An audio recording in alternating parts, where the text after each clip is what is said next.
Tom, last week, fourth. It's kind of good and it's kind of bad. It shows you got the form, but it's tough to be so close.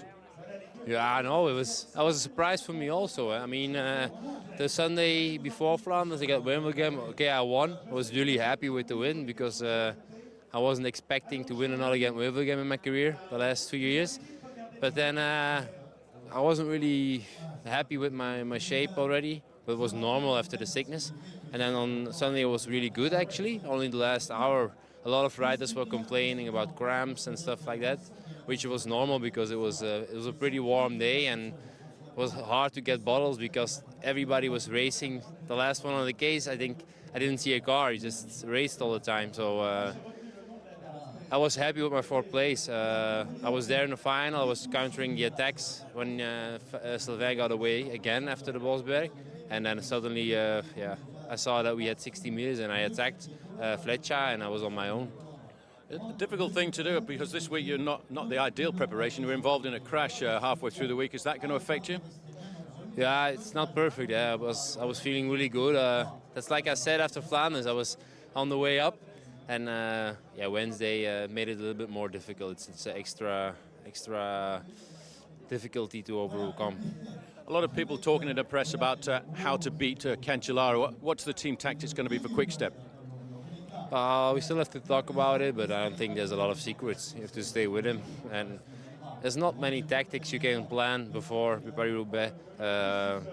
After a few cobble sections, it's possible you lost a half of the team in a crash, for example. So we plan a little bit, but not too much. And then I think the strength of the team is that we have a few guys where we can play with, and we are able to adapt it to circumstances. And that's, I think that's the strength of our team. Here you go. Thank you. Mark, we know you as one of the best sprinters in the world. Why are you riding a race like Paris Roubaix? I've always wanted to ride. This race is one of the races I watched up. Watched when I was growing up. So it's one of the monuments. It's one of the icons of cycling, and it's just different to anything else. So I'm really excited to race it finally. Obviously, I'll be riding in support of a team. I'll be getting experience this year for myself. But we've got two great guys in Beniaz and Matt Goss who can get a good result here, and hopefully I can help them to deliver that. That's the important thing about a race like Paris Roubaix. You need to have teammates for as long as possible. Is that what your role will be tomorrow? Yeah, absolutely. I'm good at positioning. I've learned that well from the guys, and so hopefully I can be there in the crucial parts. The race is always split up, so you're not always relying on a car to give you spare wheels or whatever, and there's always a lot of mechanical problems in the race, and if they have good luck, they won't need me tomorrow, but if anything happens, then hopefully I can be there to help them. That's the important thing. I mean, you take a lot from the team when they lead you out in stage races like the Tour de France, but here, is it a chance for you to give something back? Absolutely, if a race is flat, then normally I have to stay there and try and sprint the end. The guys give 100% for me. If it's hilly, I give what I can early on, but in the crucial parts, I can never be there. And this is the type of race that, I'm not going to get a result, and so I can at least, pay the guys back, do what I can in the crucial parts of the race for them. Thanks. Enjoy it. George, last week your team was pretty much the team that chased down Cancellara. What do you think about the other teams who didn't chase? Well, yeah, that's definitely been a topic of conversation all week. We're trying not to focus on the other teams. We had the numbers there. We were going for the win. It's the Tour of Flanders. You can't give up with 30 kilometers to go. So we decided to sacrifice our guys and put ourselves, our leaders, in the contention to win. We didn't pull it off, but we were happy with the team effort. Well, you finishing top 10, in fact, 6th on the day. Does that give you confidence for today? It does. I wasn't on a great day. I was crawling back after every move, but I managed to keep coming back and still had good legs at the end. I with the exception of Cancellara, I was as good as anybody in that breakaway. It was just a matter of who got lucky in the final move there. So I'm confident and feel good. I just need to have good luck. That's a race where you've always wanted a strong team around you. The team showed last week they were strong. Is that what's important to win Paris Roubaix, to have numbers at the end? Absolutely, it's very important. It's such a race of attrition. The tactics come into play at the end of the race. So the more guys you have at the end, the higher possibility you have to win. Also, last question, you had a couple of nasty crashes during the week. Is that going to affect you? No, hope not. It was affecting me the day after for sure, but I feel better now. Thank you. Geraint Thomas, after your performance last week, I'm hearing that you've been elected up to team joint leader. Yeah, well, I heard it all on Twitter and the media first, but no, I think Fletcher's still, for me, like, the main man, but yeah, they've said I've got more of like a free role and whatever, and yeah, we've got a strong team and a few cards to play anyway, so we'll just see how it pans out. Well, cast my mind back to the Tour de France last year, the stage over the cobbles, and last week, Tour of Flanders. You've proven yourself to be a cobbles rider. Yeah, hopefully, and yeah, I just enjoy the racing and that style of racing, and fortunately, it's been something I'm pretty good at, I think. So yeah, last Sunday was amazing, and hopefully I'll have similar feelings this week. Do you think it's anything to do with your track background or the way you pedal that allows you to cruise over the cobblestones like that?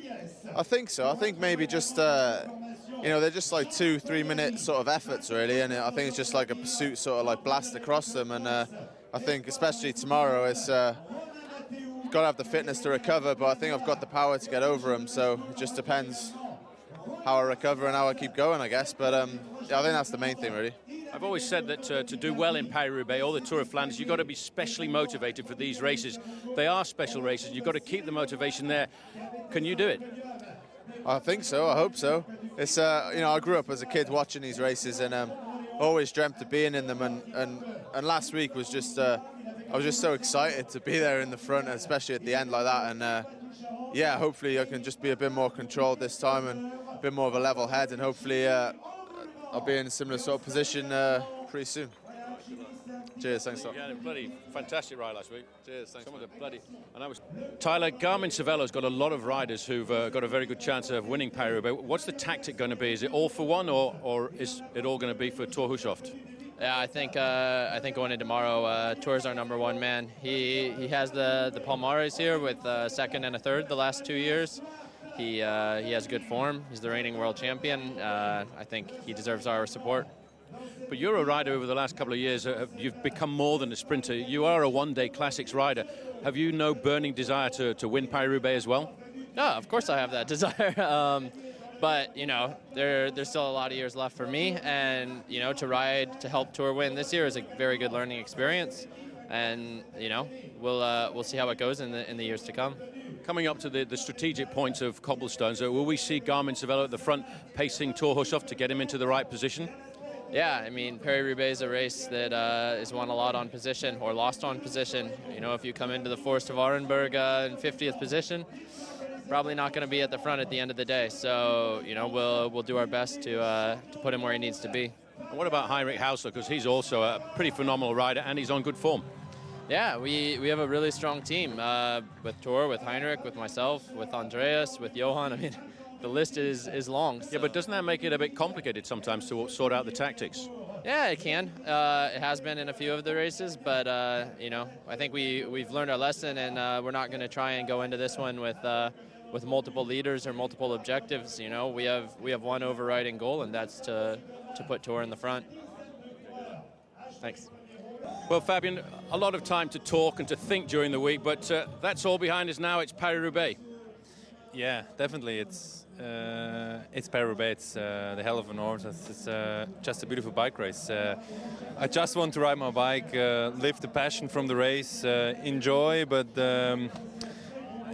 it's going to be hard, it's going to be tough, but I think I'm ready. I mean, I've seen my form is there, and yeah, I will just do my best with my team until to the finish line. The difference between Tour of Flanders and Paris-Roubaix is that last week there was a team of 7 riders together. They chased you down, but Paris-Roubaix is not like that. There's not big numbers in the final. Well, I mean, there's big numbers. I mean, there's a lot of riders that are going well, and depends the tactic, depends the race, how it goes, the wind, and there's a lot of things that counts in this race. I mean, the luck you need, not only for the race tactics, the race situation, but also for crashes or even for punches. I mean, in this race, you never know in which corner what could happen.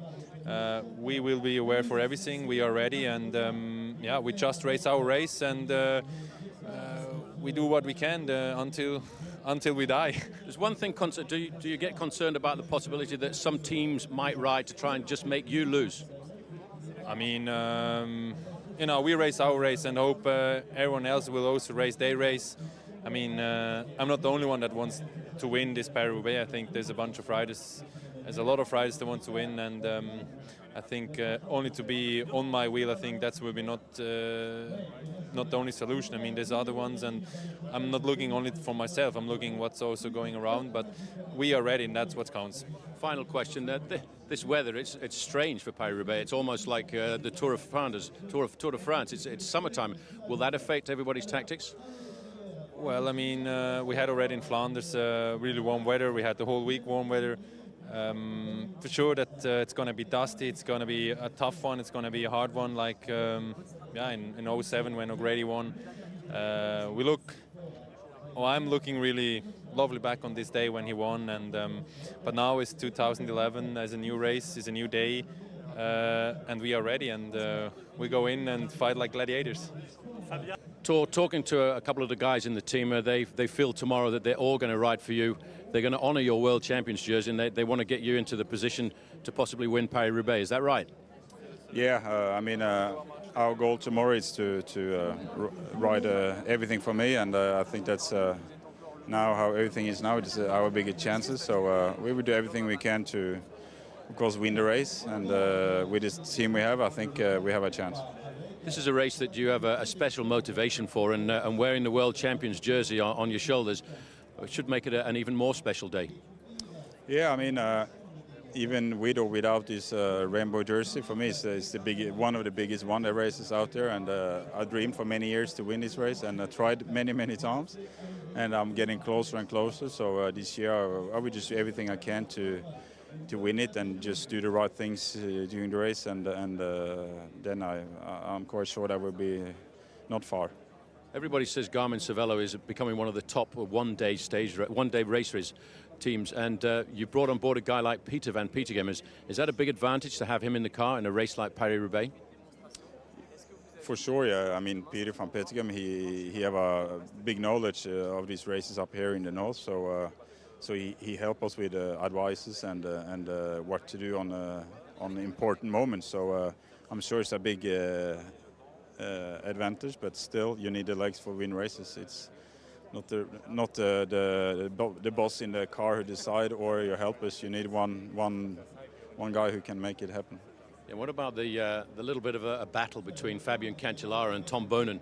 Will you sit back and watch that or take advantage of it? I don't know. I have to race tomorrow with open eyes and just be awake if something happened, and then have to see what's going on when we're getting close to the final. Yeah, thanks. And what is a beautiful day here in Roubaix, awaiting the arrival of the 109th running of the race from Paris to Roubaix, although it starts at the town of Compiègne. Famous for its sections of cobbled roads, 27 sections of them. When we join the action, will be round about section number 20. As the riders wind their way through northern France, heading towards the Belgian borders, where they'll finish in the Velodrome at Roubaix. Hello everybody, I'm Phil Liggett, and joined in commentary by Paul Sherwen.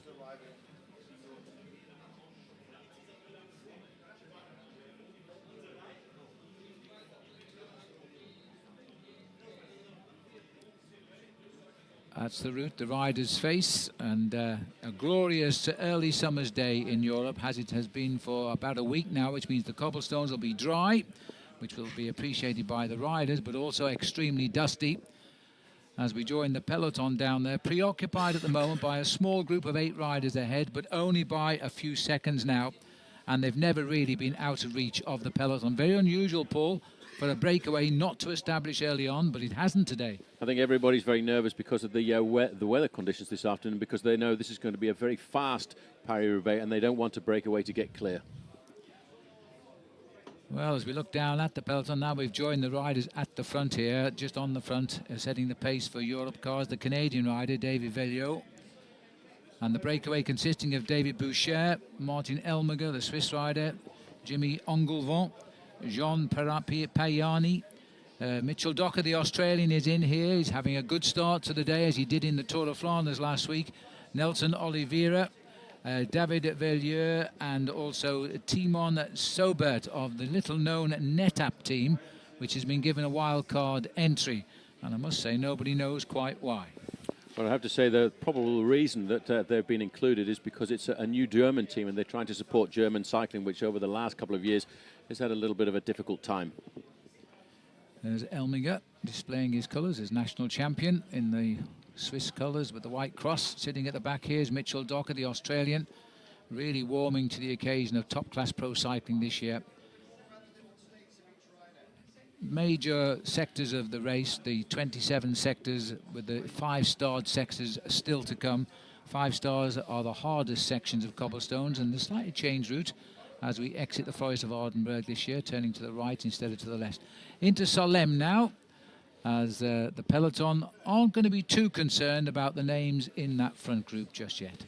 No, I think they've got it pretty much pegged here this afternoon, Phil. We're looking at a 55-second advantage, 142 kilometres to go. We've covered 4 sections of cobblestone so far, including the first very dramatic ones at Troisville, and the longest section of the race from Kiev to Saint-Piton, a distance of 3.7 kilometres. But I think these guys will start to wind it up, and they always do when they start to get a little bit closer to the Forest of Arenberg. And as you mentioned this year, one of the reasons why they've actually changed direction at the Forest of Arenberg is to prevent the race from coming back together. Yes, well, after last week's performance in the Tour of Flanders, which is Belgium's equivalent of Paris Roubaix, they're bringing back George Hincapie here at the moment. We've just heard he had a flat tyre, and his whole team looks as though they've dropped back, Team BMC, to bring him back into the peloton. Well, if you're going to have problems, and most people do on this race, it's good to have them early on, right? Certainly, especially at this point, because we're actually between 2 sections of cobbles, about to go through the feeding station at Solesmes, and that's why I think George Hincapie, if it's the only bad luck he has today, I think he'd be rather happy. This is the team car here of Leopard Trek, and there is the man who leads the team, last year's winner, Fabian Cancellara. Taking time out, he won't be too concerned at this stage. There's still an awful long way to race. 141 kilometres to go. He's going to have a bike change. Well, there's no panic at all from Fabian Cancellara. He takes the bottle off and makes sure that he keeps himself topped up with fluids. In fact, last week in the Tour of Flanders, he was complaining because this really is the first serious heat in Europe, and a lot of the riders complaining that they weren't able to keep themselves topped up with fluids. No, it is actually tipped to hit 23 or 24 degrees Celsius today, which, if you're still thinking Fahrenheit, is about 74 degrees Fahrenheit. Absolutely beautiful day for the spectators, although I think most spectators, fair to say, Paul, would like it to be cold and rainy, so the riders would have to hit those cobblestones glacial and would come out the other end covered in mud. Yeah, there are actually 1 or 2 riders who would like the weather to be rather less clement than it is here, because some riders feel that they've got a psychological advantage when they're racing over the cobblestones because they handle the slippery cobblestones a lot better than others. Nelson Oliveira here for team at Radio Shack. They're having a very, very good start to the season. Radio Shack, and they're just coming off another big win in the Tour of Pays Basque with Cloden, and in fact getting a 1-2 there. Chris Horner taking second place, having won that event last year. Obviously, that race only finished in Spain yesterday, so a different team competing here in Paris Roubaix. And as you can see, when the peloton concertina is up into a big pack like this, they're not too concerned about the breakaway. They're throwing off all the bottles for souvenirs out to the crowd, only keeping on board what they like. I don't think that is actually environmentally unfriendly, because if you can see the spectators there, Phil, they dash to pick up those bottles as souvenirs for themselves. Mark Cavendish here. Now, I think he might have had a problem as well. He's trying to get back. He's choosing the right car to pace behind. This is the chief referee's car here, so they can't complain about that. Cavendish making his debut today in Paris Roubaix, a race he's always wanted to ride. Well, that's one thing he said last week, Phil, when he was at the start of the Tour of Flanders. He just knows these bike races. He's watched them since he was a young guy, and he's wanted to participate. And it's taken him quite some time to come through to Paris Roubaix.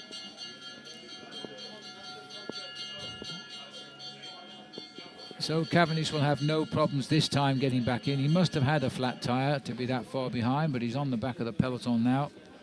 Still fighting a little bit to find his top form of a couple of years ago. Last year he had problems with his teeth. It's kept him out of the winner's podium for a while, but he found his legs at mid-term as somebody takes a flyer off the front here from Amiga Farmer Lotto. Well, everybody now starting to get themselves into the right position. This is what Paris-Roubaix is all about. It's about positioning leading up to the cobblestone sections, and sometimes, in fact, it's the race, the last kilometre before. Look at this, it's Andre Greipel, which is the arch sprint rival, and they were teammates last year of Mark Cavendish. He must have heard Cavendish was behind. Well, I'm not sure that would be the situation. He here really knows we've gone through the feeding section at Solesmes. What he wants to do now is try and get himself into a good position for section number 23 to go. The section from Vertin to Saint-Martin-sur-Escalon, and that's a distance of 2.3 kilometres. Yes, from now on into the finish, the race zigzags through the northern France countryside in the area of Pas de Calais, and the crowd can take an opportunity here using known shortcuts to see the race on a number of occasions. Some of the roads are so bad they won't allow any of the vehicles behind to go down those roads. So the riders quite literally are on their own for a short section of cobblestone before they rejoin the route where the cars will wait for them. And gradually they'll make their way to the stadium, which is bathed in warm sunshine today. Sitting on the front here, Rabobank. Well, again, one or two riders taking the opportunity to try and get off the front before the next section of cobbles. Once we start to get into this bike race, there are sections of cobblestones almost every 10 kilometres. The plan of the organisation here, Phil, is to try and preserve at least 50 kilometres of cobblestones within the last 150 kilometres of the race, just so that Paris-Roubaix can retain the standing that it's got as a very special race. Looks like we've got Bert de Backer of Skill Shimano's joined that little group at the front there. He won't do much because he's got his teammate Mitchell Docker, the Australian, in there as we hit the section of cobblestones here at Vertin. It's given 3 stars out of a top level of 5, 2.3 kilometres. And you can see the dust already coming up. This becomes most unpleasant, especially on the eyes if you're forced to follow somebody's back wheel. Yeah, but it also gives a chance to ride at much higher speeds than you can when the conditions are wet and slippery, and these guys will take serious risks. But even in the dry, these cobblestones made out of granite rock can be extremely smooth, so when you go around one or two of the corners with this little thin covering of dust on the top of them, it can make them pretty slippery too. As Martin Elminger setting the pace at the front here, is a very, very good Swiss cyclist. He's done well in the Tour Down Under in the past. Which is a race he always seems to excel in early in the month of January in Adelaide. Now he swings off to the other side. Now there is a secret of riding these cobbles, aren't there, Paul? No, the best way, the ideal way, is actually to ride in the middle, because you can see the two riders riding on the left and the right-hand side of the road. Well, in fact, that's the worst part to ride on, because you've got much more chance of getting small stones into your tyres and getting a flat tyre. So the ideal place, really, if you've got the strength, is to ride on the crown of the cobblestones. There's the peloton now entering the same sector here, almost having to queue up to get round the very narrow road straight into the section of cobblestones. If you've got ambition, you really do need to be on the front when we get to the section of the Forest of Arenberg, because that's when things go wrong heavily for riders. It's called the Arenberg Trench, and it comes at 172 kilometres. Yeah, the important thing about the Forest of Arenberg, Phil, it's not necessarily where you win Paris-Roubaix, but certainly in the past many riders have lost Paris-Roubaix on that section of cobblestones. It's a long, nasty section of cobblestones, and to me it's probably the most important first strategic point of the race, coming at 172 kilometres into the race and just inside of 80 to go to the finish. Just about 55 seconds of the gap between the peloton and the 8 riders who got away as they entered the first sector of cobblestones. They had a small lead of 20 seconds as they got to Troisville at 98 kilometres. Really, most surprising pattern today. Riders tried to break, but the peloton would not allow anybody to escape off the front. 3 riders still dangling off the front there. Started that move by André Greipel. Well, the 2 riders joining him, Kevin de Kort and Goraz Stangelai, the rider from Astana. They've got themselves that advantage, but you can see the organisation now on the front is coming from Team Saxo Bank. Fresh off a victory last week, a very good victory in the Tour of Flanders, going to Guy Newlands. Yeah, Nick Newlands, absolutely. Well, he played the tactics right. He knew there was an in-battle there between Tom Bonen and Fabian Cancellara, and he profited from that. And you can't blame him for that. He's a very, very good one-day rider, and he's not new to winning big one-day races, but that was without doubt the best win of his career. There's the little chase group trying to sort things out, but the peloton won't let them get too far, I don't think. There is a gentle wind blowing across the race at the moment, but quite honestly, it is an idyllic day. You can't really see the wind as a factor today. No, this really reminds me a little bit of the weather conditions that the race had when Stuart O'Grady won way back in 2004, coming out through the dust. It really was a dramatic ride on that occasion. It was very complicated because the motorbikes had changed position, and all of a sudden there was a guy coming out through the dust, and we recognised it as O'Grady flying to a lone victory. So André Greipel led de Kort, and Stangelay are the 3 riders trying to chase them at the moment. Well, they've only got a 10-second advantage over the front end of the main field. I don't think it's going to be too long before they're pulled back into the fold. The main field, I don't think, will start to really put the hammer down on this event until we get closer to that Forest of Arenberg. But it's been a very fast race. Normally, in the past, this race field is dominated by an early morning breakaway. But I think everybody was so attentive, they didn't want to give too much of an advantage for a group before they got to the first section of cobblestones in Troisville. Well, there's the full spread for you now. A minute 10 to the 3 poursuivants, which are the chasers, and a minute 20 to the peloton itself. So they're holding on to their advantage just now. As I say, it's going to be an in-battle that will develop, and I think it'll start to develop mainly once we get to the Forest of Arenberg. And they won't worry about the whereabouts of the breakaway till then, but it's clearly not making great progress. Nice to see that the rapeseed is off to the right, looking proudly yellow, the colour, of course, of the leader's jersey of the Tour de France. And this organisation is the very same organisation that organises the Tour de France, whereas the Tour is over 3 weeks. This is their classic one-day race. And, well, you very rarely get a lucky winner in Paris Roubaix. But you also very often, Phil, get a lot of riders who've had bad luck and had to fight their way back into the event because of either flat tyres, crashes, accidents, getting left behind on certain sections of cobblestones. And you have to have that determination when you start Paris-Roubaix, because you know when you get out of bed in the morning, you're going to have at least some form of bad luck out on the course. Yes, even though these bikes are tailor-made, in fact, for the cobblestones, a special adaptation, even the handlebars are extra padding there to stop the blisters forming. You can spend half an hour on these cobblestones, and boy, when you look at your hands after you finish riding them, they're often bleeding. You can see the difficulty at the back. A lot of these riders, especially the riders from Euskaltel-Euskadi here in the orange jersey, these riders are a much slighter build than some of the big guys from Belgium and Holland, and they have a hard time because, in fact, they bounce all over these cobblestone sections.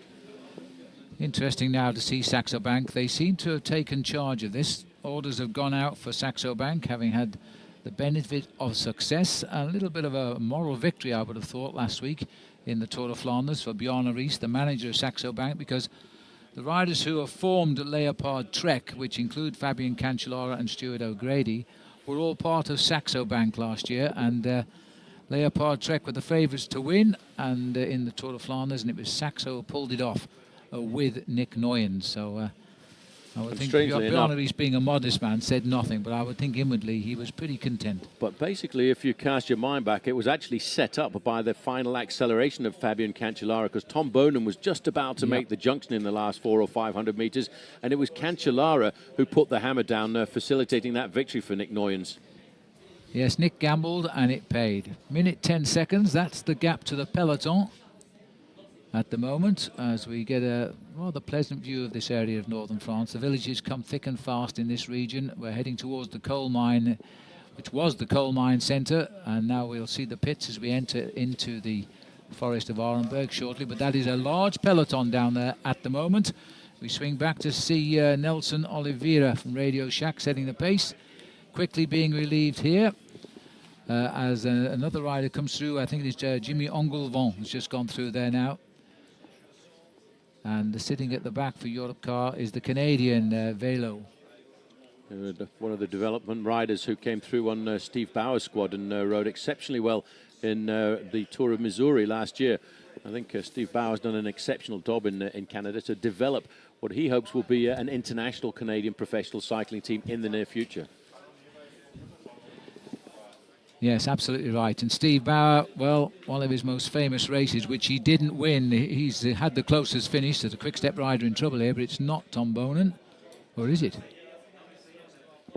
No, in fact, it's not. The rider is, it's Goddard. No, it's not Goddard. No, it looks like it's Chavanel, actually. You're right, it is too. Sylvain Chavanel, who's he was the hero last week. Chased down originally by his own teammate, Tom Bonan, but there was no animosity at the finish, which I was rather surprised about. We were with the quick-step team about an hour after the finish on the way back towards our boat across the channel and chatting with Patrick Lefevre. There seemed to be no animosity. The riders were friendly, having a snack before they set off for the airport at Brussels, and I was surprised. But at the end of the day, Chavanel did snatch an extremely welcome second place. Almost a victory for France, who haven't won that race since 1992. I think that was Jackie Hardy who won on that occasion as well. A great Jackie Durand, a long breakaway by him. And as we see this organisation at the front end of the main field, these guys now, they know that later on in this event, Phil, they will get caught. As we go back to look at Sylvain Chavanel.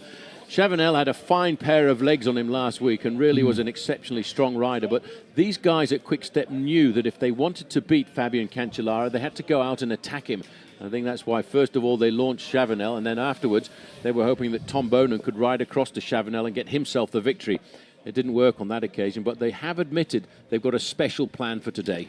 Well, they're saying he's sitting on the best form of his career, Sylvain Chavanel, so I suspect he's put the same legs on today, and we'll see, because he really is confident he can do a ride in this event, and he's been given the honour of being co-leader of Quick-Step, because a lot of people here, because we're in France, are saying there's more value in the advertising of Quick-Step if the French rider was to win rather than Tom Bonan.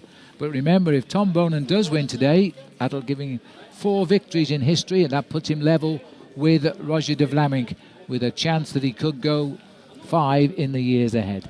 Well, looking down the star ratings of all the riders this morning, the man who has more stars than anyone else with a 4-star chance of winning this race is Fabian Cancellara, but that's in the French press. Now, if you read the Belgian press at the start of the day, Phil, they are all talking about Tom Bonan, saying that he's actually sitting on some very good form. Yeah. And it's a completely different race, the effort and the energy that you need in Paris-Roubaix to the kind of efforts that you have to produce in the Tour of Flanders, which has its cobblestone sections, but most of those are uphill.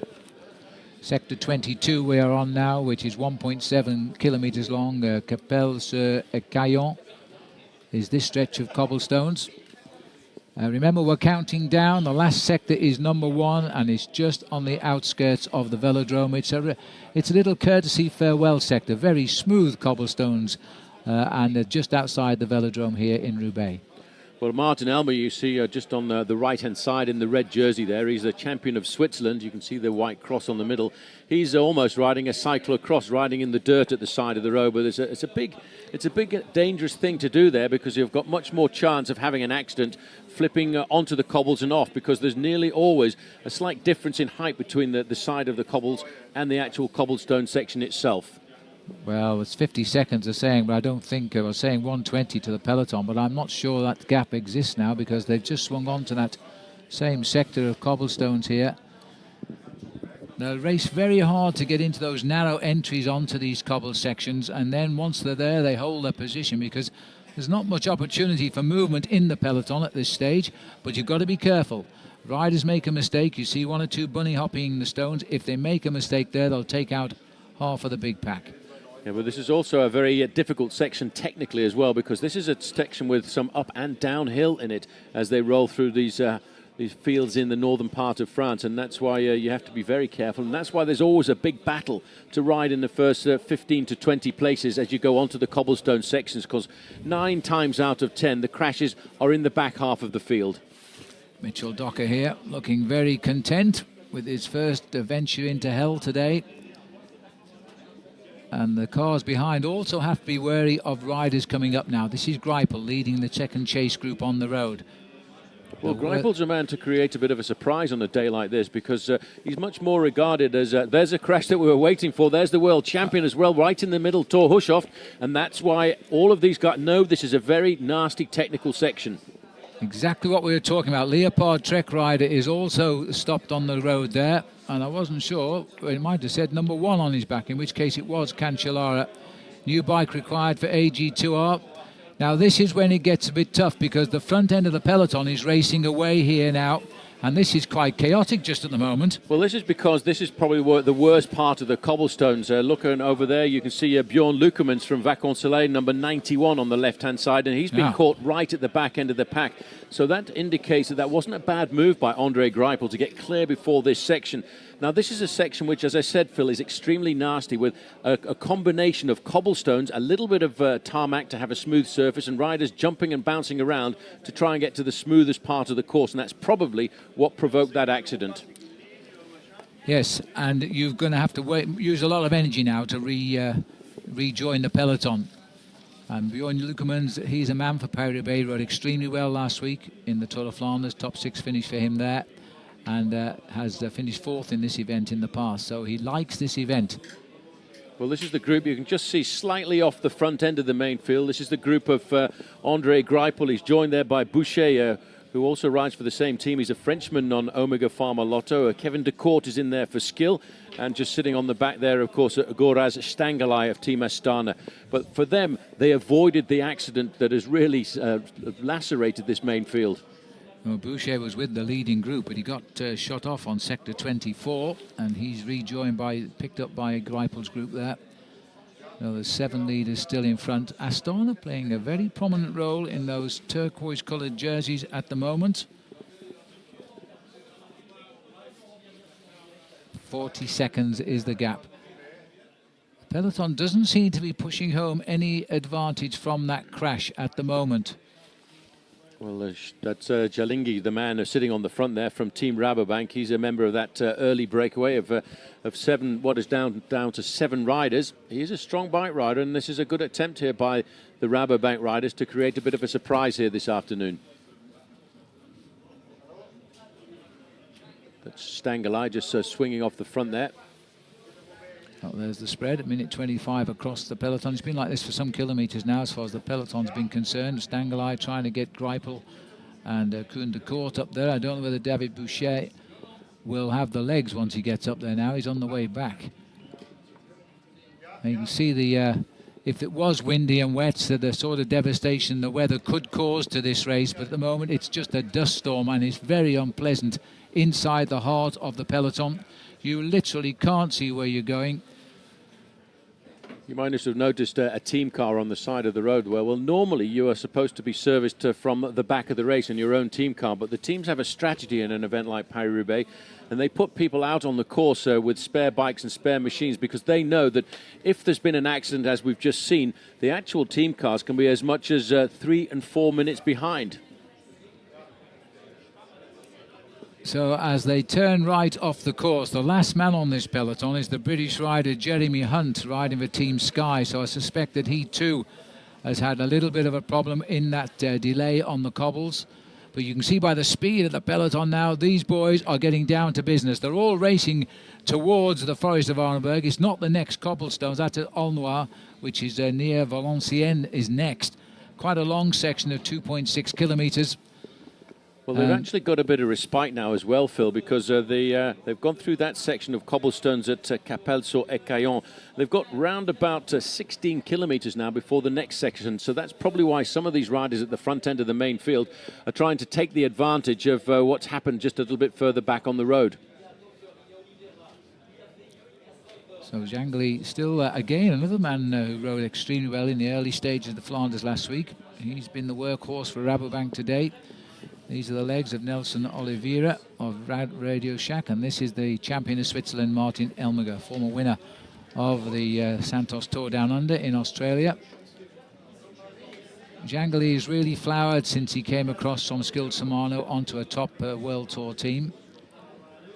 Well, coming across the gap now is that group of Andre Greipel, because they've pegged that advantage down to 35 seconds. So they're eating into the advantage of the 7-man leading group, probably because of the presence of David Boucher, who's a teammate of Andre Greipel in that group, who's probably going to try and sacrifice himself for his team leader, because Greipel, he's a man built for this kind of race. Ooh. And there's been a crash here. We didn't catch it, but somebody obviously didn't make that corner and overshot it. This is Mathieu Landanu. Yeah, and he's got a back flat tyre. You can just see the way the back end of the car is slipping around. Yeah. And as I said, even in these dry conditions, it can be extremely slippery in a race like this. Well, it was a Saxo Bank rider, clearly, but I couldn't read his number. And left to sort it out. It looks as though they were quite hurt there, but they should recover and remount. Now, these are desperate moments. This is the first desperate moment we've seen since the race begun. Now, this is a pressure point, I think.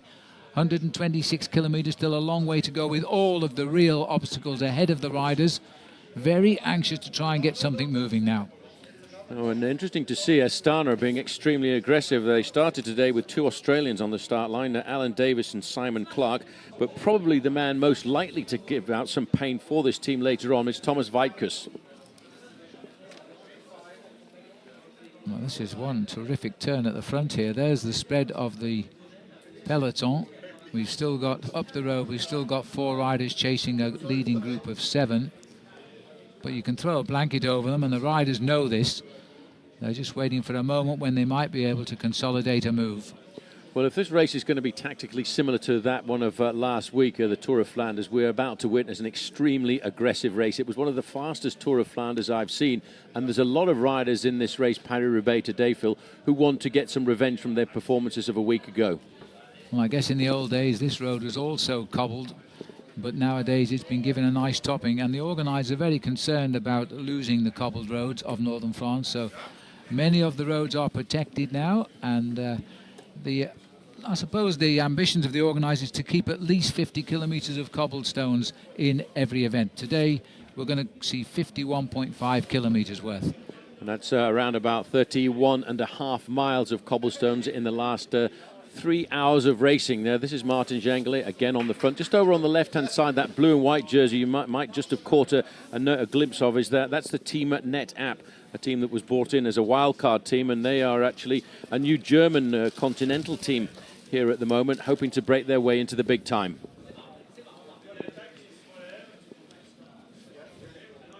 The green jerseys, by the way, is the new team on the block, Europcar. They'll be riding in the Tour de France this year.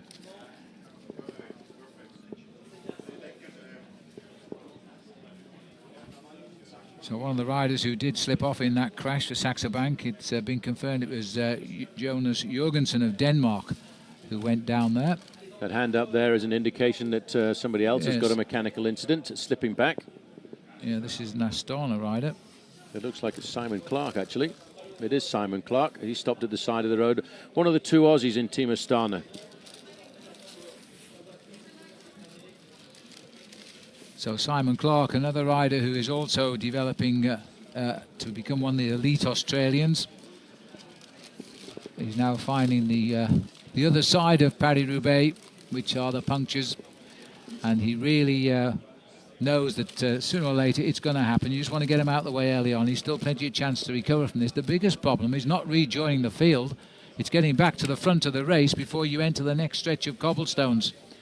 Notice Stuart O'Grady riding to the front end, former winner of Paris Roubaix, and he's looking to see whether or not he can support Fabian Cancellara here this afternoon, because Cancellara is dreaming about winning this event for a second time. Sepp Meris is where we are right now. Tight left-hand bend here. Cofidis also willing to put some weight behind it. They're a team of the region here, Cofidis. It's a credit by telephone sponsorship, but they're based here in northern France. Heading to the hometown of Roubaix as we get another glimpse here now of number 31, Matthew Goss, the winner of Milan-San Remo. Not too sure where Matthew is at the moment, but I suspect he is at the front of the race rather than the back, trying to get clear. Well, a lot of these riders have put a lot of faith into Matthew Goss. He's had an extremely good start to the season, Phil, and as you can see, this race is splitting up quite dramatically. 20 seconds ago. I'm not too sure he is at the front. I think he might be being brought back after a puncture there, because I think he might be at the back of the race. I think we're going into a moment now when the main field is going to slow down for a fraction to start to get themselves organised before we get through to the little bit more challenging sections of cobblestones. 123 kilometres to go. It's a long way. As we see now, riders of the Garmin Cervelo move also. They've got some good riders in that race today. Tyler Farrow would like to produce a result. This is the breakaway. This is the chasing group. Number 60 there was in the breakaway. He got dispatched to the back on one of the stretches of cobblestones. Cobble section 24. He went backwards, David Boucher. But it's not too far. Now another puncture on the right of the road here. Now they are coming thick and fast at the moment. That was another Leopard Trek rider, Paul, and I think that was Dominique Clemmer who was stopped changing his tyres. Well, I've always said, Phil, about this race, you will always have a certain amount of bad luck. This man has had big bad luck because number 91, Bjorn Lukemans, was tipped by a number of riders as being a man who could get himself into the top 10 at the end of the day. He's currently on the back foot up against the rails in the boxing ring and trying to fight himself back into this race. And this is big Gert Stegemans as well, a man who supposedly was the co-leader of Quick-Step with Chavanel and Tom Bonen. Well, he's come back to Quick-Step this year. He left Radio Shack last year, rejoined Quick-Step, where he was once the lead-out man for Tom Bonen. He's obviously had problems. They all have. We're at the back of the race here. There's Bjorn Lukemans, delayed in that Sector 22 crash, now making his way back up towards the peloton. It's a busy time for a lot of riders very early on today. Nobody's holding anything back, even at this section of the race, Phil, at 122 kilometres to go. They're throwing complete caution to the wind because they realise that this is going to be a big race once we get up towards the very difficult section of cobblestones after they've been through Valenciennes towards the forest of Arenberg. Quick glimpse of the sprinter there, Luca Paolini. He could certainly be a man to reckon with if he gets to the sprint finish in Roubaix, where the crowd is already filling the stadium and watching the action on a big screen. A little bit misleading, this time gap here. It's saying the chase group is still at 5 seconds. Well, it's not anymore because there is, on the left-hand side, Andre Greipel. He's made the junction, and so we're now looking at an 11-man leading group. Indeed we are. Yep, so Jangale, he's over on the left-hand side of the road in the orange jersey of Rabobank. He was very aggressive last week, but this is an interesting situation now, Phil, when you get a man like Andre Greipel into a move with a 1.5-minute advantage over the front end of the main field. Some of the main contenders really need to sit up and pay attention. 125. I'll tell you, that gap is locked in at 125 to the point of not believing the computer anymore because it's never altered. But the breakaway has merged with the leaders, that's for sure. 11 strong riders, especially the addition of Andre Greipel. This is a very good move by Greipel, and it's done on purpose, of course, to soften up the leaders, I think, in favour of riders back in the main field yet to come through.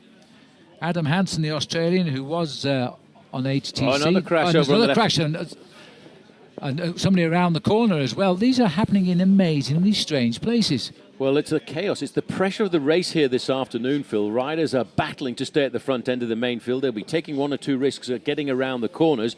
And as I said a little earlier, even in dry conditions, this race can be very slippery. And we're getting a chance here to see the chaos at the back, and another man goes down. Well, he just lost his front wheel. It's got to be the dust on the road because the roads are so dry. There's a lot of dust caused by the riders themselves, and they're losing a grip on it, as simple as that. Well, that accident actually happened because 2 riders at the same time. He actually had to change his line going round that corner. The chaos at the back as the riders are trying to manoeuvre their way around the following team cars. The rider in front changed his line, and as you try to change your line too much with the front wheel, then you're bound to go down. Just as they were rejoining the race in the previous problem, they're all got to go through it all again. That is absolutely typical of Paris Roubaix, though. That's not affecting these guys at all, though, Phil, in this leading group of what is now 10 riders. Veilleux is the man on the front here for the New Europe car team, and they will just continue to work as much as possible. We get a chance here to look at this crash just one more time. Just watch it the way he had to try and pull his wheel back a little bit because that French rider just cut in front of him, and bang, he's gone down. Well, they're on to Sector 21 here now at Aulnoy. And the gap has come down at last. It's now 1 minute and 15 seconds, so we've lost a digit there. Well, this is a long section of cobblestones, this one. It's 2.6 kilometres in length, Aulnay-les-Valenciennes all the way to Famars. 142 kilometres covered, 120 kilometres to go to the finish. Well, the roads are so narrow, and we can hear the referees talking on our earphones here at the finishing line, and they're as confused at times as we are because they can't get close to the riders. It's changing so quickly with continuing riders falling off left and right of the road. They're also delayed, of course. The riders are really on their own at times like this, and they're purposely keeping big pressure on now at the front because they don't want to lose the top positions in the peloton. It can change so quickly. These are the cobblestones now at Aulnoy-les Valenciennes. And that's why it's also important to have a large number of teammates with you in sections of cobblestones like that, Phil, because if the team cars are delayed, as they have been already, and are a long way behind the race, at 2 to 3 minutes behind the front end of the peloton, you have to have a teammate in the group with you who's able to pass across a wheel or even a bike if necessary, while you survive, especially if you're a team leader, until the team cars can come back. Yes, and this is a big entry for Paris Roubaix. They've selected 27 teams. There's 8 riders on each team. Now each team is made up where they have a recognised team leader, and the other boys, we call them domestiques or domestiques. They're there to help that team leader be in a position to win this race by the end of the day. So if they see him getting in a spot of bother, they will try and get him out of it if nobody else can. The other problem is that we just caught a glimpse there, Paul, of the helicopter. Now, they try not to fly too close to the riders because of the dust storm they will cause with those rotors, and they certainly wouldn't be too popular with the race.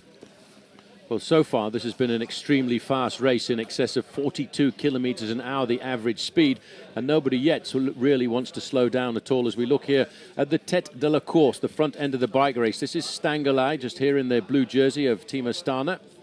And he's no stranger to getting into breakaways. And in fact, a number of years ago, I remember him winning the Commonwealth Bank Cycle Classic in Australia. That's all. I didn't think you were that old.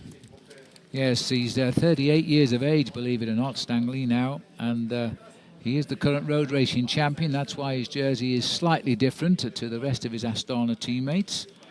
The champion of Slovenia in that Indeed dark he is. blue That's jersey. right. And this is a workman-like group now here, Phil, getting themselves organised. Everybody prepared to participate because they know if this breakaway can survive and go into the forest of Arenberg with a little bit of an advantage, they've got a chance of finishing high up in the standings when they come to the finish of Paris-Roubaix.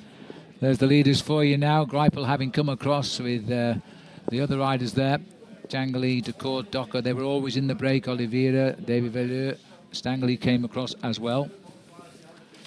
And well, this is Boucher sitting on the back. He was in the early morning breakaway and then got himself caught by the chasing group, which just happened to contain one of his own teammates, and that's his teammate on the front there wearing number 51, Andre Greipel, who's not had the stellar start to the season that he might have had last year, but he has changed teams and he's now starting to find himself a little bit of form in the month of April. Yes, well, last year Greipel won 21 races, and a lot of those, including the overall classification and 3 stages of the Tour Down Under in Australia. He then went to win in Mallorca and the Algarve in Portugal. And in April, he just took a bagload of stages of the Tour of Turkey as well. Now, more trouble here at the back. This looks like his arch rival, normally Mark Cavendish, slipping away there. Well, Cavendish said he came to this race to get a little bit of experience, to try and understand what it was about, and if possible, try and help the team. And he had promised his team manager, Alan Piper, that he would try and win a stage of the 3 days of La Panne, and if that was going to be the case, then he would allow him to ride Paris-Roubaix as a first tester to find out whether or not he was suitable to a race like this. Well, we'll wait to see. He looks as though he's riding quite casually at the back there, just not giving anything away with the expression on his face anyway. And there's another problem here at the back now, and this looks as though it might be Heinrich Hausler, who just stopped there, the sprinter. Certainly an HTC rider. Well, again, this is Cavendish. Oh, this is back to Cavendish now, yes. Yeah, Cavendish having some adjustments done to his bike. He's having a very fast learning session about Paris-Roubaix here this afternoon, having to understand it. It is all about determination, a desire to stay in the bike race, and a desire to have the courage to fight back when you do have a spot of bad luck. Yes, well, Mark, the thing is that these cobblestones, things drop off your bike you never knew you had on them. And it looks as though his handlebars may have come a little bit loose there, trying to sort it out or readjust them, make it a bit more comfortable for him. You can see the extra handlebar tape he's got on there to make it a bit of a softer cushion for the hands.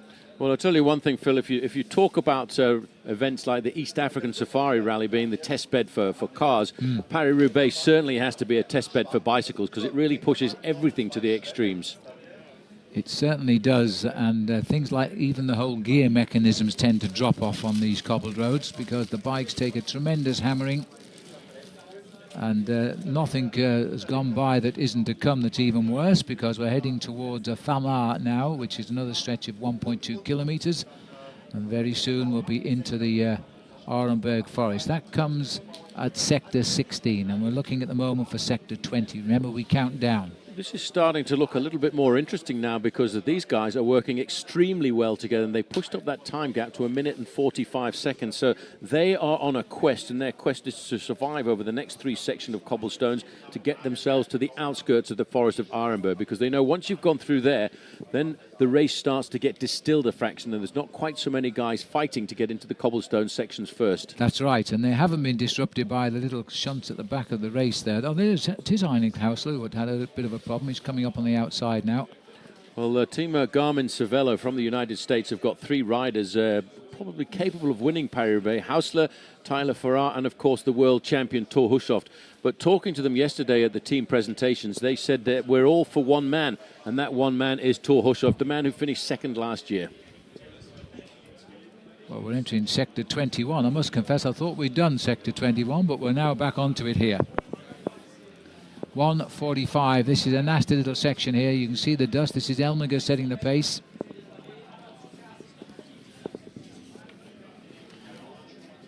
The big Swiss man knows how to ride these cobbles, I feel.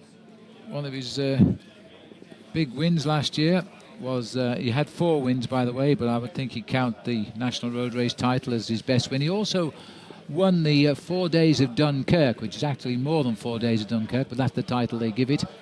And that's over a lot of cobbled roads as well. So clearly for a Swiss rider, he enjoys the bad roads of northern France. Well, he's an exceptionally talented rider, and as you can see here, so is Veilleux. He'd be very happy to be in the breakaway for Team Europe car here this afternoon. We are actually on section number 21 at the moment, and it's a long section of cobblestones. It's got a 5-star rating at 2.6 kilometres in length. Well, Elmiger, he's over 32 years of age now, but he'll be the big experience in this breakaway. As we're seeing the pace taken over by the Canadian rider, Veilleux.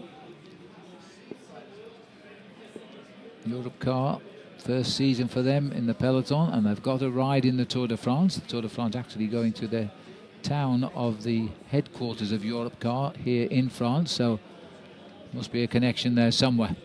Well, you might have noticed as we look now again, this is what it looks like if you're on the bike at the moment, and it's the speed that these riders go over the cobblestones. In fact, you have to ride over them at high speed, because the faster you go, believe it or not, the smoother the surface gets. Well, it feels that way anyway, and you get them over with that little bit quicker, but 2.6 kilometres, quite a long way. Again, and now here's crash. the peloton, and this is typical. They've entered it, and they've lost the rider immediately. There's a lot of chaos in Paris-Roubaix. It's all about chaos. It's all about positioning and fighting to stay at the front end of the main field. Well, that was Arnaud Coyot, who was struggling to put his bike to rights there, and there was a ricochet problem. Another rider stopped as well. They fight to get to the front, and they finish up at the back with one particular problem like that. And the Canadian rider here, Veilleux, is really enjoying this right now. Well, you can see the dust that's being thrown up. A very dusty afternoon. And this last week has been the hottest in Europe. It's almost summertime weather. And some riders were saying, I wonder why they've organised Paris-Roubaix in the month of July this year. It's an excellent year, because where we commentate from here at the finish, we are in the shade, but we are in the open air. And we've had many days of being very wet and very cold indeed. But today is very pleasant, except for the riders. Now, we've got something going here now as Cervelo tried to start move on the left of the picture there. Well, again, you see the crowds are getting themselves out. Some people, in fact, come out to the race here of Paris-Roubaix in their camping cars from Belgium a couple of days in advance to try and get themselves an ideal position on the critical sections of cobbles. Well, the big rider there looks as though, to me, it's Andreas Clear for Garmin Cervelo on the left of our picture. He seems to have gone off-road completely now. He's completely spurned the cobbles, found himself a nice stretch of road here. Well, that's the advantage again, Phil, of riding at the front end of the pack, which is why there's always the big battle to get into these sections in the first positions, because in fact it's a lot easier. You can see in front of you, whereas you see riding at the back, first of all you can get involved in accidents, but also you can only ride behind a guy in front and you can't even see over him. Elmiger brings them off sector 21 with the leaders. There are down to 10 riders up front now. He looks very cool, calm and collected, Martin Elmiger. Well, now they've got a chance to get some respite, but not all that much, because in 3.5 kilometres they have another section of cobblestones, cobblestone number 20 to go, and that's from Farmar to Kerenang. That's Mitchell Docker, the Australian, who's now taking over from him. He's only 24.5 years of age. He's in his third season with Skill Shimano. But this, I think, already showing to be his best. Don't always count the best seasons with wins. It's the fact he's finding his legs now to mix with the best bike riders in the world. But the peloton, not really fragmenting, a long, thin line of riders there. Well, what's happening now, it's starting to become slightly a war of attrition, and riders will begin to get eliminated from the rear of the main field. As you can see, this young rider here from Muscatel Euskadi in the orange jersey, the Basque Country team, and a team which we expect much more of when we come to the big mountains of races like the Giro d'Italia and the Tour de France. Now, this is a very difficult section of cobblestones, and if you know very much about the technicalities of the bike, normally you have a fairly small inside chainring on a bike like this, but for Paris Roubaix they actually put a slightly larger chainring on just for a couple of sections of cobblestones like that one there, which would have 48 teeth on it. And immediately on to sector 20 now, Famar Kerenang.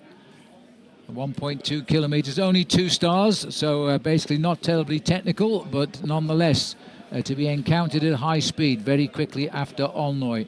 Well, you can see this young man, David Boucher. He's a French rider on Omega Pharma Lotto. He's actually sacrificing himself as much as he can when he gets to these cobblestone sections, because he's very happy with the presence of Andre Greipel in the group. Greipel sitting just a little bit further back there knows he's in a very good situation here this afternoon to get himself into what we normally call the early morning breakaway, although this afternoon it happened a little bit later. Well, he's looking so strong, Paul. He got dropped on sector 24, but maybe he was told to fall back and get Andre up to the leaders, which is what has happened.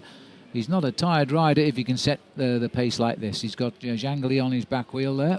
Well, you also get an added motivation if you're a team helper in a race like this when you get your team leader into a breakaway group, and there it allows you to find that little bit of extra energy that if you'd been actually doing it for yourself, you might not be able to muster. Flags of Belgium and the flags of Flanders, but let me remind you, we are very much in France here, but we're racing with all speed towards the Belgian frontier, although we won't get there. We'll stop at Roubaix, about 5 or 6 kilometres from Belgium itself, but this is very typical Belgian roads as far as the spectators are concerned. And with the beautiful blue skies today, we are expecting thousands as the race gets into its last hour and a half. Well, it's exceptionally fast, the race here this afternoon, because of these dry conditions, and that's why these guys are hammering along the road, trying to cause the devastation at the back end of the pack. And this group is doing an excellent job here, Phil, because they're just about to start tickling the 2-minute advantage over the peloton. They have just got on with the job in hand. The peloton has been disrupted with continual falls and flat tyres, but these boys have had no such problems, and it's David Boucher who brings them off the cobblestones there now. Turns right and kicks quickly out the corner. There are 10 riders together, and he's thinking of Andre Greipel. There'd be no question as to who would win in a sprint if Greipel got to Roubaix, that's for sure. Well, the main field now on that same section of cobblestones are 20 sections of cobblestones still remaining. This is the section Farmar to Kerenang, but in fact in about 3 kilometres time the leading group, Phil, will be on another section which takes them up to the town of Mang. Cervelo, Garmin Cervelo, the American team on the left of our picture, driving there as well here now to try and keep their leaders in a position to pounce later. Each sector we clear, we're getting closer to sector 16, which is the entrance into the forest of Arenberg. You get a chance here to see how difficult these cobblestones are. Compared to the cobblestones in the Tour of Flanders, these are much more difficult. They're a much rounder cobblestone, and many of these roads are only used really by farmers. Well, our man there from Euskaltel has got himself just about on the back of the peloton now. He's had an awful long chase to rejoin. Now, this is a very difficult race, and it's now being that elimination at the back end of the main field. And you may notice as well that in this instance, by the way, the police don't use their normal bikes. They normally use a big touring bike, but for this race, they actually use cross bikes just because of the nature of the terrain they have to go over. Yes, that's absolutely right. Motocross machinery for the gendarmerie, who are very brave men to ride on these cobblestones with the peloton all around them, that's for sure. Same to be said about our television cameras here, who are just in front of the whole charging pack. Just sticking at 155. A slight amount of respite for the moment, Phil, as these guys now start to realise they're going to have to hold a little bit of something back, because they know there's an awful lot of racing left to do, and nobody so far really seems to have turned off the gas since the very start in Compiègne this morning. Well, they also are now off sector 20 here. Just look how narrow that exit is. But a very, very dry road, and it's proving to be hazardous. The dust on the road today, taking riders down, losing the grip on the front wheel. That is a very big peloton. They've just come off there with a tailwind as well. Now it's a crosswind, and now they're reassessing the situation. Aston have got 3 riders up here, but remember they've got 1 man in the breakaway, the Slovenian champion Goran Stangelaj. Just got a quick glimpse there, not too far away from the front of Tyler Farrar, the great American sprinter. And he said this afternoon that he's actually not going to try and go for the win himself, although if the race situation dictated, he has got the ability to win. Well, he's moved right up there into second wheel as the lead goes out to 2 minutes now. As we enter sector 19. 3 stars at 2.5 kilometers in length. Well, we're now starting to circumnavigate the very industrial town in the north of France of Valenciennes. The riders turning towards the west now as they head out to go around the town of Dinant, and from Dinant they will then know that they're starting to line themselves up for the cobbles at the forest of Arenberg. For these guys, they've got that 2-minute advantage that they've been looking for as they now ride very smoothly across section number 19 to go. Now, these bikes that technically are actually slightly different to the ones that they use most of the rest of the season, because the bikes are slightly longer, about 1.5 centimeters longer in the wheelbase from center to center, and the reason for that is to make the back end of the bike just a little bit smoother going over the cobbles. And the man showing them how to do it is the Aussie Mitchell Docker here.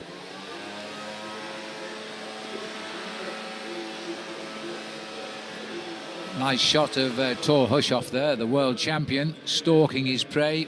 He finished second in this event last year.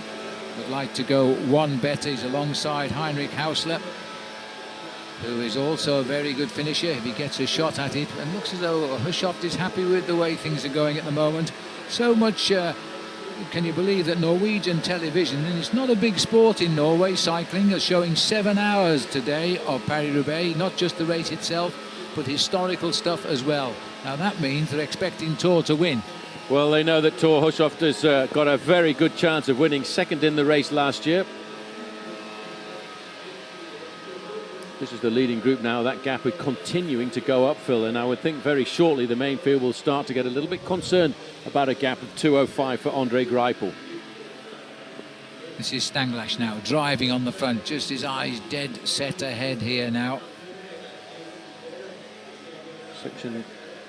Section 19 at the moment at Kerenang.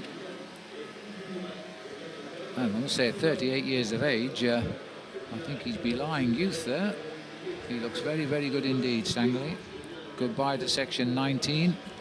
Oh, good. Oh, hello to section 19 for the main field. It's a complicated race, Paris-Roubaix. You look down for a fraction of a second and things change very dramatically. This is a 3-star section, 2.5 kilometers in length. And it's Garmin Cervelo who are driving the pace at the front here, just keeping that breakaway in check, which is easing out all the time, just a few seconds with the efforts of the cobblestones. So far, the breakaway has had no problems. I suppose we shouldn't say that. And you saw the spectators holding wheels there. In fact, they're mechanics, because the cars now are so spread-eagled around the course. They place mechanics at strategic points and just hold wheels in the hope that they might save the day for one of their charges. Well, you have to plan Paris Roubaix for weeks in advance, almost like an invasion, if you like. You have to have plenty of wheels in the strategic points out on the course, because everybody knows that sometimes the team cars that normally service the riders, Phil, can be as much as 3-4 minutes behind. And if you have to wait at the side of the road, any chance of winning Paris Roubaix has gone out of the window.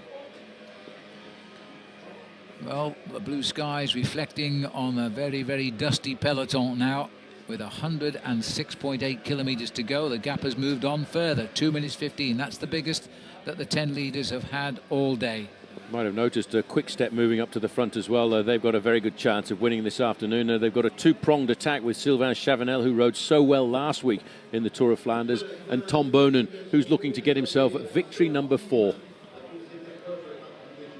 No shortage, though, of riders who'll support Tom Boonen. I wouldn't think he would be a very popular winner, even though in France, not Belgium. Kevin Van Impe was the rider on the front. He'll be the sacrificial lamb for the first section of cobblestones. And in reserve, they will hold their 3-star players, Boonen, Sylvain Chavanel and Gert Steegmans. Still with the leaders here, 10 of them. They were 12 at one point, but we've slipped away 2. But the strong men are here. Boonen back at the peloton in a perfect position now, and if we see Tom Boonen near the front, you can bet your life with Fabian Cancellara won't be too far away either. They're all getting a little bit nervous now as we head towards the sector 16, which will take us into the forest of Arenberg. Once we're out the forest, we will turn to the right rather than the left as in previous years. And now we're entering sector 18 here, which will take us main en Monchaux sur Caillon. 1,600 metres. How many miles is that, Paul? 1,600 metres. That corresponds to around about a mile exactly, and that's what these riders are facing up to on the cobblestones. They've already had an awful lot of cobblestones on their diet so far this afternoon, and there's a lot more on the menu. Well, with 105 kilometres to go, the day started on sector 27 when 8 riders got there 40 seconds ahead of the peloton. They were strengthened by the arrival, amongst others, of Andre Greipel and Gorazd Stangeli, making 11. We're down to 10 leaders currently, 2 minutes 15 at the gap. George Hincapie has had a puncture but has safely rejoined. Fabian Cancellara has been forced to stop, but he too has got back up at the front of the race. Well, interesting here, you might notice you had Omega Pharma Lotto on the front end of the group, and that was not to chase the breakaway. What they were doing is actually trying to slow down the progress of the peloton, because they've got 2 men in the leading group of 10 riders. Well, this is to give you the bone-jarring sensation the rider gets there from that low shot from our camera on a motorbike. These are the riders setting the pace. On the far right of our picture, the champion of Slovenia, that's Gorazd Stangeli at 38 years of age. He is an absolute champion of the cobblestones. He really can drive on these bad roads. Yeah, he's a Slovenian national champion in that slightly different coloured strip to the rest of the riders from Team Astana, and he's very happy with the situation. You might just notice there he's riding a Specialized bike. Well, if I have to say anything, Phil, Specialized is rather special because they've won this race for the last 3 years. Well, they're having a great season after launching this new bike at Milan-San Remo, and they won there with Matthew Goss. So they've got the right man at the front sitting on the right saddle, it seems, right now.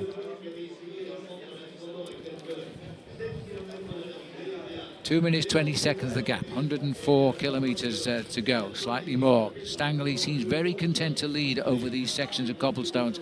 Martin Elminger, who's strong over the first sectors, sitting there in that red jersey in 3rd place.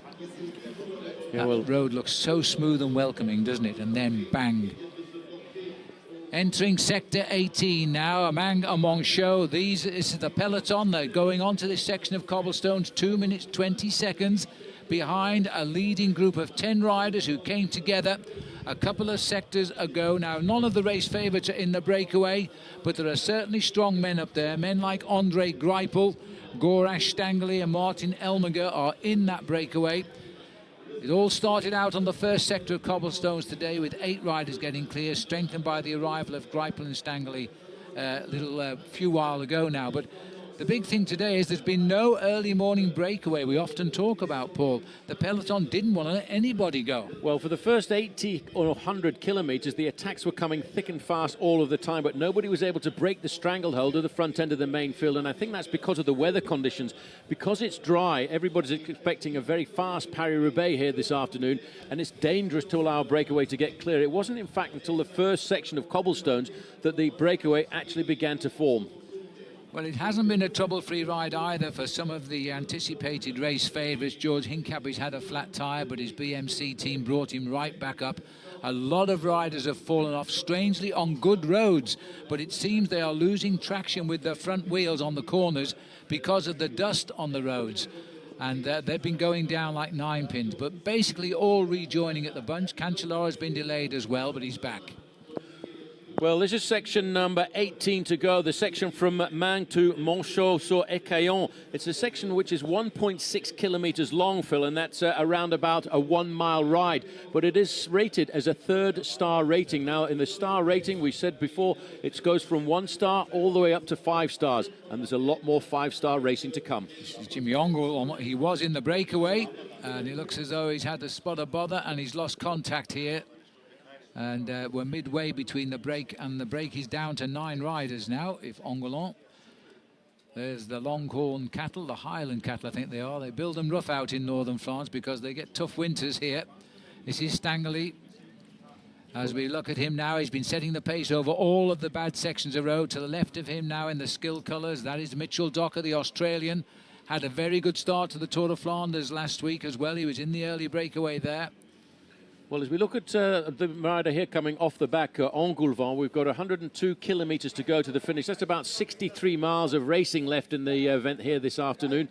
There is a bit of a surprise to see the big sprinter, Andre Greipel, in this leading group of 9 riders. Now, we'll think there'll be somewhat of a concern for him because he's a man who's got a very big pedigree with 21 victories last year. A little shot of his back wheel, I wasn't too sure. He's riding on a softening tyre, and the trouble is that there's no service around just now because of the way the race has been splintering on these narrow sections. This is the Canadian rider here, David Velliot from Europe Car in the green colours. Having a great race, I have to say, today. This is where we all switch back. This is the pattern of Paris-Roubaix, constantly changing direction. It's not a north to south race or south to north race. It is zigzagging to actually find the bad roads of northern France. Well, I was talking to the race organisers yesterday, Phil, and obviously this is part of the icons of the sport of professional cycling. They've said they actually have a programme to try and protect the cobblestones, to at least conserve 50 kilometres or 31 miles of cobblestones in the final 100 miles of the race. Well, this is tourism-wise, economically-wise, this is a very important event to northern France here. I think the mechanic there was getting a little bit precarious to the side of the road. I just wanted to explain what's going on here. Because today is an extremely dry day, there's a lot of dust getting into the mechanics, and what that mechanic was doing there was getting some lubricant into the chain for this rider to try and get himself back into the race, and it looks as if he might well have recovered. I think the leaders must have slowed a little bit. Angoulême, obviously his gears were slipping, he wasn't getting full traction. They've sprayed some oil on it. Now, is he going to get back? There's the problem, hanging off the right side of the bike, and you can see it's moving around a bit when it shouldn't be, so he may well have a little gear problem there. Well, Cancellara has already changed his bike very early on today and got back without any trouble. Psychologically, good time to take a bike change, actually, when he did. Psychologically, though, that can be a little bit of a negative thing for a rider because you get used to a bike, even though these bikes nowadays are almost all identical and they're produced in such a regular fashion. One bike sometimes always seems to be a little bit more preferred to an athlete. So if you have to change off it on a big day like Paris-Roubaix, sometimes it goes against your psyche. Well, he's going to get back this time, so we're going back up to 10 leaders. So we have 10 leaders out in front now, and we still have 101 kilometres left to ride. Just watching the riders here as they they just battle amongst themselves. They just concentrate on holding position. They are so preoccupied throughout this race. It is a very nervous moment. I think that's Andreas Kleier clear rather, who's gone clear for the Sky team, for the Cervelo team, Garmin Cervelo. Yeah, but sitting on the front there, I can just about recognise from this altitude the style of Stuart O'Grady, who rides for Leopard Trek. He's a teammate of Fabian Cancellara, and he will do whatever he can a little bit later on, Phil, I reckon, to try and get himself up to the front. Well, it's not Bradley Wiggins, it's Sepp Van Mark, in fact, who's gone clear here for the American squad. There's the confirmation come through. 100 kilometres left to go. Well, I have to say that although he misnamed Bradley Wiggins was in an early breakaway trying to get himself clear before they got to the cobblestone section. But talking yesterday to the management at Team Sky, they had said pretty much, Phil, that one of the guys that we're going to ride for this afternoon was Geraint Thomas, who was so phenomenal last week in the Tour of Flanders. Well, he's won the Espoirs race. That's for the under-23 race. When on that occasion, the UK had first and second when we saw them flash under our commentary position, because they finished that race a couple of hours before the big boys arrived. And that's a good indicator. Geraint Thomas rode superbly last week, and I think he's got good form. It wouldn't surprise me in the least if he's not in at the finale today. These are the giants of the north of France. They get the best view in the house, don't they? They certainly do. The story behind the giants of the Flanders there are they have these town fetes around the north of France throughout the summer months, and they bring out those giants to just give themselves a bit of a show, and there's a competition to produce the best looking giants. We're all good lookers here. Now, I'm not too sure where this Skill Shimara rider slipped away. Slipping off the front end of the main field now, trying to get himself a slight advantage before we start to line up for the next sections of cobbles. We've actually now turned into a slightly more northerly direction. We're about to go through the next town of the day, which is the town of Denain, which is very famous for its own professional bike race called the Grand Prix of Denain. But it's after Denain that we'll have a change in the race route here this afternoon, because after the Forest of Arenberg, instead of turning to the left, we turn to the right to try and prevent the race from coming back together with an additional section of cobblestones. And it's a new section at Milan-Fosse à Bousigny. Yes, well, we're looking forward to seeing those actually for the first time. And Paul Sherwen was too modest to tell you he once won the Grand Prix Denain. So you obviously rode over these cobble roads. That race actually went over the cobblestone section on 4 big laps, first of all, and we actually got away on the first lap of the race. And they used those cobblestones to good effect. The Soleil au Nord, sunshine in the north. Well, we can't contradict that. We don't see it too often, I can tell you. But it's a beautiful, beautiful day today. And the Région Nord-de-Pas-de-Calais, that's where we're racing today. And this is their biggest shop window, the Paris Roubaix. There's no question. You might just spot Matty Goss there in a slightly different coloured jersey to the normal HTC jersey, because he's actually the leader of the new World Pro Tour. Yes, they also have the Latvian champion now as well, Gatis Smukulis, on their squad as well. That's about the biggest hill you'll see on the course today. A slight rise here. This is a flat area of France, so we've found much more difficult obstacles to be conquered rather than climbs. In the area of the Somme, and this is the breakaway now. Back to 10 riders as Jimmy Engelvent has rejoined the breakaway, which is still being powered here by Gorash Stangley. Meanwhile, back in the break, this is Robbie McEwen here, who tweeted yesterday he'd packed his bags, he was heading into hell, and as he travelled up to the start from Belgium. Well, the man driving the team car for Radio Shack this afternoon is none other than Dirk de Mol, a former winner of this bike race as well. Probably the biggest victory that he ever had in his career. That's the north of France, and the big lumps you can see to the left and the right there, well, those are the old slag heaps, because this area earned its history from coal mining. And a lot of Polish people actually moved to this part of the world, either just before or just after the Second World War. And the peloton making the most of what is a very smooth stretch of road here to do reparations to the bikes if they've got problems, sort everything out before they get into the ongoing nastiness of the hell of the north, because it's not very far away now. 2:40 is the gap. They've really worked hard to get any gap over the field. It was held at 1.5 minutes for a long, long way, but it does seem at the moment they're now making progress at 2:40. Leopard Trek, the riders in the black tops here, bringing the race to the fore, thinking no doubt of Cancellara, putting him in a position perhaps to move clear in the Forest of Arenberg. Also the red and black jerseys, extremely powerful last week, Team BMC Racing, and they're moving George Hincapie to the front end of the main field. And of course the other man who will be a leader this afternoon, Alessandro Ballan former winner of the Tour of Flanders, and of course, former world champion. Two skilled riders up in the breakaway here now, including Mitchell Docker. Red jersey there of Elminger. 97 kilometers to go. We're looking here now at the leaders of the peloton. Luca Paolini. Oh no, we're not. These are trying to get away from the chase. This is a group that's just slipped off the front end of the main field, and in fact, Luca Paolini there, number 77, he's much better renowned as a sprinter, but he's trying to take the opportunity here to get clear before we get to the Forest of Arenberg. And look at the chaos there. These riders moving left and right, trying to move themselves to the front end of the main field. And you can see just how these riders, they bunny hop there to make sure that they don't flatten their tires once they jump over this traffic circle. You were mentioning there, Paul, that the Polish people who emigrated here during the times of the coal faces being in operation, the only Polish rider in the race is in that chase group, Jaroslav Marish, is trying to get clear for the Saxo Bank team. No Polish rider, by the way, has ever appeared on the podium in Paris Roubaix. Well, there's one Polish rider who actually took up for French citizenship, who claims to be the only man to have operated above the ground on the Forest of Arenberg and worked below it, and that, of course, was the former world champion from France, Jean Stoblinski. Yes, the world champion in the mid-60s, and passed away a couple of years ago, sadly. He was a great character on Paris-Roubaix. This is Andre Greipel, normally a great sprinter, but a man who's got the right body build to ride well over the cobblestones. A German rider making the switch this year to move away from HTC and now to become the arch rival of Mark Cavendish, and very happily getting himself into this breakaway with 95 kilometers to go.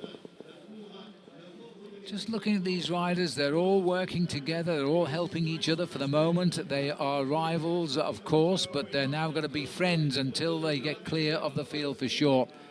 And the field are paying very, very close attention now. Sat at the back is Timon Suber from the NetApp team, a German team which has been allowed a wild card entry. Left a lot of journalists in the finish area scratching their heads, wondering why they got in the race. This is for top professionals. And none of the German team has done a thing all year, but they've got a man in the breakaway right now. And so they're, I think, vindicating their selection. Well, we're lining up now to the penultimate section of cobbles, Phil, before we get to the Forest of Arenberg, and that will be between Haveluy and Wallers. And Wallers is just on the outskirts of the big... Oh, there's another crash at the back, and Europe car have gone down. Well, this time it is Europe car who have gone on the floor there. Well, it was halfway down the pack, you see. What happened, he just made contact with the pavement at the side of the road there. And again, because these guys are trying to take risks, that looked to me as if it could very well have been Mathieu Claude. Hit the deck rather painfully. We saw a lot of this in the Tour of Flanders last week, but again, it's happened on good stretches of road, which is very, very unusual. The riders are all tense and ready for the cobbles, they seem, at the moment, as we're racing now towards Wallers, and a nasty stretch of 2.5 kilometers as we go into sector 17. These boys just seeing the road ahead of them. It's a lot less complicated for these boys in the breakaway than the riders in the chase group. Well, for this leading group of 10 riders, we're now just 1 kilometer away from the next section of cobblestones, and that's 17 to go. And that is Haveluy on its way up to Wallers, a section of 2.5 kilometers in length. And there we are. The leaders have now hit the opening section here. This will be section 17, and led on by Skill Shimano again, 93 kilometers. Sector 17, Haveluy Wallers at 2.5 kilometers, and the commanding a lead of just around about 3 minutes, the computer is saying. I haven't seen that come up on television yet. Well, I'll tell you one thing, this is a 4-star section, so starting to get just a little bit rougher now. It's 2.5 kilometers in length, and that corresponds to 1.5 miles of bone-jarring cobblestones here in the north of France. This is an extremely important strategic section of cobblestones, probably more so for the main field behind, because they will have to battle through this one before lining themselves up for the very famous, and I would say scary, Forest of Arenberg section. Well, we're looking here at the chase group at the moment, and number 197 there is Sebastian Turgot, familiar name again from last week, up in the move. And also working hard there, Luca Paolini. I think he may have started the move, actually. But look at the risks that riders are prepared to take, Phil, to get themselves to the front end of the main field before they go onto the cobblestone sections. And that man on the left there took a serious risk because he nearly took a supermarket sign with him. It doesn't take your own trolley along, your chariot, but he's back in the peloton. But he lost a lot of ground there. This is the head of the group now. 2 minutes 40 is the gap here, so they're not saying it's gone out to 3 minutes, but it'll be 2:40 to the chase group, I think, 3 minutes to the main field. See how precarious those riders attack that. Amazing to see the number of different nationalities of flags at the race this year. We've got France, Switzerland, and of course, very predominantly Belgium. Again, this is not really a race to chase the leaders down. This is a race to stay at the front, to get into the narrow cobbled roads in a good position and stop anybody moving up. It's absolute panic. I think riders went off to the left there. I'm not sure they all came round in one either. Well, there's Sepp Van Mark in third position there for Garmin-Cervelo. I have a feeling Garmin-Cervelo are trying to get themselves sorted out now because they feel today they've got a very good chance of winning this bike race with big Thor Hushovd, whose nickname, by the way, is the God of Thunder. Well, you can see the way Van Mark is consistently looking over his shoulder to see the position of his team leaders. He's not racing for himself, that's for sure. These are the leaders now as they set the pace up front. You get a little close view of the cobblestones here. Incredibly steady pictures from the back of that camera on the motorbike, I have to say. And there's the crash down on the other side of the road. As Kevin Van Impe has gone down there very hard. And again, this was pretty much at the back end of the main field as they were jumping around trying to avoid Van Impe when he went down.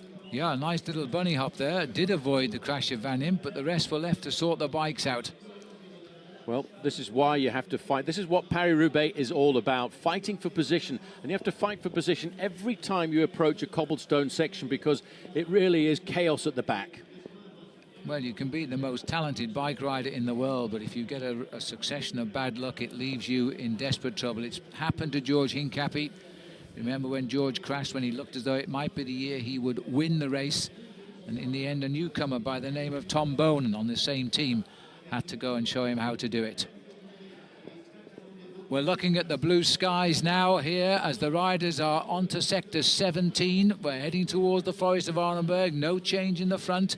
We've still got 10 riders up front. 2 minutes 40 is to a small chase group. 3 minutes to spread.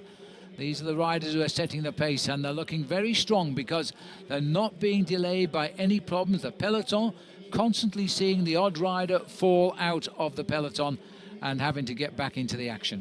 The orange Rabobank jersey on the front is Martin Gengele. They are on the section at 17 sections to go to the finish. Haveluy to Wallers. It's a 4-star section, 2,500 meters long. That's 1.5 miles of cobblestones. But what's more scary for these guys is they know what's next on the recipe this afternoon because it's going to be the Forest of Arenberg, the infamous Forest of Arenberg, only open once a year for Paris-Roubaix. Well, you can see by the flags they're picking up a crosswind, turning into head now. This is Martin Gengele of Rabobank, who's setting the pace at the moment. He's been in the breakaway since the outset, which started at the first section of cobblestones when 8 riders got clear. They were strengthened by a arrival of 4 more.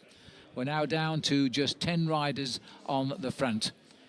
Well, it's Saxo Bank, Garmin-Cervelo and Quick Steps doing all of the pacemaking here. They realise we're coming to probably the most important strategic part of the race after this section, number 17 to go from the Haveluy to Wallers section of the course, because everybody now is getting extremely nervous. Including the commentators, because this is where the Paris-Roubaix by tradition always begins. They really race very, very hard to hold the position so they can see the long, straight distance of the Forest of Arenberg.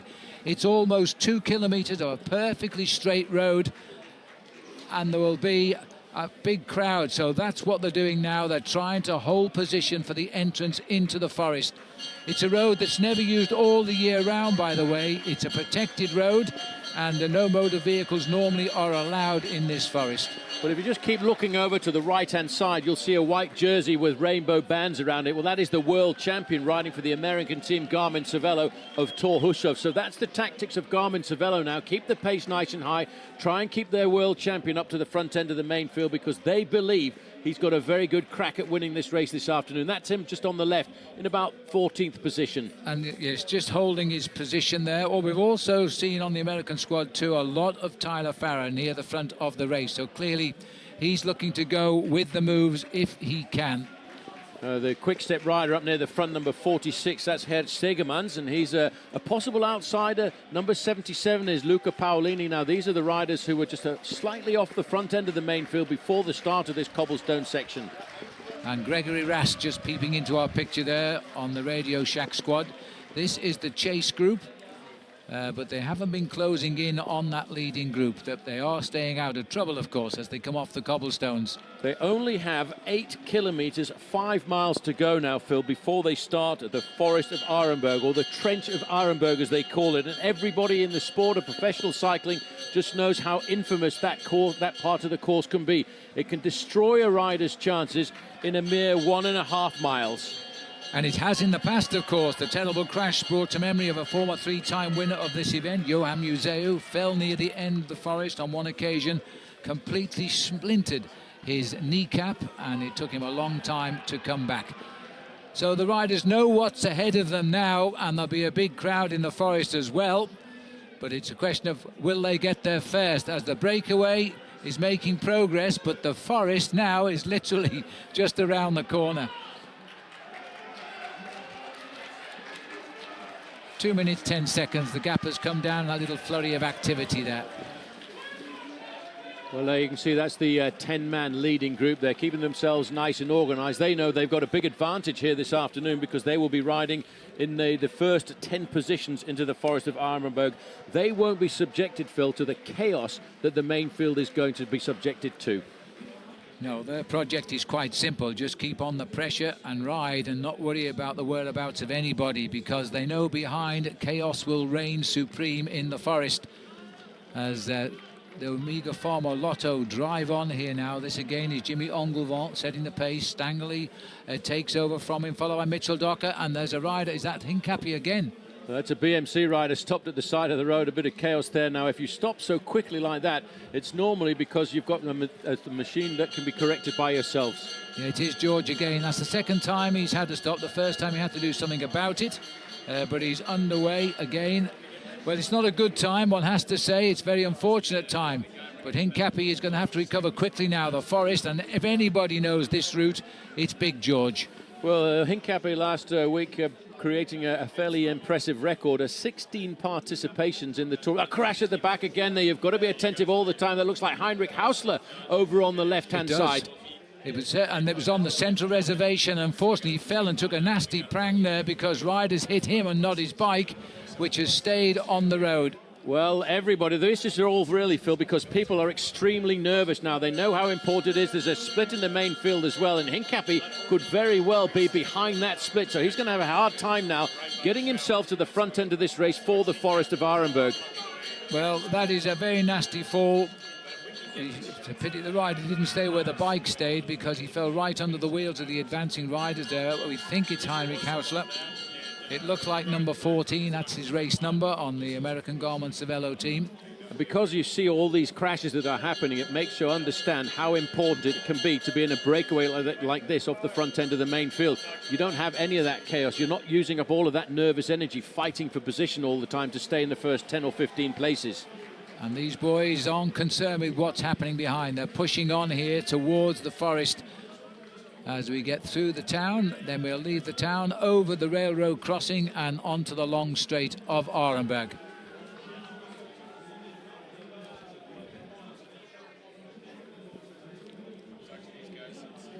So we're looking here at the 10 leaders, and tentative moves here, but quickly scurrying across is David Velo of Canada, and Europe Car joins the 4 splinter group riders, but they're really just losing a little bit of their application at the moment. Well, they're all starting to get nervous. They now know they're about to experience the Forest of Arenberg, and they're hoping to get a little bit of a recovery and respite from the real difficult pedaling that they've put on so far at the front end of this main field, because they all know how hard the Forest of Arenberg is. Most of the teams throughout the week leading up to Paris Roubaix have actually been out to reconnoitre the course, and that's something they don't very often do to a lot of races. The entrance is on the left of our picture by the disused lift shafts there of the local coal mine, which was an operating coal mine, not anymore. as we now come through Arenberg, and right through the greenery there is a dead straight cobbled road. This is a protected nature area actually, and it's opened only for the Paris Roubaix. As the riders now line up for the dead straight road, you can actually see it straight through the trees waiting for them. And as you said earlier, Phil, it only gets opened up once a year, and that is for Paris Roubaix. 10 riders are going to get there first with an approximate lead of 2 minutes.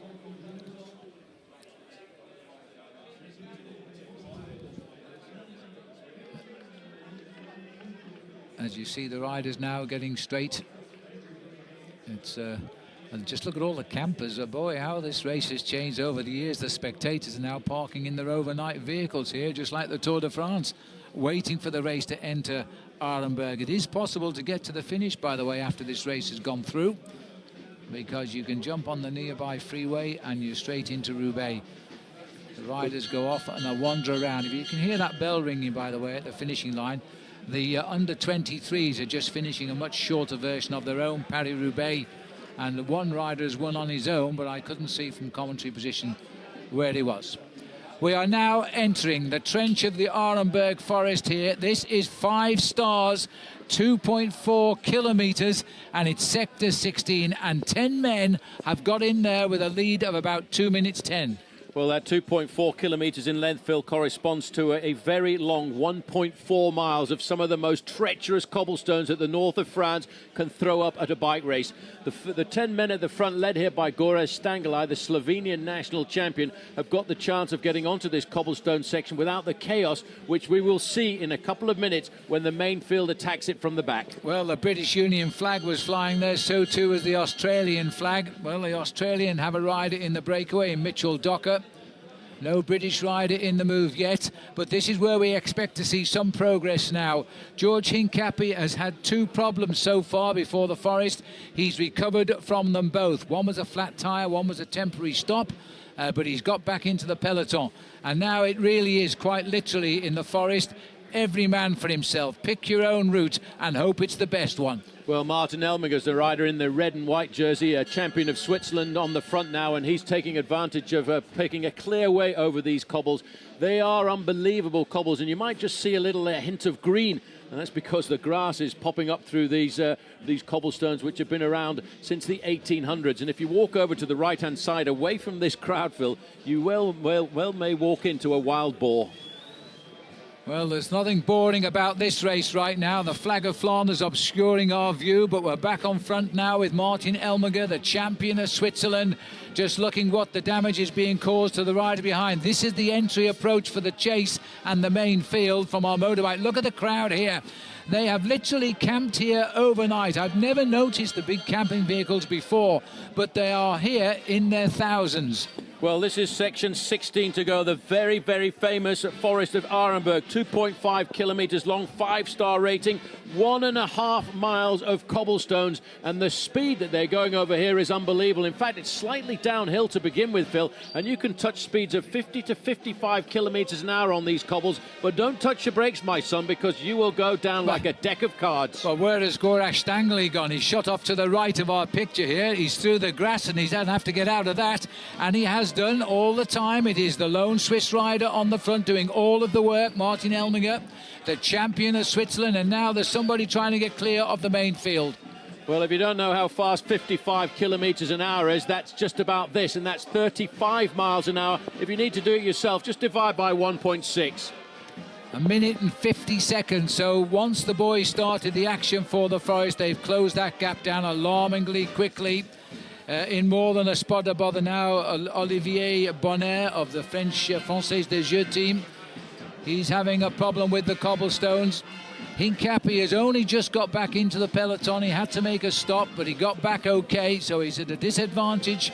He's going to have to work his way through that peloton, but he's been in that position before, and he's done it. 84 kilometres to go, just over 50 miles to the finish. But from now on, this really is Paris Roubaix. Yes, and this year a little's changed as well, because normally when you come out of this section, you take a left-hand turn to go and find the cobblestones of Denain. Here we will turn to the right-hand side and go and find this brand new section at Milan-Fosse to Bousigny, and the reason the organisation have put that in was because they wanted to shorten the distance between the two cobblestone sections, preventing any riders left behind of getting themselves back into the race. So you're probably hearing the band here. Well, that's all at the finishing line, entertaining the crowd. We've just seen the arrival of the under-23 Paris Roubaix. They ride a much shorter version of this course. They're home, and the band has now come out to play. It's a wonderful day at Roubaix, but as you can see, it is literally hell in the forest of Arenberg. Well, the leading group of 10 riders now coming off this cobblestone section, taking that right-hand bend, as I've explained. For years and years, they've always turned left. So this is brand new, and Martin Elminger right now is waiting for the rest of the group to come back. A wise man, still a long way to go. 83 kilometres, 51.5 miles still to race here. And no sign of the peloton cracking yet, but it is in a very, very long line. So it's going to be hard for the boys at the back to get back up to the front once we leave. There's problems on the road there, and that looks like Quick-Step has got themselves in trouble. I think it's Chavanel again, is it? No, it's Tom Bonan. Should have recognised him when he stood up. He's a tall boy. Well, this is the wrong place for Tom Bonan to have a problem, Phil, and this is going to be very difficult for the former Belgian champion and world champion to get himself back into this race. His chain is jammed. He's desperate for help. He's looking around for teammates. There is nobody there to help him, and this is the most crucial section of the race. Well, he was right at the front end of the main, Phil, and the big problem is he doesn't have any teammates around him to even pass him a bike. This is the wrong place to have a mechanical incident, and this could very well be the end of Tom Bonan's Paris-Roubaix this afternoon. The three-time winner of Paris-Roubaix is very, very isolated in the forest of Arenberg. He's actually just looking for his service car, but you see the problem is they are so distributed around the course, and he's indicated, oh, I need a back tyre, and I need it now, but I think he needs a bike actually, not just a back wheel. Well, we've cut away from Bonan because the heads of the peloton are now coming off, and they're all looking around because they've probably wondering what on earth has happened to one of the big favourites. Well, the other big problem, Phil, as well, is in fact the team cars behind the race here are deviated. They're not allowed to go down the Forest of Arenberg section, so there won't be anything there to help him now. He's back up onto his bike. He's managed to get that problem rectified slightly, but he's now coming out of the Forest of Arenberg with a massive disadvantage.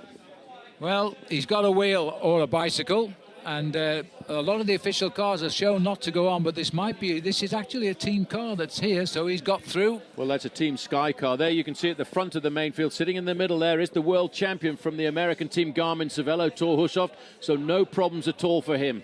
There's a big crash there as you were speaking, Paul, right on the straight road again. Lamprey's gone down, AG2R are on the floor, Movistar are down.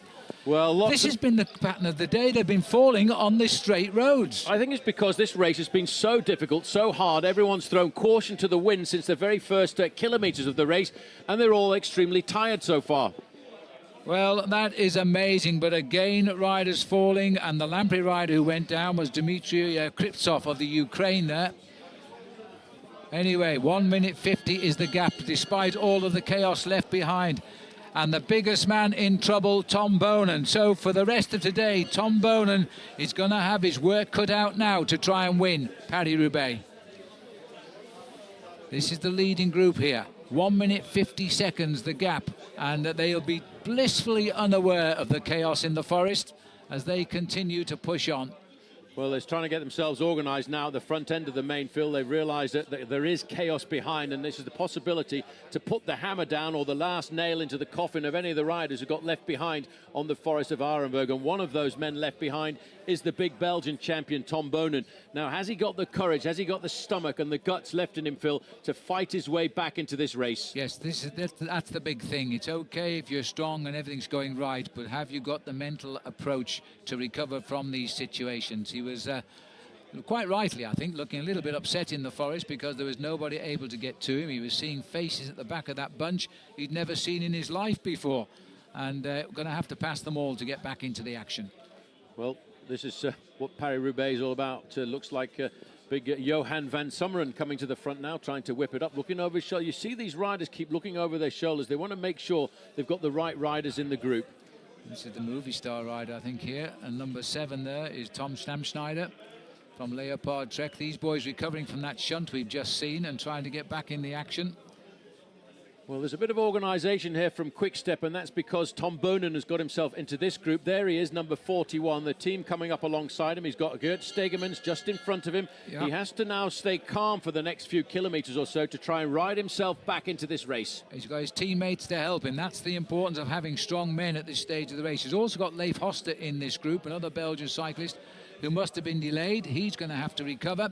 You see around the cuffs of his shirt there, his racing jersey, the bands of the rainbow, depicting a former world road race champion. And the current one is right up at the front. Garmin Cervelo's Tor Hushoff just now. Here we are back in the forest with the peloton here, and this is a replay of the situation. That's what had happened. And Tom finally, I presume he changed his bike. Yeah, he did a very, very quick change, almost so quick it deceived the eye there, but he changed his new bike. The mechanic managed to get up to him, which is why he shouted to a teammate there, "Carry on, mate, I'll catch back up with you." Confident man, as the team car here now is trying to chivvy him along a little bit. There's the donkeys in the field, but these are the thoroughbreds on the bikes. Well, hopefully a little bit of calm now in the leading group of 10 riders as they start to line themselves up for this brand new section of cobblestones, the section from Milon-Fosse to Bousigny. It's coming up in about 2 kilometres time.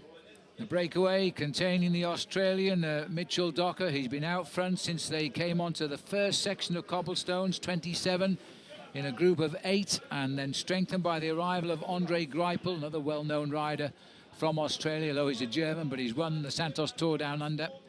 And there's a big sprinter, and he joined these with a long chase as we now bounce our way onto sector 15 now. This is the new sector at Milon-Fosse. Milon-Fosse. This is introduced here, Phil, just to make sure that it shortened the distance between the Forest of Arenberg and the next section of cobblestones. It's only ranked at a 3-star rating and 1.4 kilometres long. That converts to around about 0.8 of a mile. Here's big Tom Bonen trying to cross the gaps now and reach the main part of the race here. You can see the cars are being pulled out. It's a lonely ride back to the front for Tom Bonen, and he knows he's got to do it himself because the boys aren't going to help him. Well, he's run out of teammates there. He sees this as being a very dramatic part of the race to try and get himself across the gap as quickly as possible. He will be hoping for a slight amount of slowing down in the group in front of him to reintegrate this race, and then he'll battle his way through one. He's caught a group who've been left behind there, and he's not taking any prisoners at all here. He's going to go straight by and head out to the next section of cobblestones. So a bike change for Tom Bonen then, as he now tries to repair the damage caused by the Forest of Arenberg. Now he knows what a lonely life it is, even for a team leader in the Queen of the Classics, because this lady has a bite. We're looking at the group here now, which contains Tom Bonen, still trying to recover from that problem. The peloton itself, I'm never sure which is the peloton anymore because our cameras are now all over the place as the race is completely split up in the forest itself.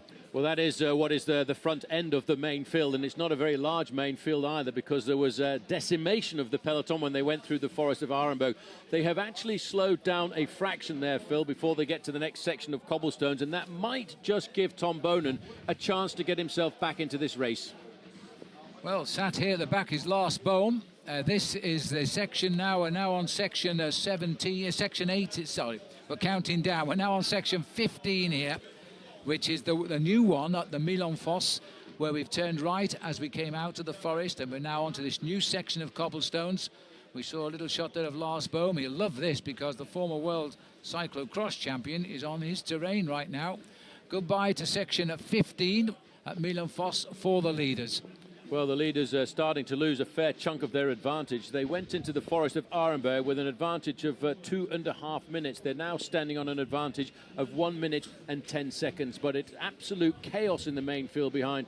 One or two small groups are fracturing off the front, but the main field, I think, slowing down for a moment, having survived the Forest of Arenberg. That just might give Tom Bonen a chance to ride his way back into this race. Jangly there struggling to get his bottle back into the bottle holder on the bike and getting rid of the other one to some souvenir hunter on the side of the road, but he's done it now. These boys oblivious to what's going on behind them as they run out. 77 kilometres left to go. That's about 48 miles, 46 miles still to ride. Well, these guys, and this is going back to the next group on the road now, trying to get themselves an advantage. It's the poursuivant, the chasing group, if they've stealed an advantage off the front end of the main field as they went through the forest of Arenberg, and they're trying to consolidate on that. But behind, the main field has slowed down a fraction. Well, this is the second group on the road now, as they've just come off Sector 15 at Milan-Fosse as well. Next sector is about 4 kilometers in front now, and Johan van Summeren of the American Garmin Cervelo team has got into this group. Lars Bach, Jürgen Roland, Quinziato, Lars Boom, Frederick Guédon, a former winner and an opportunist, and Baden Cook, the Australian, who says he's ready for Paris-Roubaix today. Well, I tell you what, the race have given him a number 171, and when you have a 1 at the end of your number, that's usually an indicator that you're the team leader. And Baden Cook, I saw him last night checking all the equipment as we went to have a look at his team car, and he was making sure that everything was right. A nice little anecdote about this team, Saxo Bank. They've got handmade tyres, and in this day and age of mass production, I would think that cost them a few pennies. Well, we'd like to see a great performance out of Cookie. He lives down in Melbourne and is often seen riding up and down the beach road there outside of Brighton, but he's ready for a good result, I think, now. 32 years of age. He won a couple of races last year, and he actually won his last race at Saint-Quentin last year, which is not far away. This is still the recovery from Tom Bonan, and he's being left to do all of the chasing himself. It's a bit of a ride now, 2 3/4 minutes, and the men that matter to him are ahead. Well, I've seen many men ride themselves back into Paris-Roubaix in the past, and somebody there at the side of the road got another slight problem. That's Sylvain Chavanel, so it's not a great day of racing for Quick-Step here this afternoon, because when Lady Luck is not on your side, she isn't a lot of fun. The two animators, along with others, in the Tour of Flanders last week have both been standing on the roadside far too often today. Chavanel, that's not the first time he's been brought to a halt, but how lucky was he to find a spare wheel around that corner? So, with this, a lot of the stars in trouble here now, so far, Fabian Cancellara and Thor Hushovd have had no such problems. 76 kilometres to go. The breakaway, this is Greipel, who caught the leaders. David Boucher went back for him. He was in the breakaway. We think he dropped back. He certainly went back and brought Greipel up to the leading group. Well, this is the next group on the road. That's Lars Bach there, group number 2. Matty Heyman in this group also there. You can see these guys have realised they've got a very good chance here of stealing an advantage over the front end of the main field. Yes, Matty Heyman, another rider who seems to have refound himself this year. He's riding superbly for Team Sky. Team Sky had a very active race last week as well, so don't count them out. They've got 2 possible candidates.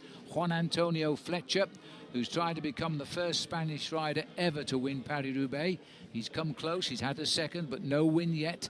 And Geraint Thomas, the youngster from Wales, who rode brilliantly last week, and he was riding to help Fletcher, and he finishes ahead of him. Well, I was told by one of the Belgian journalists who was actually on the bike commentating for Belgian television, he said, well, you didn't see half of the work that was done by Geraint Thomas, and he puts him down as a dark horse to win this race this afternoon. Let's hope so. It'll be a great result. No Welshman certainly ever won this race, and no British rider either. Well, we're just looking back down the line there. I have to say, I've got my fingers crossed here this afternoon for Tom Bonan, but he's looking at a big arse there, Phil, because he's a minute behind the main field that he's got to try and pull back.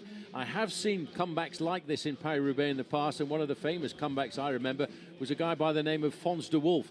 He was around about 5 minutes behind at one stage after the Forest of Arenberg. He fought his way back through the race and eventually finished up in 4th place on that occasion.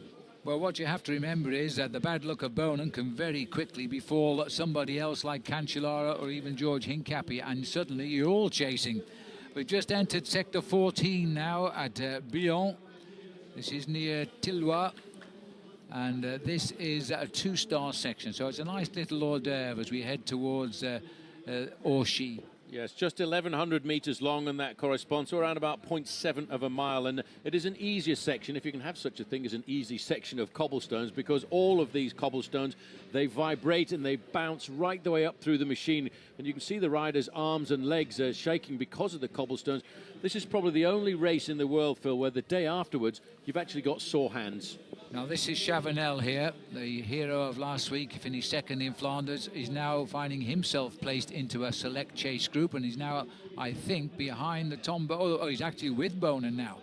So he is in this group with Tom Bonan. Well, those two strong riders, two pre-race favourites, finding themselves on the defensive. Well, that could be a big advantage because the two of them have got the form. We saw how well they were very dominant in the race last week, and working together, that might give them a very good chance of riding back into the main field, and I think they're about to do it.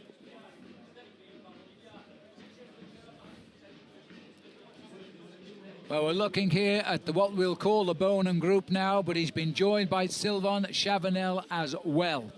Because they're both in this pack after troubles, and they're riding approximately 1 minute behind this pack of riders here. There's still a breakaway of 10 ahead. The spread, though, is only 50 seconds. The main field, as we're now on to cobble section 14, is actually, it's a sort of a two-part section, this. There's two sectors of 14, making up a total distance of 3.5 kilometres. There's a little slab of nice paving in between. Yeah, that corresponds to around about 2 miles of cobblestones if you bolt the two together. And the second section from Tilloy to Sarcey-Rosières is a rather long section on its own at 2.4 kilometres. This is a battle of survival. Everybody's trying to ride themselves back into the race here. And at the end of the day, if you go to the showers at Paris Roubaix, there are so many tales of bad luck that we don't even get a chance to witness from the television cameras. That's absolutely right, as the riders start to swab off their road rash, because most of the riders at some stage have been in problems today. Early on, we had a lot of riders go down, many of them on good roads individually, just hitting roadside furniture, central reservations, traffic signs, and down they go. This is the leading group, being led again now by the champion of Switzerland in the red, Martin Elmiger. Martin Jangelai takes over, the Dutchman. Then follows through, Mitchell Docker here drives through. They're all working here, and that's why they're hanging on. Well, they've got a 45-second advantage, Phil, over a rather interesting group which is coming across the gap. The main field around about 2 minutes in arrears with Frédéric Guédon, former winner of Paris-Roubaix for France. And at 38 years of age, he's still showing complete and utter respect for this bike race. Yes, and Frédéric Guédon, well, his manager Marc Madio said only yesterday he doesn't think Guédon can win again. He's getting too old, but he'll be very much a player. Well, I think that Madio himself won this race on 2 occasions, but Guédon is a man for the big races. He certainly is. He's won less than 10 races in his career, but if you put into those races, Phil, Paris-Roubaix and Paris Tours, that's not too bad for a career. I'd settle for just 2 wins. Well, there's the composition of the chase. Johan van Summeren, part of the Garmin-Cervelo team. Jürgen Rollins, another reliable boy. Lars Bohm, very strong on situations like this. And Baden Cook, the Australian. So there's the composition of the chase group. We're looking down now. Leopard Trek is doing the pacemaking on what is left of the main peloton at the moment. And Tom Bonan's group with Sylvain Chavanel are a minute further back of this group. And that's a long, angry line, too, at the tail end of this peloton. So the pressure's really remaining on here. No, certainly everybody realises they need to pull this race back together. This race is far from over, and there's still a lot more artillery to come out and be fired on the cobblestones here in the northern part of France. Just sitting on the back there, the rider from the Française de Jure, in fact, is the former Belarusian champion, Jotas Hutorovic, a very good sprinter. Martin Mortensen, number 3, trying to snatch at wheels and hang on to the whip end of the race just there. We're still on sector 14 here, which is quite a long section. Looking at the bouncing wheels now as we're on the second part of sector 14, 2.4 kilometres this, the whole double sector measured at 3.5 kilometres. And there's no change in the order at the moment. The breakaway of 10, holding off a chase group, which includes Lars Bohm, Baden Cook, Frédéric Guédon, Johan van Summeren. They're riding at 40 seconds. The main field a couple of minutes back, and then you go back a further minute to a very, very strong chase by Tom Bonan. But whenever we see Bonan, nobody else is chasing. Well, they all know the reputation of the man, I think possibly, Phil, because they can't work with him because he's such a strong bike rider, and he will be motivated like anything to ride himself back into this race. He won't give up. He knows he's got the form, and he knows how important this week of racing is for him in the whole of this year's calendar, because Tour of Flanders and Paris-Roubaix are the races that he wants to win. Well, Jimmy Engoulevent driving at the front, flicks his arm there, needs a little bit of help. And this is the chase group here, I beg your pardon. This is the chase group with Baden Cook is in this group. It was in fact Guédon. This is the main field of most of the big contenders. Riding in third place there, the world champion riding for Garmin Cervelo. That was Thor Hushovd. There are not many men left in this group, and that was all the damage that was done by the Forest of Arenberg. We've said it every year, Phil, but it's at the Forest of Arenberg where you've got a serious chance of losing the race. 40 seconds is the gap. There's still plenty of action here now as they try. Now, this is Jangli here, who's trying to go clear towards the end of Sector 14. And a very cheeky little move because he's still 70 kilometres from home. That's around about 40 miles. And Jangli trying to lead the breakaway. He might be trying to incite a little reaction from them. Well, he may well be looking to try and split the group into a smaller group and see whether or not there are any passengers on this section. And this is, as you said, a long section. It takes the riders from Tilloy right up to Sars-et-Rosières. And then after that, they'll have a long section of tarmac, smooth surface road to try and recover. But Jangli is really showing a clean pair of wheels to everybody else. Well, the American flag fluttering to the right here. The wind not playing a significant role today. The weather is absolutely gorgeous. Early summer's day here. This is the group containing Thor Hushovd. He sits third in line here. The man from Garmin Cervelo looking very, very comfortable at the moment, but he is surrounded by the riders from Leopard Trek. Yes, he's sitting on the wheel there of Fabian Cancellara. Doesn't look too concerned just now. And really, they're still knowing that there's Hausler. He's been down on the floor, and it looks now he's hurting. He's being dropped here. Well, he had a very nasty crash just a few moments ago, and that tends to knock the stuffing out of you, especially in a race like Paris Roubaix. But he will battle to try and stay in contact if he can, because the team Garmin Cervelo from the United States have said this week that they really want to put everything onto the shoulders of Thor Hushovd this afternoon. But when the lights go out in a race like this, you can feel every cobblestone hitting that body of yours. You most certainly can. All of a sudden you feel to be made of rubber. Coming to the end of Sector 17 now, and Jangli has made a tactical move here. He's decided with the gap down to 40 seconds, he better start doing something about it. Goodbye to Sector 14 for the Dutchman. And he's looking, he's just realised he's left them all behind. Well, and this is a massive pile-up. As we're looking here, riders on the floor. Roger Hammond is down there from Team Sky, and he's had a podium place here in the past. And Tom Bonen's down again. Bjorn Lukemans has got delayed on the right. Another favourite has gone down. Geraint Thomas, the British national champion, over on the right-hand side of the road. This is not a great day for Tom Bonen. That's him on the left-hand side of the road there. He's trying to fix his machine to get himself going again. He won't believe this, but this is how the Paris-Roubaix makes a man of you or makes a fool of you. It has no favourites, believe me, and now we've got some big names involved in this one. Bjorn Lukemans, who was fourth last year. Tom Bonen has won it 3 times. Geraint Thomas has also gone down, and this is how it happened.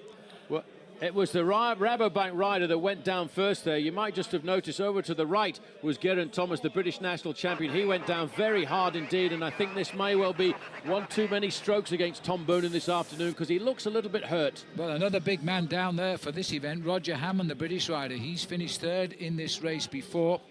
And Hammond, back in 2004, is a man for the classics. And they're put in this difficult situation now because they were already a minute behind, and now they're going to lose more time. Well, Bonen was, in fact, pulling himself back into the bike race. And when you have so much bad luck, all of a sudden you might as well think, maybe it's time for me to go and try and get myself an early shower this afternoon and come back next year and try again. Well, he'll keep fighting as long as he can, providing, of course, he's not hurt. That happened at 69 kilometres to go. And again, the peloton has reduced here, although nobody interested about what's happening behind them. They're more concerned about this man right now, Martin Jangli, who got up to the leaders, who was in the breakaway, then he caught them up. And now he's gone away on his own. So there's Jangli over to our right, just gone off camera, and if he looks over on his right, he's going to see he's about to be regrouped. So very shortly, there'll be 10 more men heading for Roubaix, 35 seconds in front of the rest. Which isn't very much, is it? It is not, but actually just looking down the road there, Phil, you can see the gap between the cars, and that's an indicator that that 7-man group is coming across the gap. So we very shortly, as we go to the next section of cobblestones at Beuvry-la-Forêt to Orchy, we could have a 17-man leading group with some big names. Names like Baden Cook, Frédéric Guédon, Emmanuel Kinziato, who rides for BMC, that's him there with the red jersey. Speaking to Jim Okovitz yesterday when we were at the start line in Compiègne, Jim Okovitz said, just watch out for Manuel Quinziato. He's a guy who comes from a background of riding on the track, and I think the suppleness in his pedaling action is allowing him to ride very nicely over the cobbles. Well, this group is coming, and also in there is Matthew Heyman of Team Sky. Zhang Li gets to his feed bag before anybody else. Just checks out what's on the menu today. What he doesn't like, he'll throw away. Well, he doesn't like that to start with, as he chucks the bottle off to the crowd. He'll keep that one, though, and give them the empty one. That's the way to do it. He's going to wait for these boys to regroup. We will have 10 riders coming together again at the front. And although it says 35 seconds, it doesn't appear to be that far now back to that chase group containing, as Paul has said, some big names.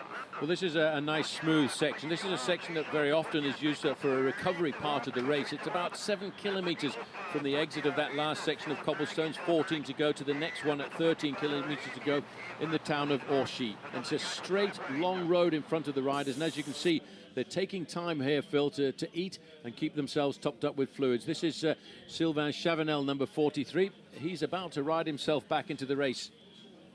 But, and don't forget, he's jettisoned poor old Tom Bowen, and Chavanel's in that feeding zone right now.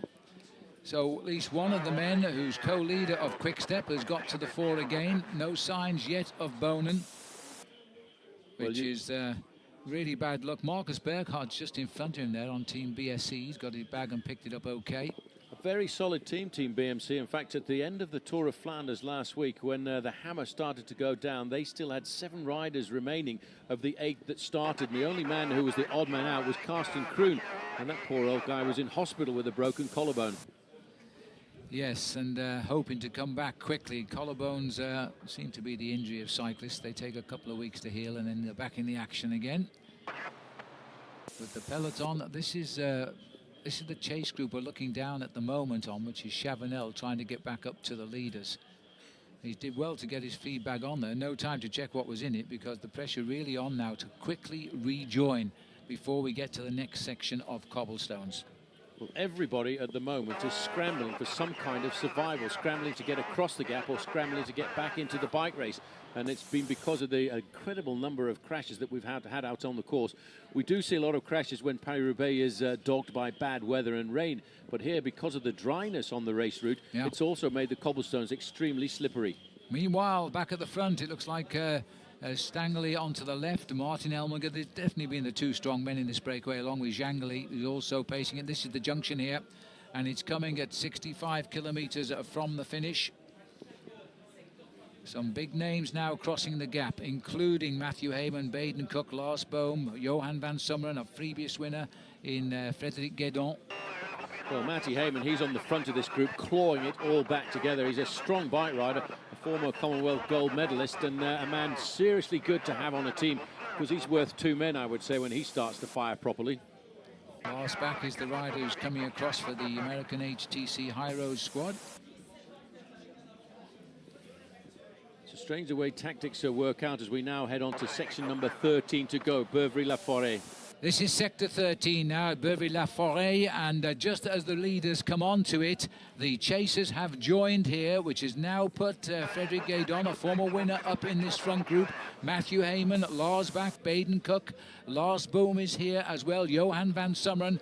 They've just crossed the gap to give us quite a strong leading group, and nobody is what we would call a real favourite for the race, and that is why Paris-Roubaix has no favourites.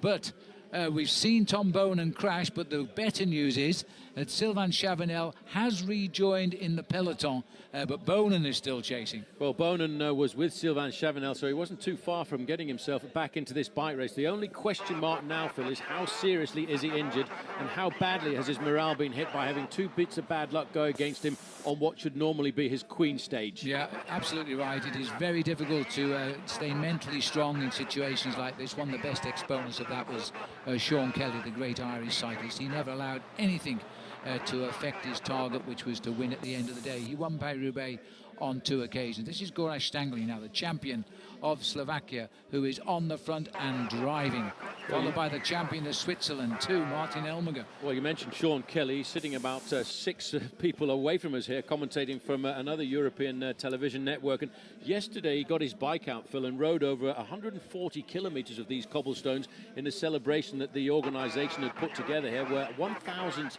cyclo-tourists had participated in a ride over the cobbles. And that'll be an ongoing thing. It's called the Paris Roubaix Challenge now, which is the day before this event. They finished it just after the forest of the L'Arbre, instead of bringing it into the finish in Roubaix, because of course installations going in for television at the old velodrome. Just look at this picture now. A long thin line of desperate men in the peloton trying to reach that breakaway and shut it all down. And some minute behind at least, and we've got no more pictures of him, Tom Bonan is still out there somewhere.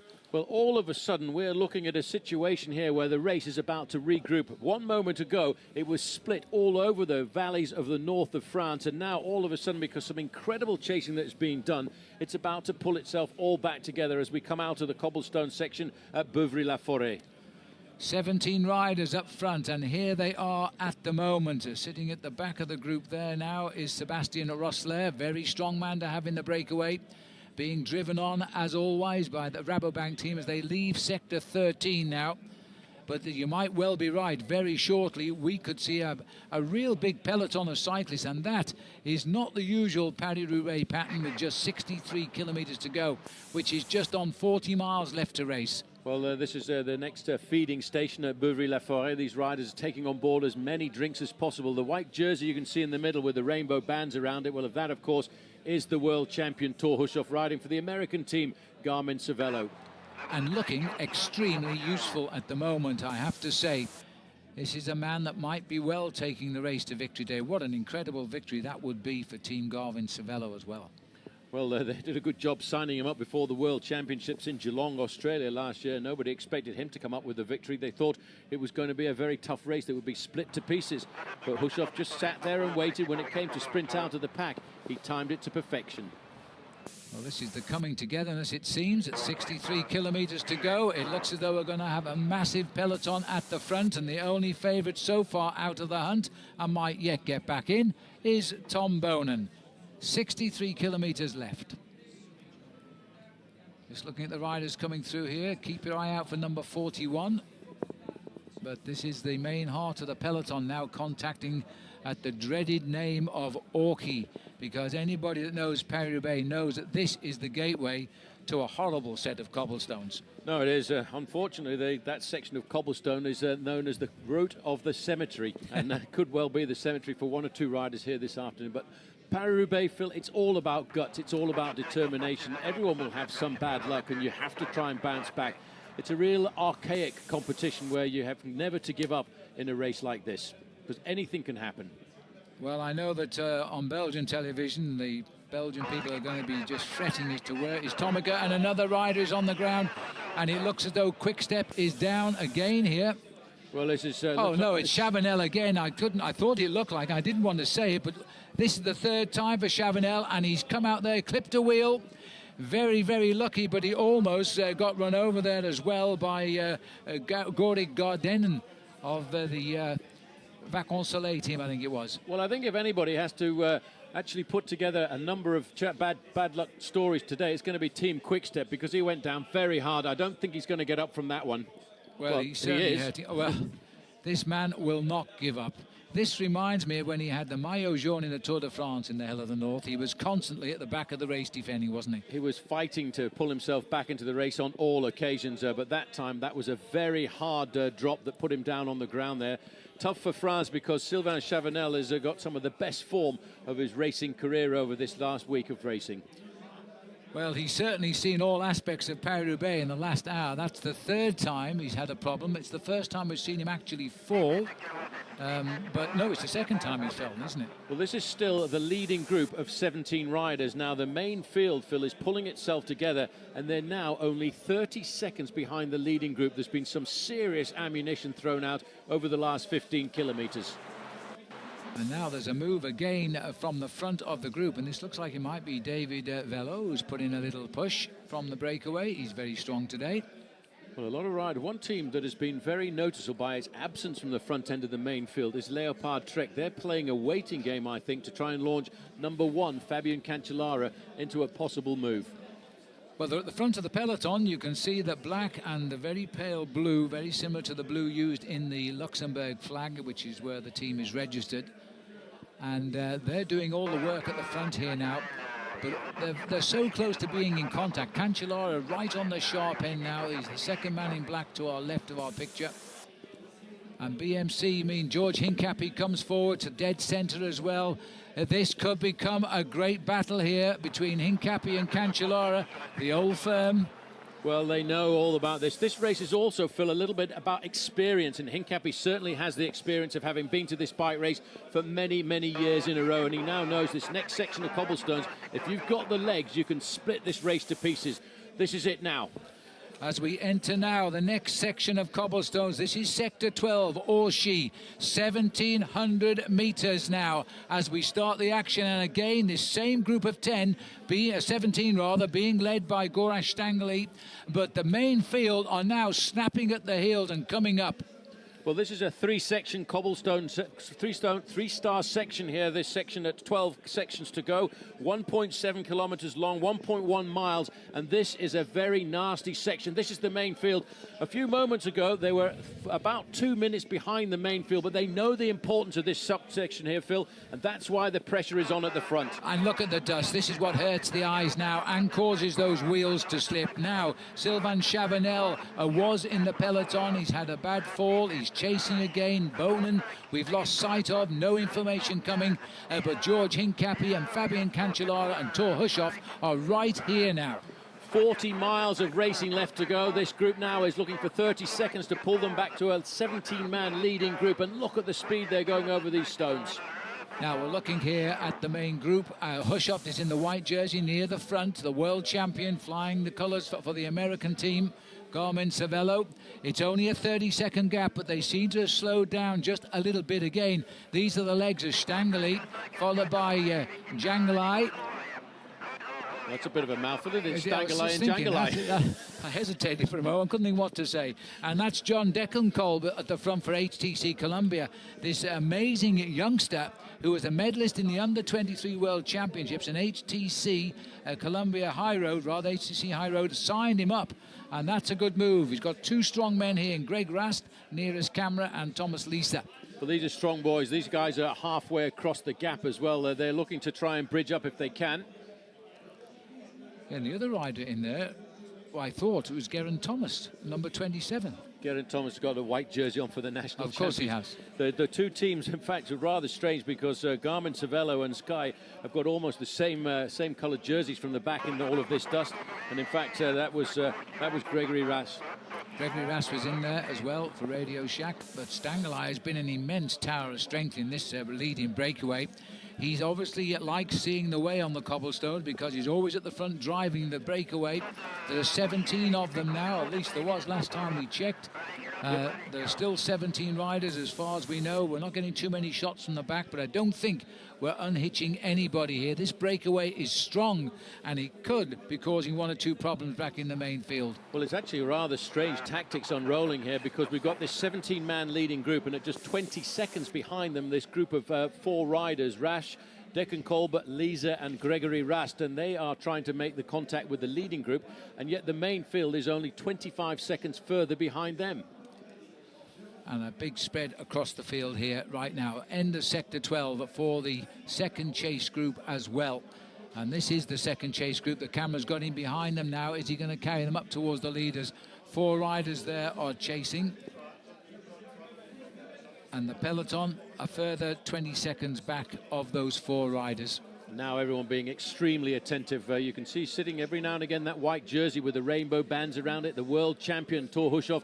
He's playing a waiting game. I don't think he's put a foot wrong here this afternoon, and he could be the man looking to go one better placing than he went last year, because last year he was in second place. Well, the Sky Boys, the Garmin Cervelo riders, bring the main part of the field there off that sector of Sector 12 at Orchy. As I say, only 1.7 kilometres of it as we look here now at Declan Kolb, who's a big name already. A youngster who came over to the top pro teams this year. Very astute signing by HTC High Road. This is Matthew Heyman grimacing his teeth. Boy, these fellas are already at 100% of effort here. They know they need to close it down now. Thor Hushovd is right there, and this is going to be the trap of the 4 chasers. They're going back, 5 chasers by the look of it. Well, at the front end of the main field, you might just have noticed the face of Juan Antonio Fletcher. Now, there he is on the left-hand side, starting to be very attentive indeed. And he's the man that Team Sky this afternoon felt had got a very good chance of getting himself the victory. They've got now the organisation coming from Garmin Cervelo. They've seen the possibility of a spit as we've got Thor Hushovd off the front. 57 kilometres to go now. The world champion in white for Garmin Cervelo and Juan Antonio Fletcher, the most successful Spanish rider ever in the history of Paris Roubaix, but never a winner yet, is driving here for the British Sky team. We've moved up to the, this is the main group here, contains Matthew Heyman as well. But really, they're virtually all together here. They're just trying to close this down now. So crash at the back there. There is indeed. Somebody's gone down, and this is the remnants of it here. The Europe car rider is on the floor. The Amiga Farmer rider looks a little bit injured on the left of the road. Well, you've just got to be attentive. You've got to fight your way back in this race all of the time. You have to stay at the front end of the main field. Well, in fact, that's Pozzato who's gone down here. Well, and he was placed last year. Yeah, that's not too good for Pozzato. And his management was saying it's time he gave us a result. Well, he just has. He crashed. Well, has he got enough wind in those lungs of his to get himself back up? He's back on the bike, but he's a little bit stuffed there, a little bit groggy. No, that doesn't look as... He's hurt his left arm as well, and he's got to sort everything out himself. For some reason, his team car either haven't seen him on the floor, or they're still to pass by. Well, a bit of bad luck there for that man as we go back into this group of chasers. In fact, this is not the group of chasers. We're back to the Tête de la Course. So that was Martin Elminger coming through now. The grimace on the face of Andre Greipel says, we want to survive in this race here this afternoon, but I have a feeling we're going to see a general regrouping and the whole of the race is going to have to open up again. Well, we're seeing another attack here, and I'm not too sure where we've gone now, but this is Amigo Farmer Lotto, who's trying to move clear of a group which surely is going to regroup. This is the sort of main sector of the peloton, which is getting alarmingly small. Well, what we've got now, Phil, is a group of 21 riders at the front end of the main field, but they're only separated from the peloton by a mere 35 seconds. And this is the head of the race here now with Thor Hushovd. This is the head of the peloton at 35 seconds, I presume. Hushovd is in here.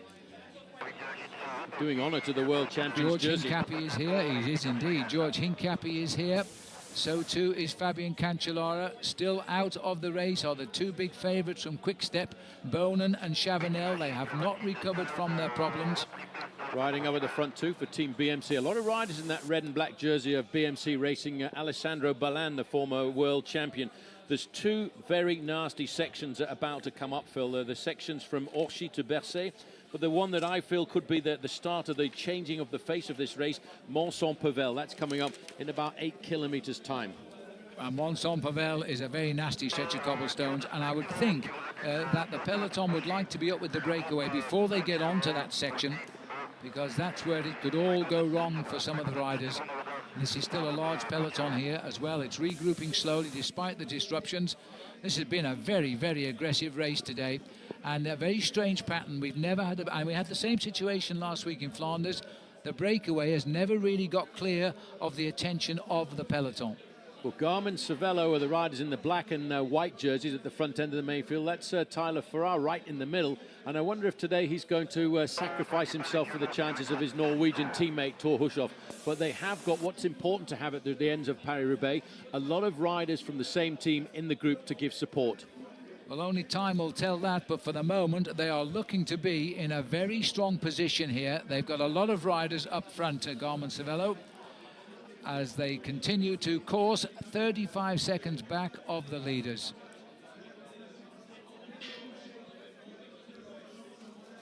Looking straight into the eyes of the peloton here. 54 kilometres more or less still to go, about 33 miles to race to the finish of this year's Paris Roubaix. No decisions yet. There is a breakaway, of course there is. We've seen a lot of it. Pozzato has gone out with a nasty crash. I don't think he'll come back. But we're now seeing a blanket of 35 seconds across the field as we charge onto sector 11, a 2.6 kilometre section. Yes, you can see this sector 11, Orchy to Bercé, 2.6 kilometres in length, Phil, and that is extremely long at 1.6 miles.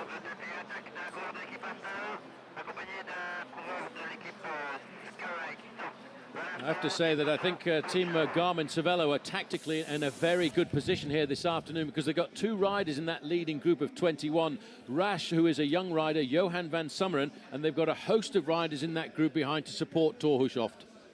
Well, just look at the speed they're going over the section of cobblestones now. They're driving on this breakaway. It cannot be safe at 17 riders now. They're going to have to be brought back by the peloton at some stage.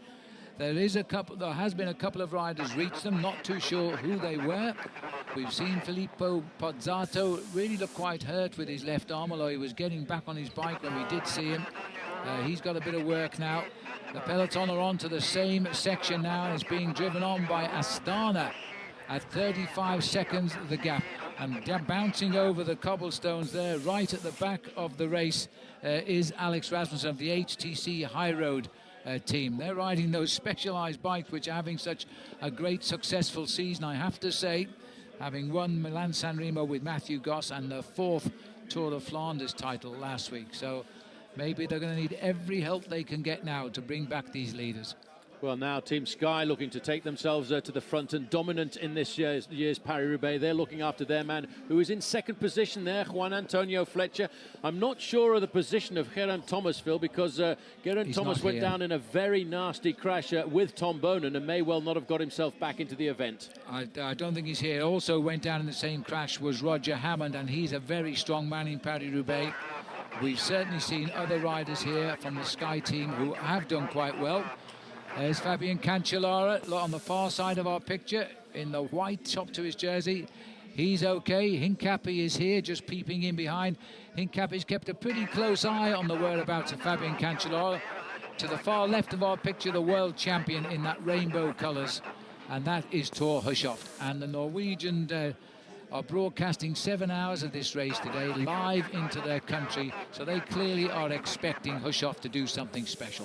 I have a feeling there's a slight truce in the main field here this afternoon, Phil, because we've all of a sudden seen that leading group of 21 riders move up to an advantage of 1 minute and 5 seconds as they now are battling this sector number 11 to go from Orchy-les-Orchy to Bercé, 940 meters. Just short and sharp, this one. This is the poker face to Martin Elmiger, the champion of Switzerland, who also likes to see his way over these cobblestones. Jangalai just behind him. This is the breakaway, which started with 8 riders very early on at the first sector of cobblestones at Troisville, and has slowly grown in stature to 17 plus riders now. In fact, they're up to 21, so the little group behind, I think, got across of Degenkolb, etc. Just looking at Fabian Cancellara riding on the wheel of the world champion in that white jersey with the bands around it, Thor Hushovd. Cancellara, for the moment, looks very relaxed. He, too, I don't think has put a foot wrong this afternoon as he's ridden fairly close to the front end of the main. Ooh, a little slip there. You've got to be attentive for Martin Elmiger. That is a sector which, on rainy days, is absolutely lethal. It is so wet on that inside corner today. It's just the dust, but the dust is causing a lack of grip with those tyres. Still, he's recovered from it, and the gap is going up slowly now. It's 1 minute 10 seconds. You're right, Paul. The peloton are having a little respite. They are, but that's, I think, because of the fact that very shortly the next section of cobblestones after this is Mont-Saint-Pével. They are long and hard, and that's where in the past we've seen a lot of riders make the difference. The reason why they're much more difficult than what we've had up to now is it goes slightly uphill, and if you've got the power in those legs, you can ride a man off your wheel. This is it now, and a little bit of bunny hopping on the far side of the road with an apology from that rider, because he almost brought down the rider alongside him as they continue. Now, this is the main field here, what we will call the main field, the main chase, if you like. Sadly, without Tom Bonen and without Sylvain Chavanel right now. Yeah, the two animators of last week's race, they've had so much bad luck this afternoon. It's so difficult in a race like this to keep bouncing back all of the time. But Bonan had almost ridden himself back into the main field when he went down hard again because a rider fell off in front of him. Gripping his handlebars there, looks like Matty Heyman of Team Sky coming off the sector of cobblestones. The next section is Mons-en-Pavel, and that's 3 kilometres long. There's that treacherous right-hander. And this is a huge field at this stage of Paris Roubaix, because anybody that we have talked about as having a chance of winning this race is either in this group or behind it. It's a big field, though. This is the main field. In second position there in the black jersey with Team Sky written on it is Juan Antonio Fletcher. He's really looking for the win here this afternoon, but never far away from anybody is Fabian Cancellara. No, nor George Hincapie. Those two riders, they are made for Paris-Roubaix, I think. They were honed out of the pavé. They just love this event. They certainly do. The next section of cobblestones that after this one, Phil, that they will line themselves up for is the second longest section of cobblestones in Paris-Roubaix this year. It's 3 kilometres long, 1.8 miles, and it's a beast. Yes, and that's the end of Sector 11. Incidentally, the prize is a trophy, and the trophy is a cobblestone, and the official weight of it is 31 pounds or 14.8 kilos. You're supposed to lift that after you finish and win Paris-Roubaix. Minute 20. So they've done well this sector. 50.6 kilometres, 32 miles still to race to the finish. Just over an hour of racing now. Well, there's a lot more tactics to unfold in this race, and for the moment, one team riding a very good tactical race, Garmin-Cervelo. They've got the majority of their riders still either in the front or in the second group on the road, and of course their big pre-race favourite, Thor Hushovd, is looking very comfortable every time we see the main pack. Yes, just how good are those riders feeling? That's what they'll be saying to themselves as they try to assess the riders around them. This is the leading group here, and well, it's really shaped this race right now. It looked a very insignificant move when 8 riders went clear, but then it swelled to 10 riders, then it swelled to 17, and now there's 21, and now it's a serious situation. Very serious situation with 1 or 2 riders who will be licking their lips at the chance of being in a breakaway like this, including a man who's won this race in the past, of course, Frédéric Guédon of France. He knows how to pick out the good situations. Matty Heyman in the black, he's a man who will be looking to be an opportunist, or maybe just waiting for the return of his team leader, Juan Antonio Fletcher, from the second group on the road. There's plenty of riders willing to set the pace here. That's why it's going up. Kinziato is the BMC rider going through to the front now. And Lars Bohm is also in this group away, and he is a brilliant bike handler, world champion at the cyclocross, the winter sport, where you run or ride as long as you finish with your bike. It doesn't matter whether it's on your head or under your saddle, because that's the winter sport of cyclocross, and these roads, of course, are very similar to often cyclocross courses. Well, we're zigzagging around the north of France. It's a very complicated, circuitous route on the way up to Roubaix, and again a crash at the back. Well, this is unbelievable. Again on a straight, perfect piece of road.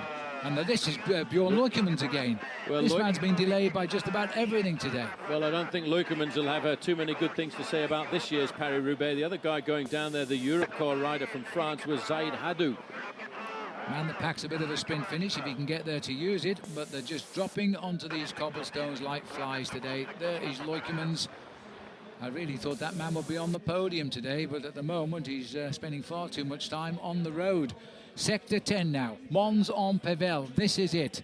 We are entering Sector 10, 3,000 metres of purgatory. This is where surely somebody is going to try and reach this breakaway from the main field. This is a 5-star section. It measures in at 3,000 metres, 1.8 miles of some of the worst cobblestones that we've got. And the difficult thing is after about 1.5 kilometres, after about a mile, it starts to drag up. And if you've got the power, you can ride across a gap of around about 30 kilometres or so. And it was on this section of cobblestones last year, Phil, that a certain man from Switzerland took off.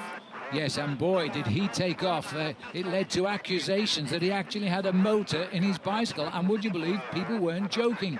His acceleration was such they thought it couldn't be done by a human being's pair of legs. And he had to fight that, and in fact in the Tour de France they started x-raying bicycles to check to see if there were motors in the down tubes of the machinery. Of course nobody was found, and I think we didn't take it very seriously, but Fabian Cancellara said the only motor is in my legs, and that was the occasion. Now, will he do it this time to reach the breakaway? Because this is crucial. This is the chase group. They are 1 minute and 30 back and having to drive on. This is Chavanel, and he's just about got his shorts on at the moment, but he's coming back to the leaders. Tremendous piece of chasing by Sylvain Chavanel. Now that is a quality rider for you. Well, Phil, that's what the story of Paris Roubaix is all about to me. It's about being on the ground and fighting and dragging your way back into the event. And he looked a little bit groggy when he went down, Sylvain Chavanel, but he knows he's got a good set of legs on him here this week, and that's why he's trying to fight back into Paris Roubaix. And what a story that would be if the Frenchman was to win this race. Well, he's riding like a champion, and so maybe it's his day. Maybe the adrenaline's just pouring. There he is. And, well, he's got light equipment now because he lost half his shorts. 1 minute 35 is the gap, and he's slowly but surely come back to the peloton. Then they're going to have to do something. Now we're onto the sector. Mons en Pavel, the world champion. Thor Hushoff, the man with the big legs, we call him the God of Thunder, is starting to roar. Well, I told you this was a section where if you've got the power, you can ride away from anybody. Dragging himself back up there in the black and red jersey, though, of BMC is Alessandro Ballan. Looking back, Thor Hushoff wants to know what sort of damage has he done. In fact, his teammate Tyler Farrar is not that far away either, but they're now looking to bridge a 1.5 minute gap. And Cancellara right behind him as well. George Hincap is going to have to get on terms there because this is a crucial stage of the race now. Mons en Pavel, this was where Cancellara destroyed the field last year, facing nearly 30 miles to ride to the finish, but he did it, and now he's on the defensive. There's a little matter of 21 guys in front, 95 seconds ahead. Well, Fabian Cancellara, true to his word, has come to the front. He wants to make this a dramatic race here this afternoon. Following him is Juan Antonio Fletcher. Take the risk, my boy. Just keep that bike upright if you can. Look at those pedals go. It's the old dust problem. You didn't expect these cobblestones to be so slippery when they're totally dry, but it's the dust. It's just lying on the surface. And now the engine is going, and the engine is in both his legs. This is the move by Fabian Cancellara. Anybody fancy the chances now, because he is going. He said during the week, Phil, he said, if you want to ride Paris-Roubaix this week, he said, you better put your seatbelt on because the aeroplane is just about ready to take off. And here he is absolutely flying. Fletcher is in second position, trying to pull his plates up to this flying Swiss machine, and just behind him, the world champion, Thor Hushoff. But he's taking every kind of risk to slap out a bit of pain to this field. Now, remember, last week he was drawn onto the attack too early by Tom Bonen. The result was he ran out of steam towards the end. It cost him the race. Now he's being drawn on the attack by himself because he's got to bridge the gap. He has completely imploded the peloton of Paris-Roubaix. Only the strong men will survive now. Well, talk about that. I think that he's just gone through that period when he says bridge to engine room, more power, and there's plenty of power available for Fabian Cancellara. These guys know it. They know they have to stay in touch with him now, because if you give him a meter, if you give him 2 meters and he prizes out 3, you won't see him again. Cancellara, Hushoff and Fletcher, they're the only 2 riders here to hang on to the Swiss rider, who it doesn't care who's following him. It's all about reaching the leaders. Look at the time gap, down from 1:35 to 1:10 in a matter of a mile. Well, I looked at that bike last night, Phil, when we went round to the team hotel, and he's got slightly wider tyres on it than anybody else. Normally you'd ride a 19mm tyre. He is riding 27mm tyres. They're handmade tubular tyres. When I asked the team mechanics how much do these cost, they said, we don't know, we just go out and buy them. Well, I wonder if the pigeon's flown up here and told them what's happening behind, because this is the leading group of 21 riders, and Cancellara is bringing across the 3 big names, really. Cancellara, Hushoff and Fletcher, 3 pre-race favourites. They've rid themselves of Chavanel and Bonen because of problems. We've seen glimpses of Hincap, who himself has had 3 problems today that we know of. This is Alessandro Ballan trying to reach them. Well, I tell you what, I looked at the newspaper this morning for the Voix du Nord, and it had a great title. It said Superman against the Extraordinary League of Gentlemen, and I think we've got them with us this afternoon. There's nothing gentlemanly about this pace, I'll tell you right now. Ballan has just hooked up to the back of Fletcher. Hushoff has taken a few deep breaths and has managed to get on to the Cancellara Express. He's not offering any help. The Australian flag flies across the cobbles of Roubaix, where once they had an Australian victor with Stuart O'Grady, the only Australian to win this event. Earlier this year, they got a first in Milan-San Remo with Matthew Goss, but he's not up here right now. Nice move by Alessandro Ballan in the red and black there of BMC Racing. And look at the gap that he's opened up on that section of cobblestones. When that man wants to go and puts his head to it, he can do incredible things. Well, he chose 3 kilometres of purgatory to tear the peloton apart. And he's knocked off 30 seconds of the breakaways lead, all under his own steam. Just look at this now. These are the riders from Garmin-Cervelo sat at the back here. We've got Tyler Farrer now sat at the back, and just ahead of him, Andreas Clear. They are still in the main chase group, but they didn't get on to the Cancellara Express, and here it is. Well, you might not have noticed there, but nice to see number 181 from Team Radio Shack, because that, in fact, was Robbie McEwen still in with a chance. And with every respect to Robbie, that's a little bit of a surprise. Robbie has never really enjoyed Paris Roubaix. Now it's all a question of whether Cancellara can reach the leaders and beat them to the sprint in Paris Roubaix. He certainly looked over his shoulder there to see what's coming. 3 more on the way up. Well, it's had to happen. It had to be done because that breakaway was not coming back. It's now about 1 minute to the breakaways, and it now looks as though help is at hand because this is Fletcher taking up the pacemaking. Well, these guys now know this is a move, and people scrambling across, scrambling to stay in contact there. In fact, losing a little bit of a gap there. The BMC rider looks very much like the shape of George Hincapie coming up. Well, that would be a welcome sight indeed for the Americans, that's for sure. This is Cancellara off to the right. You've got Fletcher willing to try very hard now. He's recovered from that extraordinary effort by Cancellara. Hushoff is still here and still looking extremely strong, the runner-up of a year ago. Now this is Ballan from BMC. He's got himself across that gap. There is a big gap now back to the rest of the main field, and they will all start to hear the alarm bells ringing as they realise it's time for them to try and do something special if they want to pull back this group. Well, first, second and third, what a difference a year makes. First, second and third in Paris-Roubaix last year was Cancellara, Hushoff, Fletcher. They are the 3 who've come together on Mons-en-Pavel. And the others who completed the top 6, Roger Hammond, Tom Bonen and Boyne Lukemans, they've all had problems which have put them out the hunt so far today. Well, I have to say one man who's ridden himself back into this race has done a fine job, number 43, Sylvain Chabanel. But he's not going to have that much energy left to chase down this charging train. Well, the guys who've just come on the back here, they're going to have a few deep breaths before they'll be able to help out. But there's 7 riders getting themselves together here. And 7 good names as well. Here we are, Sector 9. Sector 9, just around about 0.7 kilometres long. That's about 400 yards. But it's all about the repetitive nature of these cobblestones now as they start to make this race much, much tougher every kilometre that we go into it. A mere 2 stars at 700 metres as the leaders now enter Sector 9 at Mirigny. And they're being chased now by a group of 7 riders. Cancellara, Fletcher, Hushoff has been joined, and we've got 7 riders now, and they're all beginning to get their second wind after that incredible acceleration by Fabian Cancellara.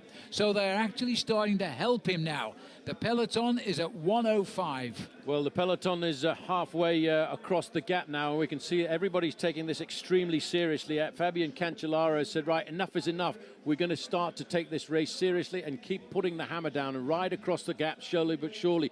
But he's a little bit surprised probably because he's got a number of passengers with him this year. Yes, this is when Cancellara was clear last year, and Tom Bonen realised he'd missed it and was trying desperately to reach him, and he could not do it as Cancellara rode mercilessly on to a lone victory. We're watching here now as the tail end of the leaders now chasers enter 700 metre stretch. Well, the Garmin-Cervelo rider who's got into that group there to give a little bit of help to Thor Hushoff is Sepp van Mark, and he's been very good at the front of the race so far. Bear in mind, Garmin-Cervelo have also got 2 very strong riders in the leading group of 18 in the new young rider, Gabriel Rasch, and, of course, the big strong rider, Johan van Summeren. Well, I've got a feeling that the peloton might be slowly putting themselves back in the picture here. This is the chase group. At 1:05 now, there is Cancellara in second wheel, third wheel. It's being driven on by Hushoff in third place. Ballan is up here as well. And these 7 riders, I think there might be 8 riders there just now. Yeah, they've just picked up somebody, I think, who got dropped from the leading group of riders, and just sitting on the back there, the Omega Pharma Lotta rider. I think that's David Boucher, but he's slipping backwards. Well, there's only 17 riders that left up front according to the computer, but we've seen nobody actually fall back on our television screens. So they're going to strengthen the chase group perhaps, because we're inside now. 26 miles left to ride, 41 kilometers to go. It's a funny old distance that today, Phil, because it was the marathon not only in Paris but also in Rotterdam. That's right. Well, those athletes have now finished, of course. These boys are in for a 6.5-hour ride today as they cross this massive stretch of northern cobblestone roads. There's not really getting themselves organised here, are they? Because this is sprinting all the time. Nobody's actually getting it together. This is the breakaway, and it's Stangley who's trying to sort them out. Well, the problem is, Phil, is the group is too big in numbers. At 17 riders, you start to get a number of passengers, and that really does not feel good from a mental point of view when you're in a breakaway and you know that there's a bunch of guys at the back of the group sitting on your wheel and getting themselves an easy ride. Well, John Deckenkolb is going to remember his first professional Paris Roubaix today because he's in this breakaway. He's the new signing on the American HTC High Road team, and what a great find he is. He's already started to win races in his first year as a pro. Now what's happened now, because it looks as though they decided to turn off just for a moment at the front. I'm not surprised because they really have not slowed down. Jimmy Ongelvon here, he's been up and down from the breakaway, but at the moment he's back. He's had gear problems, but he's recovered from them, it seems.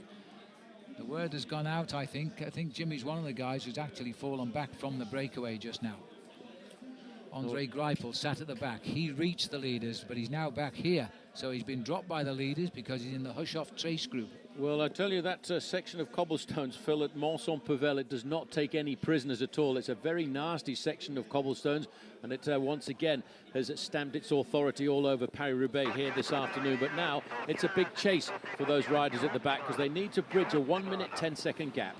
A mere 70 seconds as once again Gorash Stangley tries to tempt others to come out and join him. There is still no obvious winner of this year's Paris-Roubaix. Maybe Stangley is going well enough. Well, I don't think he is, but you know, he's been away since the first section of cobblestones at Troisville. He has, yes, built up a bit of an advantage, but he's not a man who's got the caliber of engine inside that body of his as a Fabian Cancellara or a Thor Hushoff, and why not a Juan Antonio Fletcher this afternoon, who's got a number of teammates from Team Sky alongside him to help. Just looking down at the remnants of the breakaway, which we think is down to 17 riders as we now enter Pavé section number 9, or number 8 rather. This is sector 8 now, Pont Thibault, and another nasty section, although he's only given 3 stars, but it's quite a long stretch of 1,400 meters. 17 leaders, Stangley back in the group, Hushoff in the chase. Yeah, that's 0.8 of a mile. Hushoff, how calm is he looking this afternoon? He knows he's got a number of teammates still alongside and dedicated to his possible success, possibly going one better than he did last year when he finished in second place, and he needs to remain calm. Cancellara, on the other hand, does not have too many teammates at all in this group, but he's sitting there waiting. He knows he's still got a couple more possibilities to get off the front end of the pack, and especially, for example, at the Pavé de l'Arbre, which comes at 4 sections of cobblestones to go, 2.1 kilometers long, 1.3 miles. Let's take a look at the very serious, committed face there in second place of Fabian Cancellara, trying to close down that gap. The Astana rider is their top rider, has made the split there. Thomas Vaitkus as well. So all the hard work by Astana has seen their big man get into that Cancellara group. These are the leaders here. And I've just counted them, and we've got 17 leaders left of the 21 that it was developing to. Greipel has been dropped back into the Cancellara group at the moment, and they are now on sector 8 as well. They've gone in a minute 20 down. Yeah, well, this is the part of the race when they've got to just think about pulling it all back together. Now you can see Cancellara going again. Wants to ride the cobbles in first position, but you don't catch out Thor Hushoff quite that quickly. He's got himself about a metre gap, and he's going to try again to prize an advantage. This is how he does it. He gives 110% at this moment. He wants to destroy those chasers and find only the strong ones to go with him. Hushoff's up for the match because the man from Garmin-Cervelo has gone straight onto his back wheel. He was ready for the move. Well, they've got that gap already. He knows he's got to hit these guys as hard as possible, but he's got to ride himself across a gap of a minute and 20 seconds, but he's done the damage. He's actually started to decant that group of riders now to allow only the top men to come to the front. So Fabian Cancellara is doing what he does best, and that's attack the cobblestones of Paris-Roubaix. Thor Hushovd was marking Cancellara. He was ready for the move. There is signs of a recovery, at least by a couple of the men behind. But Cancellara has got himself just about a mile of cobblestones to snap the elastic here. Well, the big problem for Cancellara, Phil, he cannot drag a man like Thor Hushovd to the finish, because Thor Hushovd is one of the fastest sprinters in the world. And especially when you come to the end of a race that's almost 160 miles long, you're not going to really beat Thor Hushovd. So Cancellara will be looking to try and go it alone sometime between now and the next 15 kilometers. The crowd here enjoying the moment. It looks like Alessandro Ballan is in trouble here. He's lost contact on Sector 8, unless he's trying to cross the gap, and I'm not too sure. It looks like he might be. Yes, he is. He's trying to reach them. So Ballan has gone from the group and trying to reach Hushovd and Cancellara. Well, he's seen the danger of allowing those two riders to go clear off the front end of the main field. Again, they're one of the giants of Flanders, the French Flanders, that is, over on the left-hand side. But this has been a very good move now by Fabian Cancellara. And if Ballan gets across, we could be looking at a serious working group to try and bridge that 1 minute 20. The leaders are off the sector of cobblestones, number 8. 7 more sectors to come. You can forget sector 1 because it really is just a ceremonial stretch of cobblestone before the finish as they come into the stadium. This is a very, very different Paris-Roubaix this year, not running to the normal pattern, as indeed was the case last week with the Tour de Flanders, and that was an excellent race. The gap has come down to 50 seconds, so he's pulled back nearly half a minute, and he's gone this time, and just when Hushovd had taken to the sidewalk, he's back. Well, so is Alessandro Ballan, Team BMC. Just watch this again. He's calm and collected, jumped up the pavement there. You've got to be alert all the time in Paris-Roubaix, waiting for anything to happen around a corner. But Hushovd safely back onto the smooth tar in the middle of the road. Now we've got a 3-man chasing group, and yes, Phil, in about 2 kilometres, they wiped off 20 seconds of that leading group's advantage. What a brilliant piece of cycling. What a great cycle racer Fabian Cancellara is. He wants to win this race, and he's prepared to do it all my own work. Hushovd is waiting till this guy cools down a little bit before he starts to help him. These are the leaders, these are the chasers behind Cancellara, sorry. Now, can they recover in time? It's now down to 40 seconds. He's really ploughing into this, but the man caught out is the Team Sky rider, Juan Antonio Fletcher. Fletcher, the team who are expecting to have a 2-pronged attack here this afternoon. Fletcher and Geraint Thomas, the Welsh rider on Team Sky, but he, unfortunately, like many other riders, has been dogged by bad luck here this afternoon. Well, they're only just up the road. It's still closable. They're on a good stretch of road for the moment. The next stretch of cobblestones is only a short stretch of a couple of 100 metres, and that's at Templeuve. But as we look here at the legs of number 24, Matthew Heyman, he is now in the 3rd group on the road.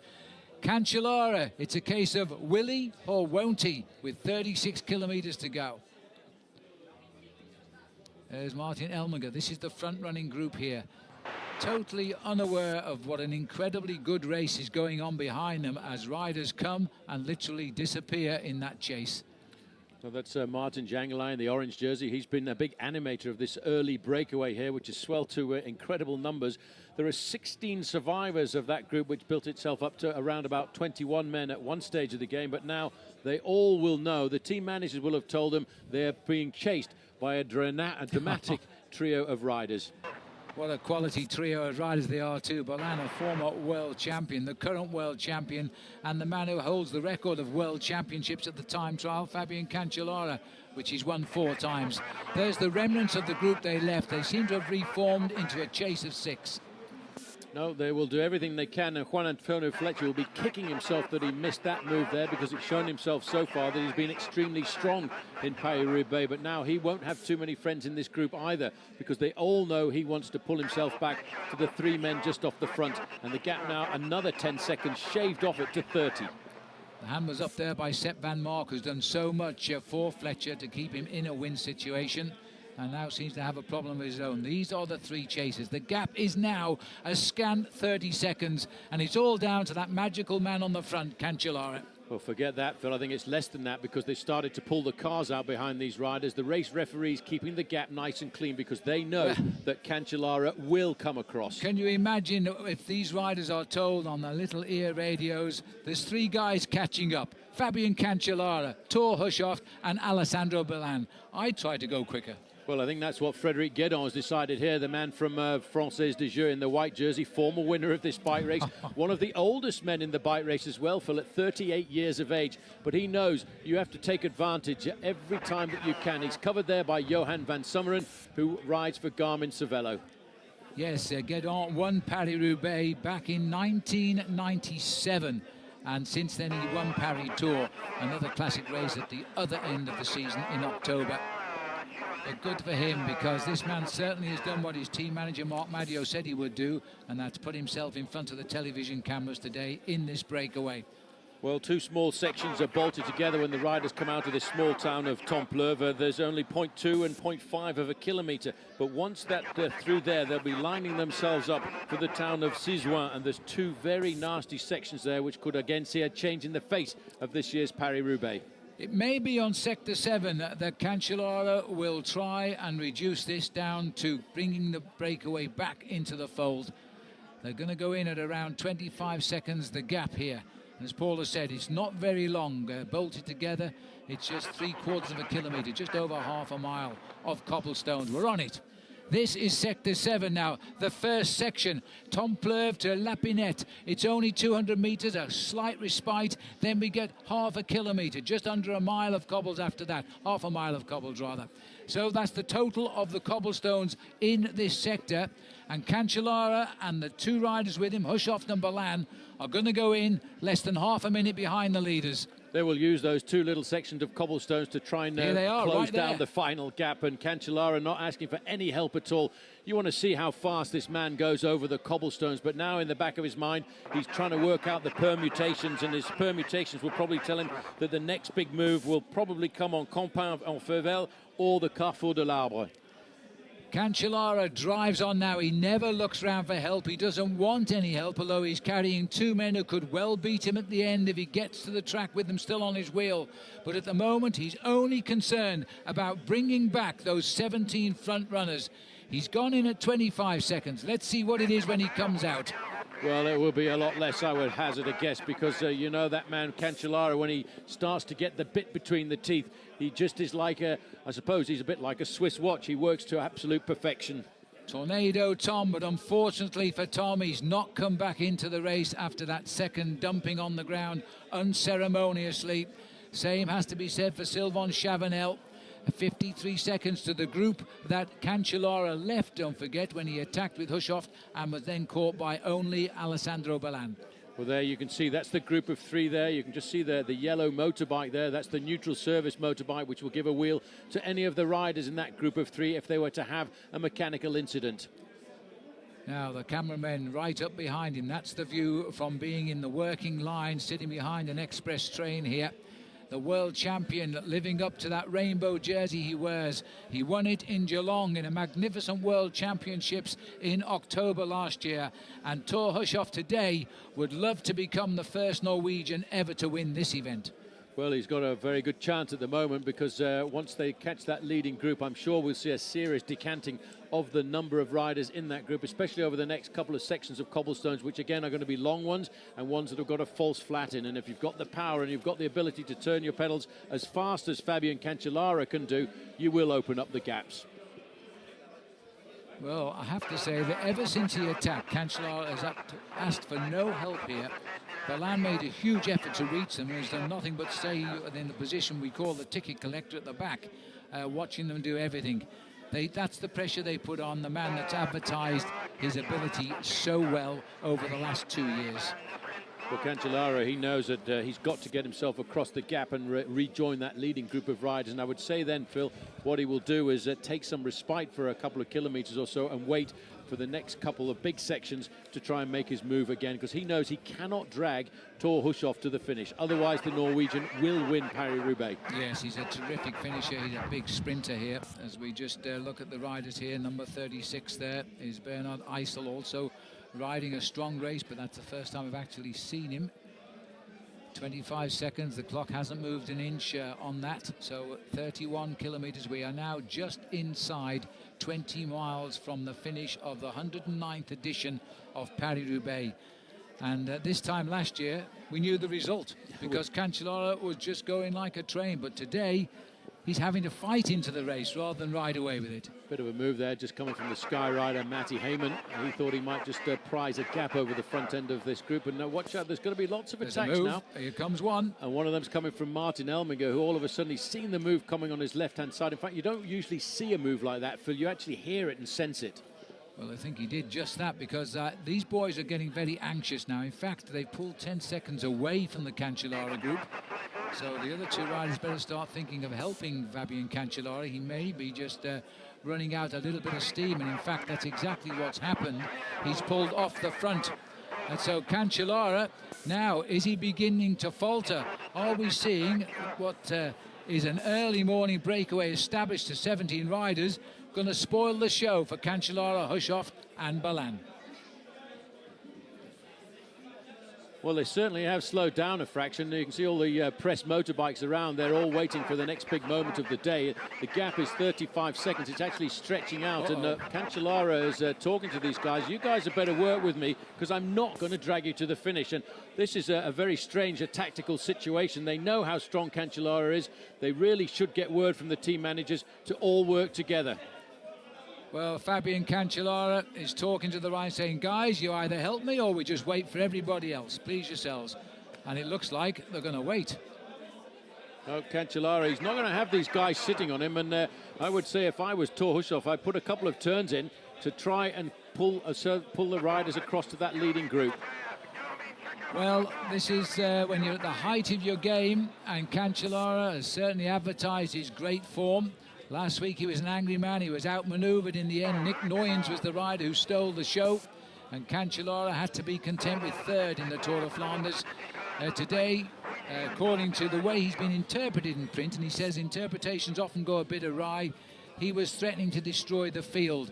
And he's tried, but they've marked him out of it. And we're seeing a situation where 17 riders, which include, as far as we know, still up there Baden Cook, is in that breakaway, and it's gone out now to 40 seconds again.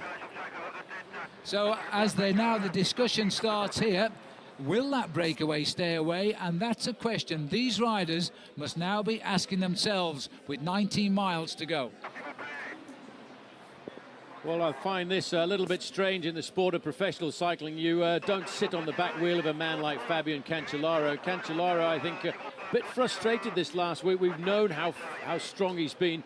Interesting as well that the man in the team car for Garmin Cervelo is Peter van Petegem, a man who in the past has won Paris-Roubaix and won the Tour of Flanders, and he could very easily be calling the shots. And it looked to me as if, in fact, Thor Hushoff was a little bit frustrated. We're just looking here now, a regrouping, a rethinking, and a little bit of a move coming from the back of the group here. This is when they've all started to ask for water, and Cancellara explaining to the manager, I'm not going to help these guys, it's up to them to help me now. There's nobody working. And so a moment of discontent here for Fabian. And they're back with the group that they were with just a few moments ago, and you're going to see a very frustrated, I would think, Fabian Cancellara in a little while. So inside 30 kilometers to go now, and a little regrouping at the back. All the others who are left behind are back in play, at least alongside Cancellara, Hushoff and Balan. The moment of discontent, I think we'll call that, because the gap has gone out also to around about a minute again is what our computer is saying.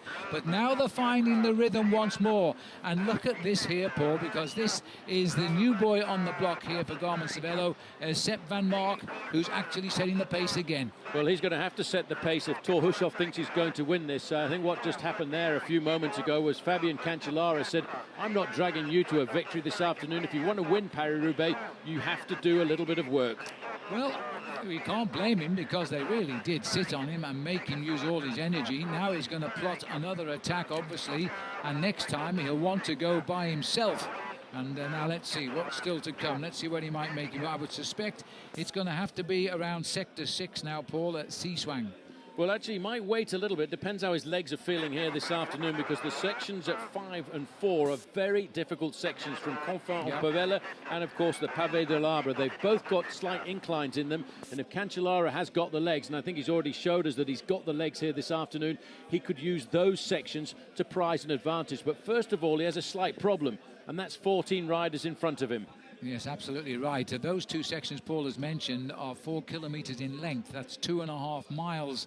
And that is the last chance. But when they keep going slow, the breakaway is moving steadily but surely. They're pulling out the time again.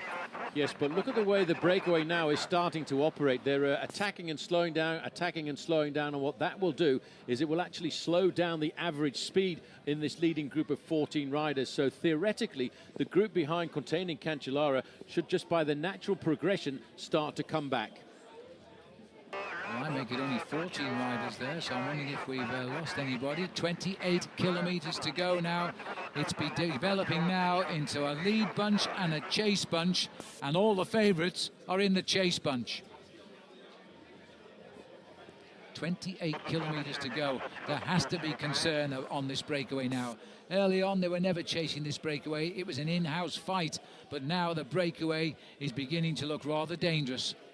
Yeah, Martin Jangelai here seeing the possibility of prizing a lead off the front end of the main field. A flick of the wrist you might have noticed there was to tell Johan van Summeren, come on, let's work together, but you haven't got a gap, guys. And what you're doing here is you're destroying the momentum of the breakaway, and you will see your average speed start to diminish.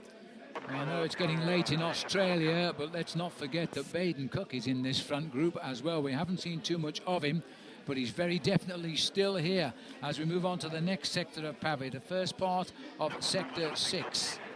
Yeah, Baden Cook is riding a very clever race. He's allowing all these other guys to mess about. Sector 6, first part now. This is just 1.3 kilometres long at Seaswang. There's got to be another reaction from the chase group as well. Our computer is saying that the gap has gone out to 1:20.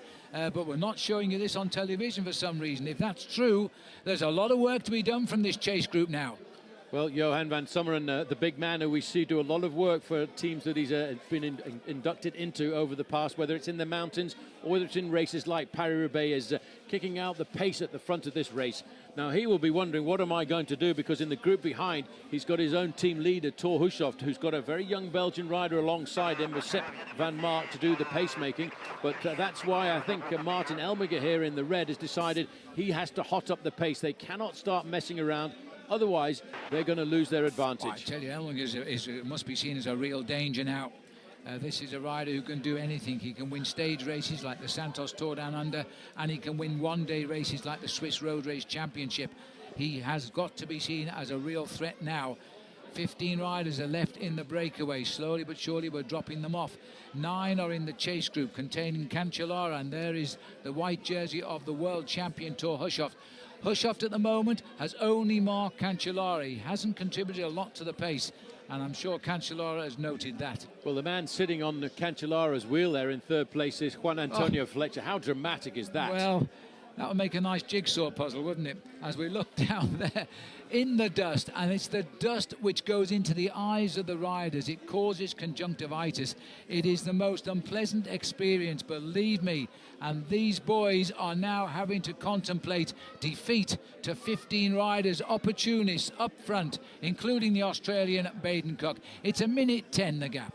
Well, Matty Heyman is in this group now, and he must be nurturing thoughts of a possible surprise victory for Team Sky, and he has the ability to do very special things. He won himself a gold medal in the Commonwealth Games a number of years ago, but he's turned himself over the last couple of years into the position of being a super domestique at 25 kilometres to go. Well, the sign says Arrivé, 25 kilometres. That's just over 15 miles. That's all that's left to race of the 109th Paris Roubaix.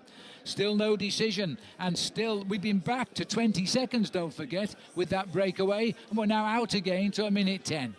Yep, this is a long, hard section of cobbles, and it's a big battle. There's Hushovd over on the right-hand side in that white jersey, indicating he's a champion of the world with the rainbow bands around his middle. Fletcher is being very attentive too now, but these guys, they really need to, I think, work together to consolidate and chase down that leading group of 15 riders if they want to think about winning Paris-Roubaix here this afternoon, because otherwise we could get a surprise in the shape of Baden Cook. Well, Baden can pack the sprint finish if it gets down to that situation, and he won't be at all worried about riding on the bank straights of the velodrome here as the Giants gaze on over an incredible race today. It has become a pursuit, a breakaway, and what's left of the peloton, and they're separated by just about 800 metres, 1 minute 10 on these roads, isn't it? 800 to 900 metres. Yep, that's about it. Now this is the group behind now, Les Poursuivants, the chasers. Cancellara having to play a bit of a defensive role now. He'll be calculating in his mind what's the best situation for him. He knows he really wants to win this race on his own if he can. He wants to win it for the second year in succession, but he's going to have to play a waiting game and hit them very hard one more time. That lone cyclist there was Koen de Kort. He was in the lead group. He's now slipping away from it. He's a teammate of Mitchell Docker.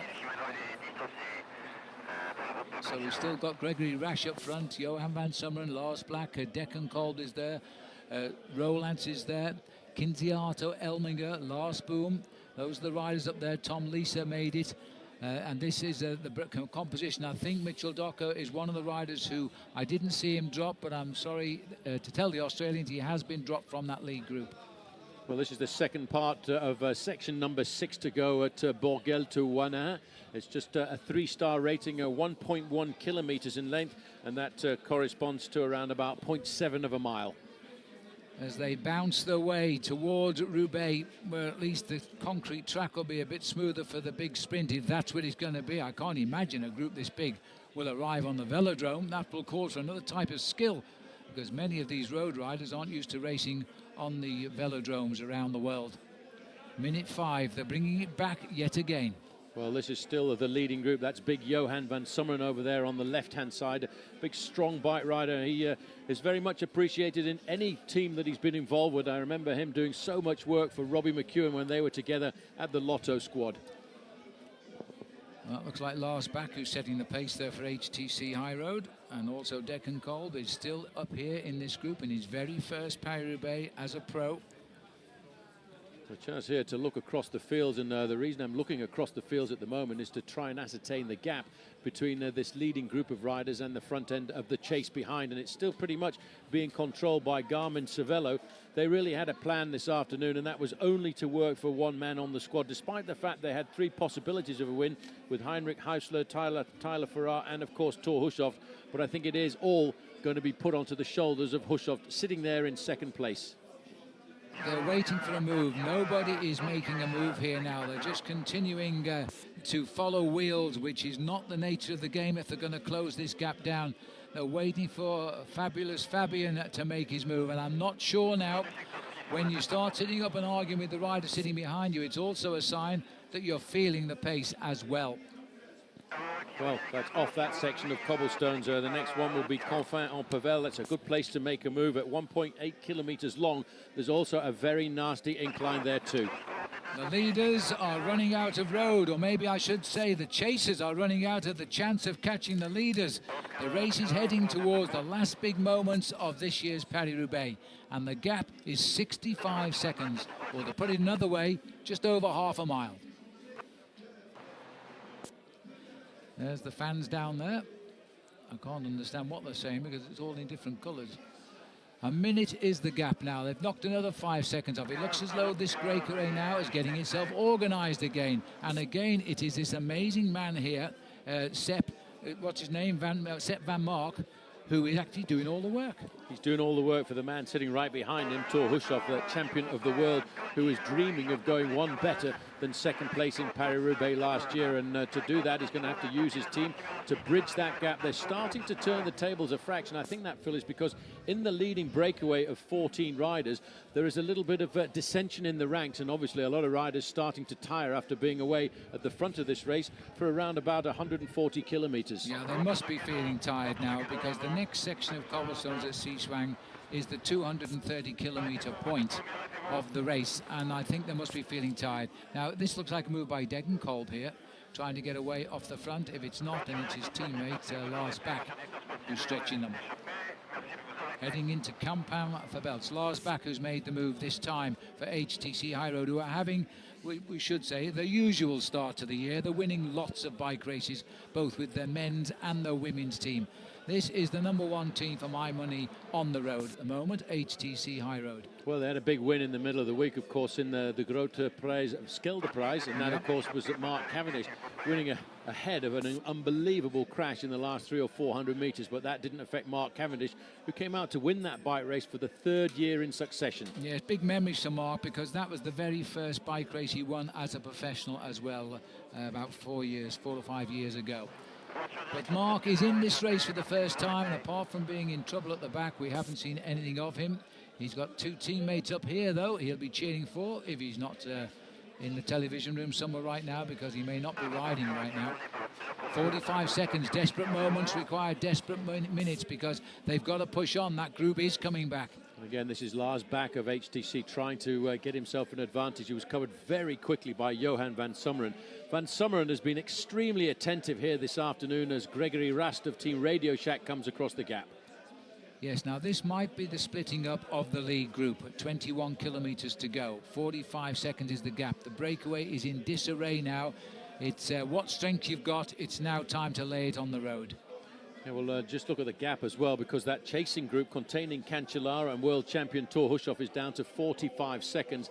And that's really because of the fact that there's a lack of organisation now in the breakaway group. And I apologise, because there is Mitchell Docker sat at the back of this front group. So well done to Docker. He's had an incredible day out in front from about 80 kilometres in today. That's a long day in the saddle in the lead in Paris Roubaix. Well, you can see now by the way these riders are going at it, Phil, they are all extremely tired. It's a question of now who's got that last little bit of energy to get themselves into the breakaway split. Watch out for Gregory Rast, the big rider there from Team Radio Shack. He's a Swiss rider, formerly the Swiss national champion, and he is a big power horse for this kind of event. Absolutely, as we could see from the trees, spring has well and truly sprung now for what is the biggest of the spring classics, Paris Roubaix. We're back to the chasers now. It is still Van Mark here doing the pacemaking for his team captain, the world champion Thor Hushoff. Noticeably, Cancellara has dropped away from the front. He's planning something. But also noticeably for Cancellara, Phil, he doesn't have any teammates in this group, and that is going to be a bit of a problem for him a little bit later on, because he's going to have to do everything on his own, and if he should have any bit of bad luck from now on towards the finish, it'll be tough for him to pull himself back into the race. Well, you know, this breakaway still has got to feel confident he can go the distance today, because these boys, I think, are just about on the limit now. Alessandro Balan is there, 3rd in line. They're coming up to the 20-kilometre marker, just 12 miles from the finish. Only one, well, we'll call it 2 serious sections, the Campan-en-Pévèle and the Carrefour de l'Arbre, and then we'll go down towards the finish through M and Roubaix. Here we are. This is Sector 5, Campan-en-Pévèle. 4 stars, but a vicious part of the race now. 1,800 metres, that is all. Just over 1.5 miles. 19.9 kilometres, or just 12 miles from the finish. And the leaders are losing ground again. This will be a crucial moment for them. This is a very nasty section of cobbles as well, because once you get around this corner, it starts to climb up slightly. The incline, after being in the saddle for almost 5.5 hours of racing now, will start to pay. And you can see these 3 have stolen a very interesting advantage over the front end of the rest of the guys who were with them. It's Lars Bak, followed by Gregory Rast of Radio Shack, and just on the back there, big old Johan van Summeren, happy for the ride. Very important move. It was Lars Bak who pulled away on the good road, because he felt they were losing the impetus in the breakaway, and he was right, and he was quickly joined by Rast and then Van Summeren, so they're slightly ahead of the remnants of that breakaway. Here comes the next group on the road now, just behind the leaders. They still could get back up to those leaders, but this is a crucial moment. I want to remember Sean Kelly breaking his forks on this section of the road. Well, this is Lars Boom on the front, and looking over to see if he's going to get any help there from Thor Hushoff. Hushoff now having to do the pacemaking himself and realising time might be running out to eat into that 45-second advantage. Well, there's the mist. It looks like a forest fire here, but it isn't. It is just the dust in the air being whipped up by the cars, by the motorbikes, by the helicopter, and indeed there is more than a breeze blowing across the race now, but they're never in the same direction very long, so they'll get it from all sides. Hushoft being tailed by Fabian Cancellara, the men who finished first and second last year, now put onto the defensive by an opportunist group of escapers who could reshape this race. Well, back to the tête de la course, and that is Gregory Rast. That's Johan van Summeren in the black and white jersey, just on the far side. And coming up there, this is all turning itself inside out here at the moment, because all of a sudden there's a Rabobank rider come across that gap there, and that could only be Lars Boom. Lars Boom, I think it must be Lars Boom who's crossed the gap, and as I said, this is the course for him. He's a cyclo-cross rider, the flag of Flanders blowing across there. But the Belgians, Johan van Summeren, is being left to him to fly the flag. We wouldn't have mentioned that. It's Jangeli, in fact, they're saying, his teammate, who has ridden a wonderful race. He's been in this breakaway almost since inception today. So he's been out in front since the 80th kilometre, or the 50th mile. Well, that's an impressive move by him. His teammate Lars Boom is in the group behind, and he will now be on the defensive, waiting to see who's going to chase down his teammate. This is a tough section of cobbles. That's the remnants of the group. Yes, being led, as always, by the champion of Switzerland, Martin Elmiger. And this is Mitchell Docker here, who's hanging on to this chasing group. And with only 18 kilometres to go, Mitchell can get a big result in Paris Roubaix. Well, you can see the shoulders of these riders. Now look at Veillard there in the green jersey of Europcar. His shoulders now starting to sag a fraction. That's an indication that we're getting to the difficult part of this race when the body starts to ask you to stop giving it all of this punishment. Well, they're off that section, but it's not long before they're on the other bit of it here, which is 1.1 kilometres long. But no big reaction there from the group containing Cancellara and Hushoft. I'm beginning to think this year they may have missed the train. Well, the gaps are opening up. 25 seconds. These four riders have now stretched their advantage. So with 55 seconds just for the leaders of today's section of Paris-Roubaix, the big question is, will they get themselves back into this picture? Or will Lars Bak, Gregory Rast, Johan van Summeren or Martin Jangeli be the surprise winners today? At 17.8 kilometres to go. Well, everybody now are starting to get a fraction nervous, I would hazard a guess, Phil. This is the third group on the road, now looking at 55 seconds to the four leaders. The four leaders, Johan van Summeren, Lars Bak, Martin Jangeli and Gregory Rast. And it's Gregory Rast, the big man from Switzerland, who's currently on the front. Yes, and this would be the biggest result of Gregory's life, because he's a man that's a workhorse now. We are entering now Sector 4, just 4 sectors to go. This is the Carrefour de l'Arbre. 5 stars over 2,000 metres, Paul, and they've got the advantage by 25 seconds over the rest of the breakaway. This is a long section at 1.3 miles, and it has a reason to have a fast 5-star rating, Phil, because it's a very difficult section of cobblestones. Maybe even worse in the dry than in the wet, because these are what the riders here know as the blue stones. They are very shiny and very slippery, and I've seen many rider go down on this section. Not that we wish that today, because these boys really have taken the race to the favourites today. They've tried to reach them. So far they've failed. This is the favourites group now, containing Fletcher, dead centre of our picture. Also is Thor Hushoft, Fabian Cancellara, the riders who cleaned up 1 year ago. This is an amazing result so far, and it's going in favour of the adventurers of Paris-Roubaix. Well, Juan Antonio Fletcher has come to the front now, Phil, for Team Sky. He knows this section of cobblestones, and he knows you've got to put it on the line here if you want to win Paris-Roubaix. 25 seconds is the difference between the four leaders and the second group on the road, but we're looking at the third group on the road, who are here looking for a 50-second gap to pull it back. Desperate moments now. They're 10 miles from the finish, and they can't do anything about it. We can wind the clock back 2 hours. The gap was the same. It's been locked in like this all of the time, and this four-man leading group now looking a little bit strange. Names that we wouldn't normally be talking about in this era of Paris-Roubaix. Van Summeren, Bak, Jangeli and Gregory Rast. Well, Johan van Summeren would be an incredibly popular winner if that was to be the case, but it's very unlikely. He's only won one race in his career, really, and that was the Tour of Poland and a stage in the Tour of Poland, and one very, very small race in the Belgian town of Lommel. nothing approaching a win in Paris Roubaix. Well, I tell you what, he's got the gap right now, Phil, on one of the most difficult sections of Paris Roubaix, and that's the Carrefour de l'Arbre. He's not taking any prisoners at all. This is the kind of guy that over the years we've watched so many times doing the pacemaking on the front in the mountains or on the big flat races like Paris Roubaix, but usually for other people, and he's about to get joined. Well, Van Summeren has ridden 6 Tours de France, always in the service of someone else. He's won 3 races in a career which started back in 2003, but he is an incredibly popular rider, and he's not waiting for anyone. He's sensing there's a chance here, and of all the men we would have mentioned to win today, I don't think we would have picked Johan Van Summeren, but we'd love him to win. We certainly would. He's one of those riders who is a strong athlete, and now is the time when Thor Hushovd has decided he needs to take the responsibility here this afternoon, because he can see his chance of winning Paris-Roubaix start to disappear. And up comes Fabian Cancellara, can look straight in his eyes, Hushovd. So Hushovd started it this time, Cancellara is trying to finish it off. And this here now is Juan Antonio Fletcher. And he is in trouble. Or has he gone forward? Did I miss his attack? Because that's a Fletcher. Well, is he in front of Cancellara? Not too sure where he's. We've caught up with our motorbike, which won't be welcome at all. That was oh dear me. Everybody's got in a little bit of a mess there. That should not have happened.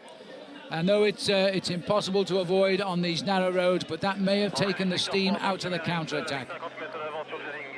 Well, I'd hazard a guess that, in fact, that Juan Antonio Fletcher was actually getting himself across the gap there. That's now Balan on the front of that group.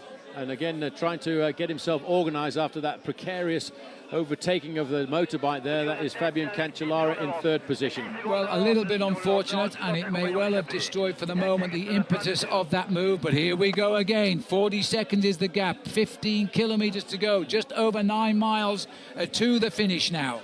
I tell you, Fabian Cancellara is not looking that good at the moment. You can see the top half of his body rocking around a fraction. He's going to have to do something very special if he wants to win Paris-Roubaix here this afternoon. So 5 riders now are coming across the gap. And only 3 sectors of pavé left, and none of them extremely difficult. So they've got to really work on it now, because this man here, Johan Van Summeren, is trying to do what Fabian Cancellara did with such souplesse last year. That was ride away with Paris-Roubaix. I can tell you, this man would get an incredible cheer in the Roubaix Velodrome if he were to win. Well, he's opened up a gap. Martin Gelinghi almost came up to his back wheel, but this guy is a tough guy. As you said, Phil, he's only won 1 bike race in his career before, but how many bike races has he helped teammates to win? Absolutely. So many. And that's why he would be so popular if he were to win today. And let's not forget, he's now joined the American team, Garmin Cervelo, so the Americans might take it as a win as well. But Van Summeren, this is probably, at this moment, the greatest moment in this man's career. And did you see the wheel spin then as Cancellara went? Well, Cancellara now knows if he wants to do it, he's got to go. He's got Hushovd riding on the smooth part of this section of cobblestones at Gruzon. Hushovd knows he's got to stay in contact with Cancellara. Cancellara realises maybe he's made a technical mistake here this afternoon, because he's looking for 50 seconds. He's caught Elminger. He's caught Elminger. He's also shot past the Europe car rider there as well, which is the Canadian. And now he's cutting through the remnants of the breakaway.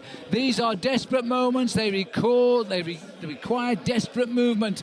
And Cancellara, again, is dictating the race to Thor Hushovd, who will not let him go. But now Thor Hushovd is in a very strong position. He's got a teammate off the front, the Garmin Cervelo rider, Johan Van Summeren. So for Thor Hushovd, he's on the defensive. He's going to sit on the wheel of Fabian Cancellara and allow the Swiss rider to do all of the work in pursuit of his own teammate here, the Belgian Van Summeren, who comes off this 3 sections of go to cobblestones, and safely too. 13 kilometres to go. It was all solitary splendour for Cancellara this time 12 months ago. It was all a matter of just getting to the velodrome. It's not the case now for Johan Van Summeren, because he is dangerously close to being caught, but these are the greatest moments of Van Summeren's career. Let me just remind you, Phil, who is sitting in the team car of Garmin Cervelo here this afternoon? Peter van Petegem. Maybe this is the master tactical manoeuvre for the American team. Well, he is the guiding light. Van Petegem was one of the few men who could tame the cobbles on a regular basis, and now he's guiding Garmin Cervelo, and he'll be shouting into the ear in his own language. as well, because Peter van Petegem is Belgian. 12.8 kilometres to go. We're going to start trying to push him along, I think, at the moment now, because everybody is after him. Well, with 7 miles to left, 7.5 miles to go, Johan van Summeren has played his final card. Will it win the hand? The sun is out on his back shoulder. Well, the race situation now completely turned upside down, because Van Summeren now leads by about 10 seconds. Well, it's gone up to 24 seconds as we watch ahead of Lars Bak and Gregory Rast. That, Phil, is a massive lead.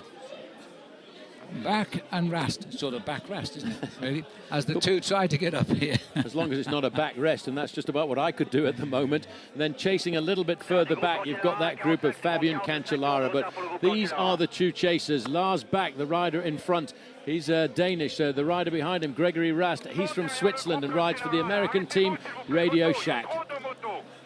Well, the crowds, as always, being treated to an epic race from Paris to Roubaix. These days it starts north of Paris by about 80 kilometres in Compiègne, and comes through after 260 kilometres, all but a few hundred metres, to the Roubaix Velodrome. The crowd is stunned silence here. They're watching a big screen in the centre, and you could hear a pin drop as they watch a Belgian racing towards the stadium. Well, there's only one last chance, I would have to say, Phil, for the man who's in that group, the Fabian Cancellara, if he wants to get himself a bit of a victory, and that's going to be on the 1.4 kilometre section between Willems and Hem. Last moment, I think, for the battling Canadian here, David Velo, as he tries to just hold off the remnants of the breakaway, but now we're trying to find the location of Cancellara. It's just at the front of there that is group. Fletcher, and there he is at the front. There is Fletcher, and having a little chat here too with Lars Bohm, the world champion. The talent in those four cyclists in our picture now, enormous, but they're being outwitted just now with 12 kilometres to go. And Cancellara back under control. He's been put back in his box. Well, he's under control, but everybody's just sitting pretty on his back wheel there. And riders, you can see the guys from Team Sky, they've got Matty Heyman and Juan Antonio Fletcher in this group. But knowing the pedigree of the work that this guy can do, Phil, Johan van Summeren, I'm not sure that anybody's going to pull him back here this afternoon. Well, the way he's riding now, he is on the moment of his life here, heading the Paris Roubaix towards the finish, 12 kilometres out from home and still gaining time. 26 seconds the gap to the chasers, two riders, 48 kilometres behind him. Bit of argy-bargy going on there, Phil. And it's just dropped to 10.9 on our screen, so we're catching up. But that's in the favour of Van Summeren. We're now down to just over 6 miles to the finish. Well, Cancellara said to me yesterday, Phil, when I interviewed him, that the most important thing to him was to ride this race in a royal fashion, and he's certainly done that. But he's found himself in a position of being the super pre-race favourite, and he ends up with having a bunch of anchors attached to his back wheel. He's just not been able to get free as he did 12 months ago. And shouldn't be seen as an outstanding surprise. A surprise, yes, but not an outstanding surprise, because he has finished 5th in Paris-Roubaix 2 years ago, and before that his best finish was 8th. So he loves the cobblestones. Now he's got the chance to convert the lot into one big win. Well, it would be a magnificent win for him, and he's doing everything that he can. He won't look over his shoulder at all now, as he knows he's got a big gap of 26 seconds. Now we're looking at the long gangly legs here of a man delivering the result, I think, for the Belgians. He's gone out to nearly half a minute, Johan van Summeren. It took the moment when he thought Cancellara was going to cross the gap along with Hushoft and Balan and Fletcher, and he's gone. These are the two chasers, the many left. Gregory Rast of Radio Shack in front, the Swiss rider, and up behind him here we've just got one more rider, Lars Bak of HTC High Road. Just thinking, Phil, something that I forgot about completely. The first three riders on the road, well, those gaps we've been getting have not been quite right, because there you can see just in front Johan van Summeren, it's 21 seconds the gap. Yep. The three teams that we're looking at here are all American registered teams. That's the changing face of the world of cycling, I think. These are the top teams, not of just of the year, but the last couple of seasons as well. Garmin, I think, are the #1 ranked team on results at the moment this year. And right up there with them is HTC High Road, without a shadow of a doubt. And, of course, our old favourite team there, Rabobank, also riding extremely well. But you're right, these teams are the best teams on the block at the moment, and they're delivering somewhat with surprising riders. We wouldn't have expected Van Summeren, Bach and Rast cleaning up. These are what we usually call the helpers, the domestiques. 9.2 kilometers to go as our cameras now search through the remnants of an exploded Paris Roubaix. Desperate moments. This is Jangeli here now as he continues, and we're still chasing down Johan Van Summeren. Yeah, Martin Jangeli from Team Rabobank here, sitting in second position on the road. Bach and Rast a little bit further back. I'd forgotten that he was actually with Johan Van Summeren, almost made the junction. So this is actually looking even better for Johan Van Summeren here this afternoon. He's got about a 15-second advantage over Jangeli, and another 5 to 7 seconds further back is, in fact, the two chasers. We're on to Gruson. No, we're not. We're on to Willems-Ahem now. I must miss Gruson completely in such an exciting finish now. It's only 2 stars, but it is 1,400 meters long, not kilometers. As we're watching Van Summeren here now bounce his way, could be bouncing his way to a most memorable day in the northern roads of France. Well, he's got 1.4 kilometres of cobblestones here. They're actually very treacherous as well, these, because they've got a piece of tarmac at the side. And when riders switch from left to the right, I've seen tyres pop off in previous editions of Paris-Roubaix. It's about 0.8 of a mile as the second man in the road here has been in the breakaway for a long time. Look at that. The race is over about a 1 minute difference. 15 seconds to Jangeli, 25 seconds to the two chasers, and 55 seconds to the group, which contains some of the big pre-race favourites, who I think this afternoon, Phil, have really made a mess of it. They're paying the price of being such outstanding favourites. They've been too heavily marked by one another, and that's a perfect consommé to get the riders who don't expect to attack out in front. Van Summeren took his moments well here. If he is to win, it's been a well-earned victory. He hasn't won yet by any manner of means, because these boys are coming from a breakaway which was very difficult to understand. Firstly, 8 riders go clear, then they swell to 10, then they went to 17, then 21. Now the reverse is in the process, just 1 left. Only one man survives. He rides for the American Garmin Cervelo team, and he will be getting a lot of information, a lot of advice and help from the man in the team car sitting alongside Jonathan Vaughters, because Peter van Petegem knows exactly what the running of Paris-Roubaix is all about. He was brought into this American team, Phil, as an advisor for the Cobblestone Classics, Tour of Flanders and Paris-Roubaix. Well, his advice is pretty solid. I can't imagine what Jonathan Vaughters is going through right now in that team car, some kilometres behind, I suspect, with his man out in front beneath blue skies in northern France. He's a Belgian. Well, he can reach Belgium if you've got long arms, and he's got long arms, because it's only just behind us here at the French frontier. 6.5 kilometres to go. Jangeli, only once in his life has he ever finished in the top 10 in a named classic race. He was 7th in the German classic Henniger Term quite a few years ago. Here he is, second on the road. Off their last section of cobblestones now in the town of Hem, after 250 kilometres in the saddle for this man, Johan Van Summeren. And next there's only one section to go for, but as you said, pretty much ceremonial. These are the moments. He's going to see the outskirts of Roubaix very, very shortly. In the last couple of kilometres, he rides down towards the velodrome. And Jangeli knows exactly what he's got to do now, but surely he can't raise any more speed. Now, this man has ridden a great race. Well, it's really mano a mano. 33 seconds. It's stretching out now for Johan Van Summeren in first place. And what a coup this is going to be, I think, for Garmin Cervelo. Yeah. They probably couldn't have planned this before the start of the day, because you can't plan Paris-Roubaix. You have to react to the way the race evolves. Well, the American HTC High Road team took out the big race in March, which was Milan-San Remo with Matthew Goss, the Australian. Now it looks as though their arch rivals on the American circuit, Garmin Cervelo, are going to take out the Queen, and that is the biggest one-day race of them all, Paris-Roubaix. Johan Van Summeren is pulling away, and he's now further away than he was 2 hours ago. Well, you know, I've seen this man ride such fantastic pieces of work on the front end of the main field in the Giro d'Italia, the Tour de France, and the Vuelta a España. And the incredible thing about Van Summeren, Phil, is he can ride in the mountains and he can fly on the flat. And that's exactly what he's doing here this afternoon. He's looking now at a half a minute advantage. 5.3 kilometres to go. Well, we're witnesses a big pursuit today between the chase and the break, and now the breakaway may well have succeeded. In 5 kilometres, we're going to know all of the answers.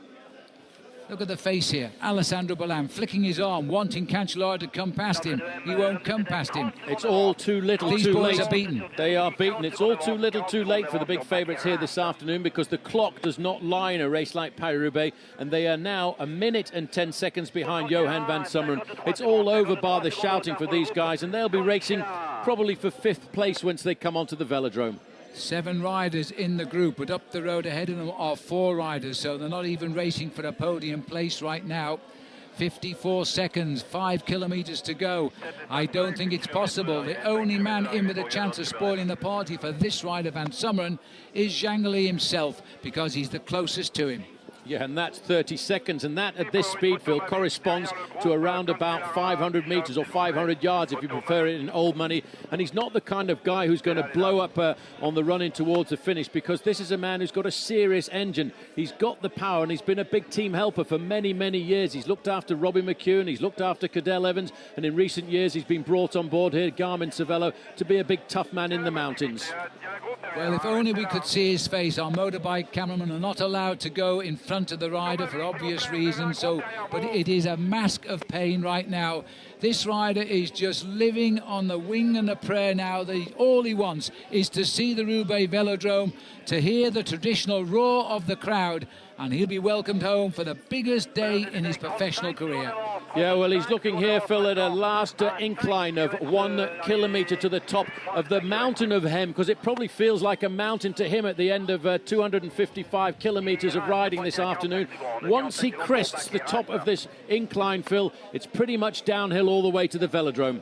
30 years of age, just 2 months ago, Johan van Summeren surely did not come out today planning a victory. No, that was to go the way of his team leader, the world champion, Thor Hushovd. Instead, he found himself in a move that they could not bring back. Now we can see his face, and just will him on, because that's all you can do now. Well, second on the road at 32nd. Jangeli wants to know what the time gap is. Well, it's going away from him, 35 seconds. Yeah, he's gone. He's only 10 seconds in front of the 2 chasers, so there are going to be a group of 3 now chasing Johan van Summeren. What a day it's going to be for the Belgian. 3.8 kilometres to go. The legs, I think, just cracked as far as Martin Jangeli was concerned. But these legs are not going to crack, Phil, because this man has got the power under his belt right now. So we're looking at desperate moments in the chasers now, as they all try to put right to wrongs, but at 3.6 kilometres to go, Johan van Summeren is not going to be caught, and it looks as though Jangeli has cracked as well in second place. Cancellara goes again.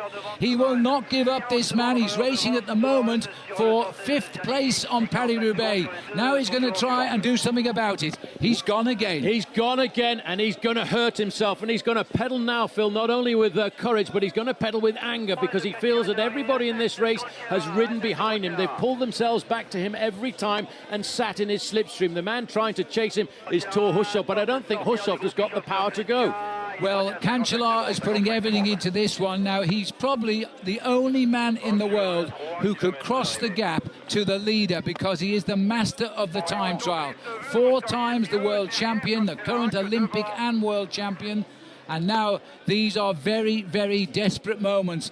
But last year's winner is not going to go out quietly. No, he won't, and hats off to him, but for not even putting down the sword and fighting right towards the very end. But one man is going to ride onto the velodrome in a very short period of time, and it's Johan van Summeren. There is where he's headed to, Phil, the velodrome, which has hosted this finish for many, many years, of one of the greatest classics on the calendar, the queen of the classics, Paris-Roubaix. And just about everybody who lives in those houses has moved into the centre of the velodrome now, but look at the speed of this man. He has already reached the premier chasers of the group, and Cancellara at least is racing himself onto the podium. Can he cross the gap and go the whole way? What a remarkable ride this is. Well, he said he wanted to ride and bring some love back into the sport, some romance back into the sport. Well, that's what this is all about. This is riding with a fire in your belly, despite the fact you've had a bunch of riders sitting on you all day. Cancellara has caught the three men in the middle. He's now looking already at a second-place finish. Lars Bak has jumped onto the action. Zhangli, we never saw him caught, has come back into this group. There's only one man in front now, and that is Johan van Summeren, and there he is. It's no time for thinking, Johan. Close your eyes and go. That's all you can do now, because the strongest time trialist in the world somehow has found his second pair of legs. Well, the official time gap is 45 seconds, and I'm not sure they're going to wipe that out in 2 kilometres, but Van Summeren has just got to keep looking forward. Don't even think about looking over your shoulder, but he now knows he's writing his name into the history books of professional cycling with a ride like this. Can you imagine the pain, the lactic acid in those legs now as he goes inside? 2 kilometres to go. He's just over 1 mile from the finish. It sounds shorter that way. Then he's got a lap and 3/4 of the velodrome to go. 40 seconds the gap. Well, we've seen some incredible pursuits in Paris Roubaix. I can't recall one with a finish like this. Absolutely not. Fabian Cancellara has not given up at all, but he's not going to catch Johan van Summeren, because here is a final section of cobblestones, Phil. One star. One star. One star for a big star. Absolutely. The crowd are going potty right now, and all the Flemish flags are coming out because they're all cheering for this man over the final 300 metres of cobblestones.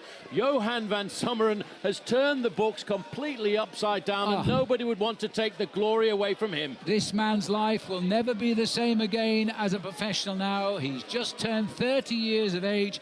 He turned pro in 2003, and in 2011 he leads Paris-Roubaix onto the hallowed velodrome here.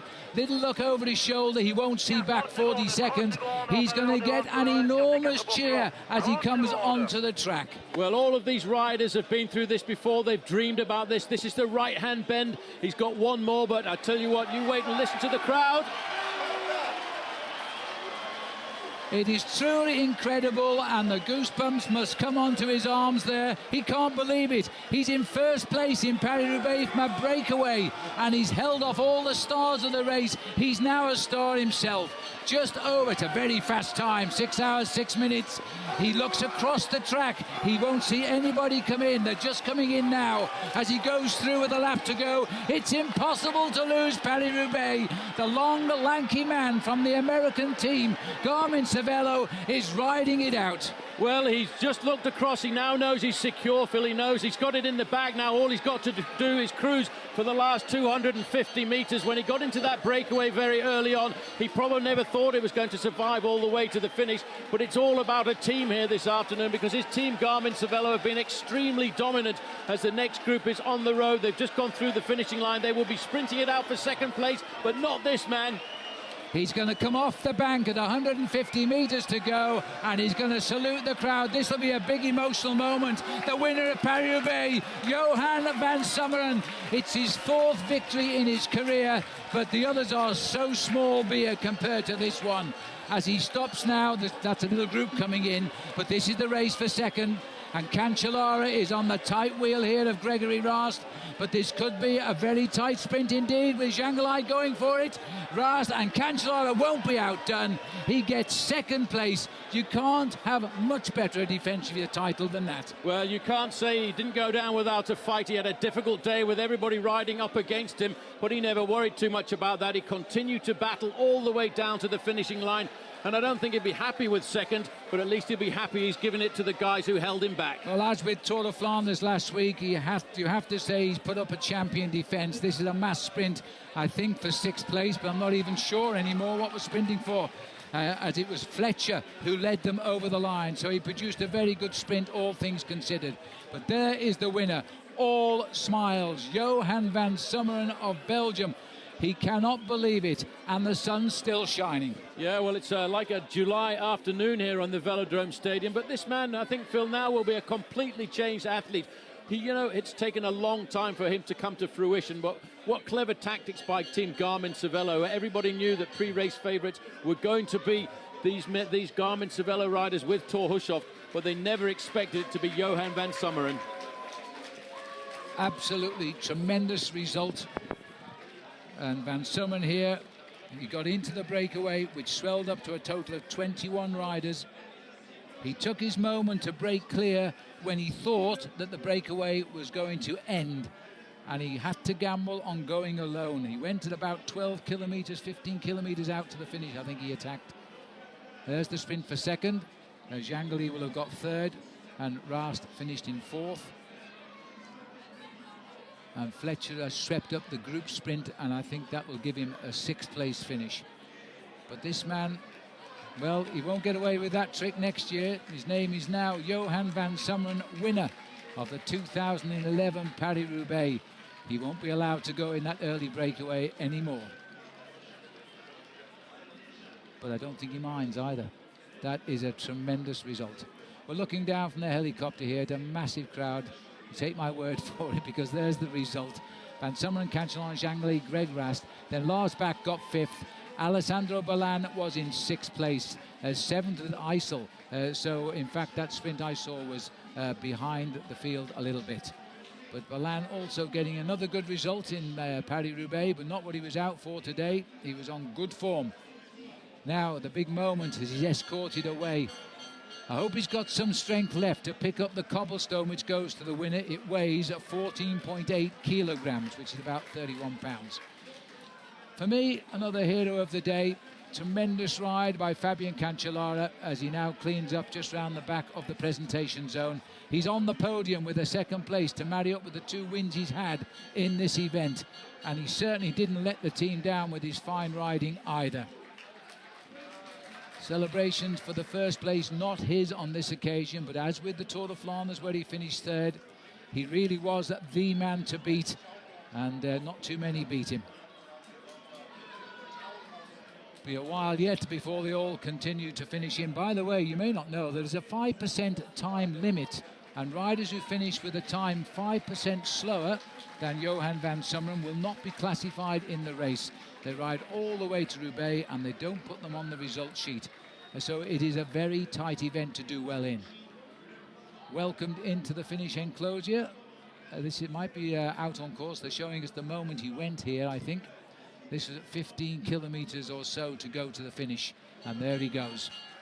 He knew that the breakaway was being shut down and it was now or never. And he was obviously feeling very, very good indeed. But he's never known such adoration. He's never had so many cameras around him. Normally, he's receiving all the accolades from his teammates for helping them win. And he slides away to the showers and just gets on with his daily chores. But today, he is the star of the show. And that's Eric Zabel, judging by the back of his head, who's congratulating him as well. Great German sprinter. Because they're all thinking like I am, and I'm sure you are who know your cycling, that this man is one of the domestics of the world of cycling who deserves his day. And today it came. Yeah, and with Team Garmin, we talked about Hushoft, talked about Farah, talked about Heinrich Hausler. Not many people thought about you. It's maybe my my luck that nobody was looking at me. They were all looking at Thor, and I could use the rivalry between the really big riders, and they let me go. So it's really a big dream for me. Was it a big help to have another Belgian in the team car talking to Peter van Petegem, who knows all about these cold races? Yeah, he did an amazing job this spring season. He worked with us, and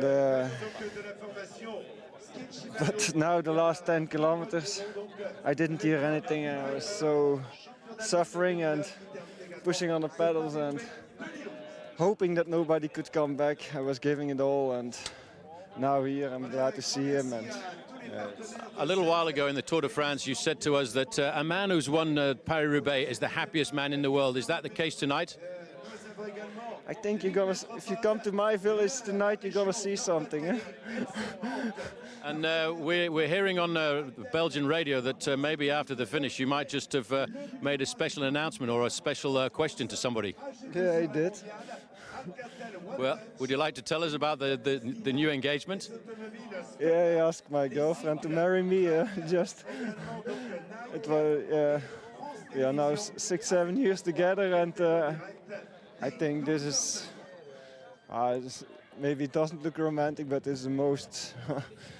I think you can't do it on a more special way than this way. Okay, final question. When you went away on the Pavé de l'Arbre, the team manager said, if you're going away, Johan, you have to go alone. Yeah, but I felt I could ride them all out of my wheel. Well done. Thank you. Jonathan, sitting in the team car today must have been a little bit scary over the last few meters. Everyone looked today at Hushoff, but it was Van Summeren who really had something special. Yeah, but you know, that's the advantage of what we have is such a good team for this race, is we were able to put people in front, and then we told, you know, Schumi the whole day, can I go now? Can I go now? Wait, Schumi, calm Schumi. That's his nickname, Schumi.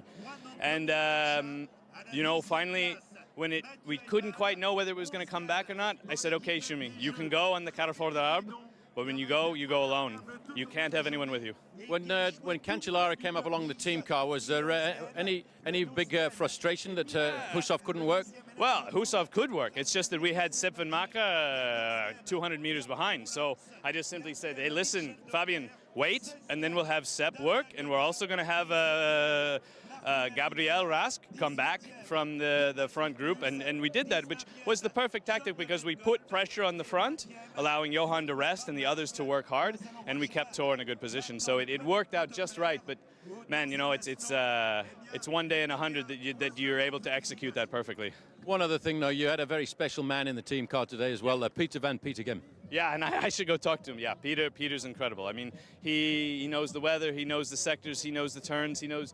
I mean, he is, you know, he's just the perfect advisor for a race like this. He just understands it so instinctively. It's beyond anything I could ever imagine to be able to quite get. And he obviously is a pretty happy man seeing a Belgian win. Yeah, of course. We're all happy seeing Schumi win. Schumi is, I mean, he's just. Ultimate professional. Yeah, and he's such a great guy, and you know, he came to this team from a Belgian team wanting to come to an American team and a team with a little bit of a goofy spirit, and I mean, he is a joker. He's a funny guy, and I mean, to see him win, it's not. You know, he's not the big star. He's the hard Belgian worker. He's the guy that normally is on the front for 150K for Tyler or Thor or, you know, a bunch of other guys. And to see him win today is just, I mean, you can't ask for more than that because it shows, you know, we're a team. We're not about any one rider. We're a team. Fabian, you had the legs here this afternoon, but were you a little bit frustrated by the tactics of some of the other teams? Frustrated? No, I think that's how it is. I mean, when all goes against you, you have to put a lot of stuff out to put on a table and to think, okay, what are you going to do or what is possible? But today there was not so many things possible. I think I just done what I could. I just done what I had. Yeah, just had in my pocket to get the best out of it. And I think on the end, I'm happy with the second place because more than that was not possible. I mean, later going, early going, I mean, everyone was on my wheel again, and the fact that everyone was on the wheel, I couldn't change the situation of the race because, I mean, on the end, being still on the podium, second in Roubaix, it's not bad. But still, I was riding for the win, and now again on a podium after those 3 big classics. It's still this victory missing, but on the end, you know, favorite cannot always win, and on the end, I show again I'm still human. We saw you at one stage talking to one or two of the other team managers' cars. What were you talking about? What I talked, I mean, they should pull, because to make maybe possible again for them probably that they could win, because, you know, even last week I was there up, I had a bad moment before the Muur, and today in Roubaix, you know, you could have puncture, you could have a crash, you could have whatever in this race, and suddenly, you know, we up there and they not pull, say, okay, I have to stop, I have to play poker. I played really poker, and I think on the end I won this. Even I came second on the end, but I had to stop because otherwise, for me, the race will be over after, because I can't pull with Thor on my wheel and with Balan on my wheel, because that will be impossible. There's the result confirmed. Van Summeren, Cancellara, Jangeli, Rast back. Balan got 6. Eisel got 7. He was up there Torhushoff, the world champion, came in 8th place in the end, but his teammate won. Juan Antonio Fletcher, 9th this occasion, and Matty Heyman for Australia, finishing 10th. Best of the Aussies in the end. Baden Cook falling away from that breakaway. I didn't see him fall off, but he lost ground in the last few kilometres.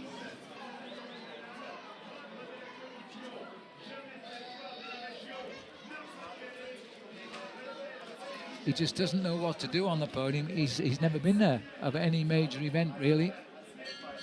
There's the cobblestone, which I'm reliably informed. It weighs 14.8 kilograms, and I would say that's probably true. It's going to be a two-arm salute, this, to lift it above his head, I think. And now he'll have to reinforce the foundations of his house to keep it on the sideboard.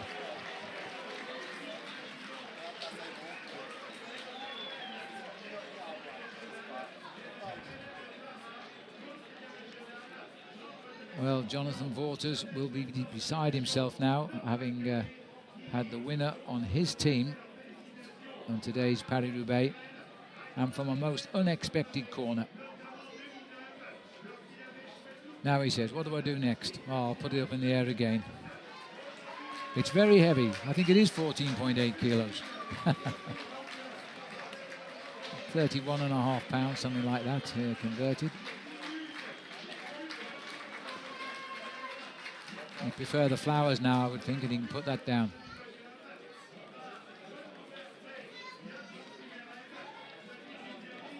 What a relief. And now they've just announced Fabian Cancellara, but we're not showing you the picture. I'm sure we will in a moment. There he is. And what a terrific champion to congratulate so generously Johan van Summeren, who wins. Cancellara has been up here before on 2 occasions as winner. Now he gets a second prize here. He was not going to be off that podium the way he attacked in those last 3 kilometres, tore up to the break, carried them to the finish and beat them in the sprint. And the next man to come up, Martin Jangeli, rides for Rabobank, continues a terrific season by Rabobank ever since Michael Matthews has started winning early on this year as well. Signed for Rabobank, the Australian. And here comes Jangeli. This is the first time ever for this rider to be on a podium in a major classic event. And he's got 3rd place. And he was always in the thick of the action. Turned professional the same year as Johan van Summeren, except that Martin has won 7 races to Johan's 4.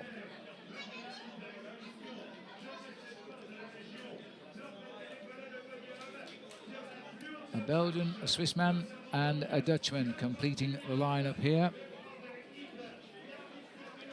Jangeli himself, the biggest win probably before this one was the Tour of Belgium, which he won in 2006 and then finished 2nd in it in 2007. Those are the principal podium winners today, and what was an extraordinary race from Paris to Roubaix, or more correctly from Compiègne to Roubaix. And you can't stop Cancellara getting in the pictures, can you? And deservedly so. A brilliant champion in defeat. Well, I hope you've enjoyed the coverage of the 109th edition of Paris-Roubaix. It is exceptional and has provided us with a very, very fitting winner indeed in Johan van Summeren. So, on behalf of Paul Sherwen, I'm Phil Liggett saying until the next time, goodbye.